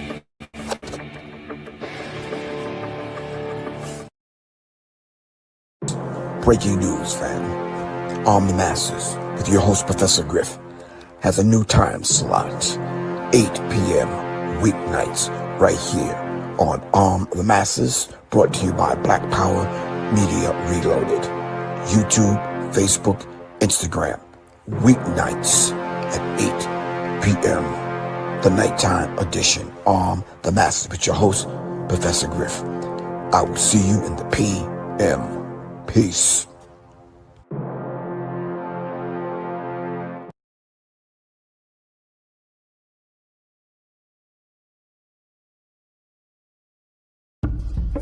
Greetings, family. This is Professor Griff. I want to take this moment to thank everyone for supporting me in my efforts to raise the vibratory pitch of your thinking into your higher self. Thank you very much in my efforts right here on Serious Minds RNTV and on the Masses. All power to all the people. Thank you very much. If you would like to continue supporting, and if you are a new listener, please support by giving your donations right here on my Cash App, $ Professor Griff, and or go to www.professorgriff.me. Thank you very much. Peace. All power, all the people.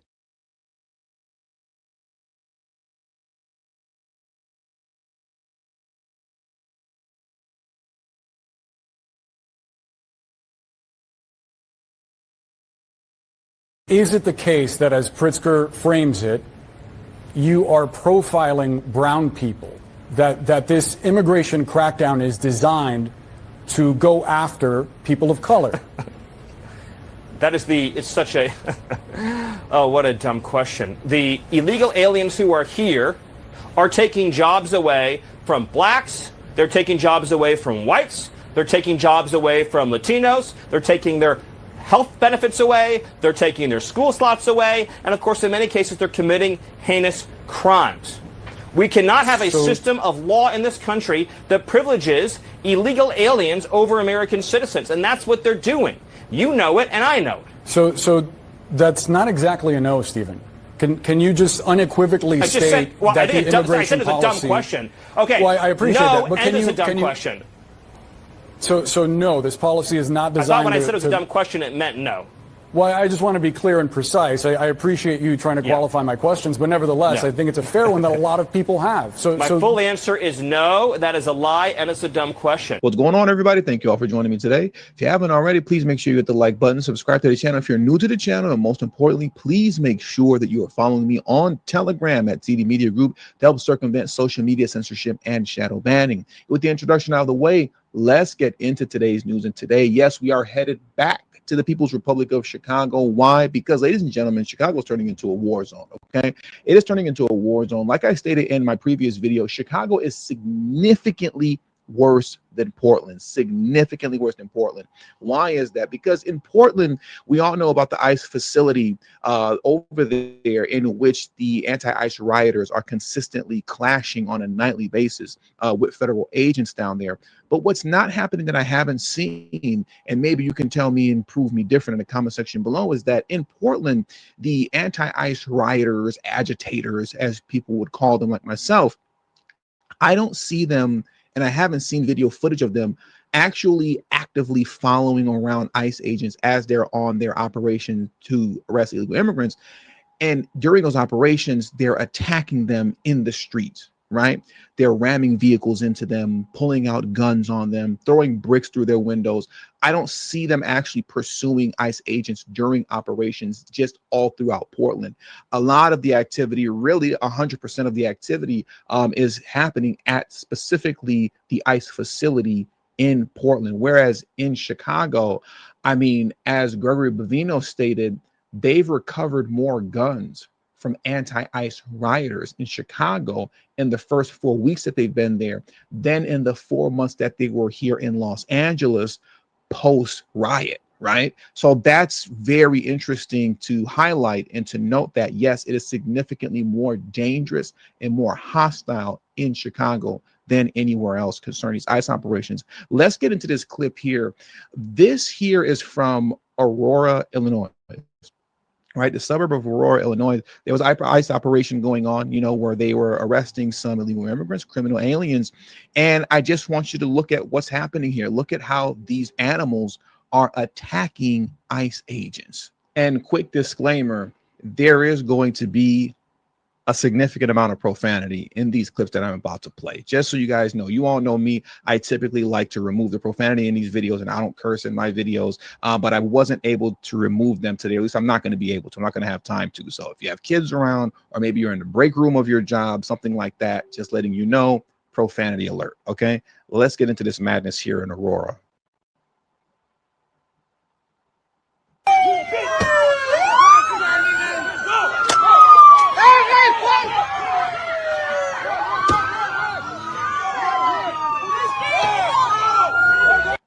Let me show you that one more time with the video full screen. Look at this craziness.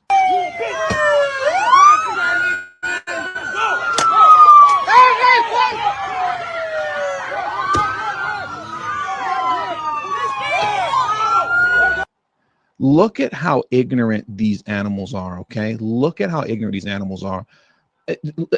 This woman tried to stop Chicago PD with a baby in her arm. Look at this here. Let me rewind it back just a little bit without the sound. Look at this. Look at her. This woman is unfit to be a mother. Look, as they're running, as cops are running, she's running defense. She's standing in the way. Look, you can see her extending herself right there with the child in her hand. What are you doing? Why would you bring your child to a hostile environment like this? And then you have this other woman here that's front and center in the Blacc that just has a phone in her hand. Why wasn't she arrested for obstruction of justice? Because as I rewind here, look at her. What do you call this? I don't watch football, but look at these CPD officers running after this man. I'm just going to make a position. What is this, like defensive back or something like that? Like I said, I don't watch football, but like, look at how she's blocking. She's holding the line down. She's blocking these officers from being able to go after this man.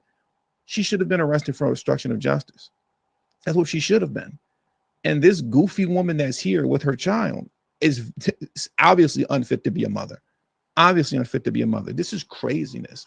Now, if something would have happened, now you're screaming and hollering, I'm a woman, I'm a woman, I'm a woman. Oh my God, what about my baby? What about my baby? What about my baby?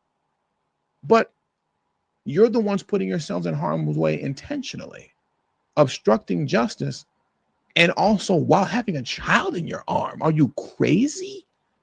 How psychotic do you have to be?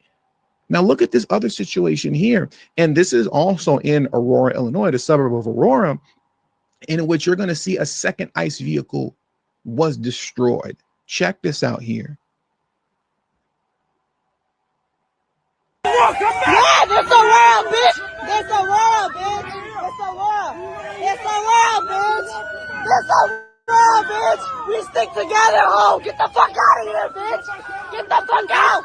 Get the fuck out. Get the fuck out. Get the fuck out. Get the fuck out. Come on, move. Move. Get out. Get out. Get the fuck out. Get out. Get the fuck out. Pussy. Pussy. Pussy. Fuck you. Fuck you. Fuck you. Fuck you. Fuck you.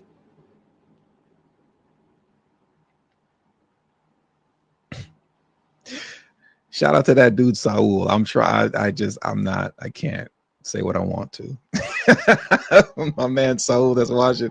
I can't. You can see it all over my face. You called me out in the comment section in the last. You can see it all over my face. I can't say what I want to say. But boy, oh boy, you know, I support heavy-handed policing because it's necessary. I'll say that much. It's necessary. You know, I know a lot of people have their hangups with, you know, police and whatnot. I'm not that guy. I don't have any hangups with law enforcement. And heavy-handed policing is definitely needed in situations like this. Definitely. And I'll just leave it there. That's what should have taken place, right? But now let's move over to the west side of Chicago, right? Because there's a situation here on the west side of Chicago where, once again, I mean, people are just going crazy, completely losing their minds, getting way too close to these ICE officers, you know, bumping into them and testing their patience as they're just trying to carry out these lawful ICE operations that the American people voted for. 77 million of us. This is what we wanted. And you see these people obstructing justice and getting in the way of democracy because this is what we voted for, as opposed to doing what Republicans did throughout the 4 years that Biden was in office, wreaking havoc on America by way of his open borders. When you had people like Rachel Warren and Johnson Nungery being killed by Biden and Harris's migrants, you didn't see Republicans going in the street, creating a ruckus, becoming domestic terrorists, bashing out windows and destroying vehicles and attacking people and attacking illegal immigrants. What they did was that they prepared for the next election and they won. Not liberals. They're not preparing for an election. They're preparing for violence. They're preparing for war. They're preparing for destruction. And that's what we continue to see throughout Chicago because of the rhetoric of Brandon Johnson and J.B. Pritzker. But first, let's head over to the west side of Chicago very quickly so you can look at these animals act a fool during this ICE operation.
I just hate fake courage, you know, they're throwing around all type of the female dogs, as I like to say, right? Calling them female dogs and calling these guys all type of female private parts. And you're only talking like that because you're projecting and you're speaking about yourself. You're talking like that because you know they're not going to do anything. They're not going to respond the way that they should. All right. They're not going to respond the way that they should. They're not going to respond by defending themselves accordingly, as they would legally have the right to. They would legally have the right. If ICE defended themselves accordingly, they would legally have the right to use their tasers and batons and all that. You have to remain within a certain feet when law enforcement is doing their job. I don't remember how far that range is. I think it's 15 feet. I should have looked it up beforehand, but I wasn't thinking about this prior to the video. But I think the number of feet that you have to be away from law enforcement when they're carrying out their activities is about 15 feet. Anything within 15 feet, they have more than reasonable suspicion to believe that you mean them harm when they're in the middle of their operation.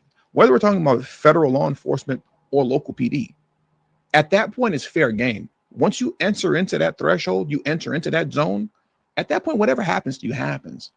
They pull the baton out, they get the taser out, they get the pepper spray or whatever the case is. You brought it on yourself at that point. But these ICE agents, they have to show tremendous restraint, an unprecedented amount of restraint. This is actually the kind of restraint that the military men show when they're overseas, but I don't want to get too far off topic, because they have to show tremendous restraint too. But they show tremendous restraint because they know and understand the moment you give these cowards, and they are cowards because they're doing this because they know nothing's going to happen in that moment. But the moment you give them all the problems that they're looking for, talking about these rioters / domestic terrorists, CNN, MSNBC, ABC, CBS, Lord have mercy, they're going to run 10 miles with it and say, look at this fascism, look at this injustice. Oh my goodness. They know how this turns out when you give these domestic terrorists, which is what they are, what they're looking for. So that's why they don't do it, right? There's definitely, people talk about civil war. There's definitely a cold civil war going on, and it's by way of the media, right? There's a cold civil war happening, and it's by way of media, and it's by way of narratives, okay? By way of narratives. And in order for the Trump administration to maintain control and win the narrative war, these ICE agents have to show tremendous restraint. And I applaud them for it. Because Lord knows I would have been fired already. They would have had to let me go. They would have had to let me go because I wouldn't be able to show that kind of restraint. But we also cannot lose sight of the reason for why these people are acting like animals. And it's because of Brandon Johnson and J.B. Pritzker. Now I have a separate video for J.B. Pritzker. I'm going to get on him at a later date, maybe sometime tomorrow. But I want to go back to the Brandon Johnson video that I played for you guys yesterday, when he told honestly, this is the greatest lie that I've ever heard come from a politician. When he sat up here and told the world that federal agents are killing Americans in Chicago. I didn't play the entire clip for you guys, but I do want to play it now, just so you hear what he said in its entirety. But he is the reason and the cause, along with J.B. Pritzker, with rhetoric like what you're getting ready to hear, complete lies that causes these people to act like the animals that they are. So let's get back into this Brandon Johnson clip next. Following up on CPD again, Superintendent Stelling said yesterday that he's in touch with federal authorities on how we're going to work this out and improve communication after the Saturday incidents in Brighton Park. Do you agree that there's a learning lesson there on CPD protocol, and what would that be? Well, I don't believe it's the issue of the protocol of CPD, because we're clear about what we're supposed to do. The issue is the federal government isn't. The federal government is shooting Americans.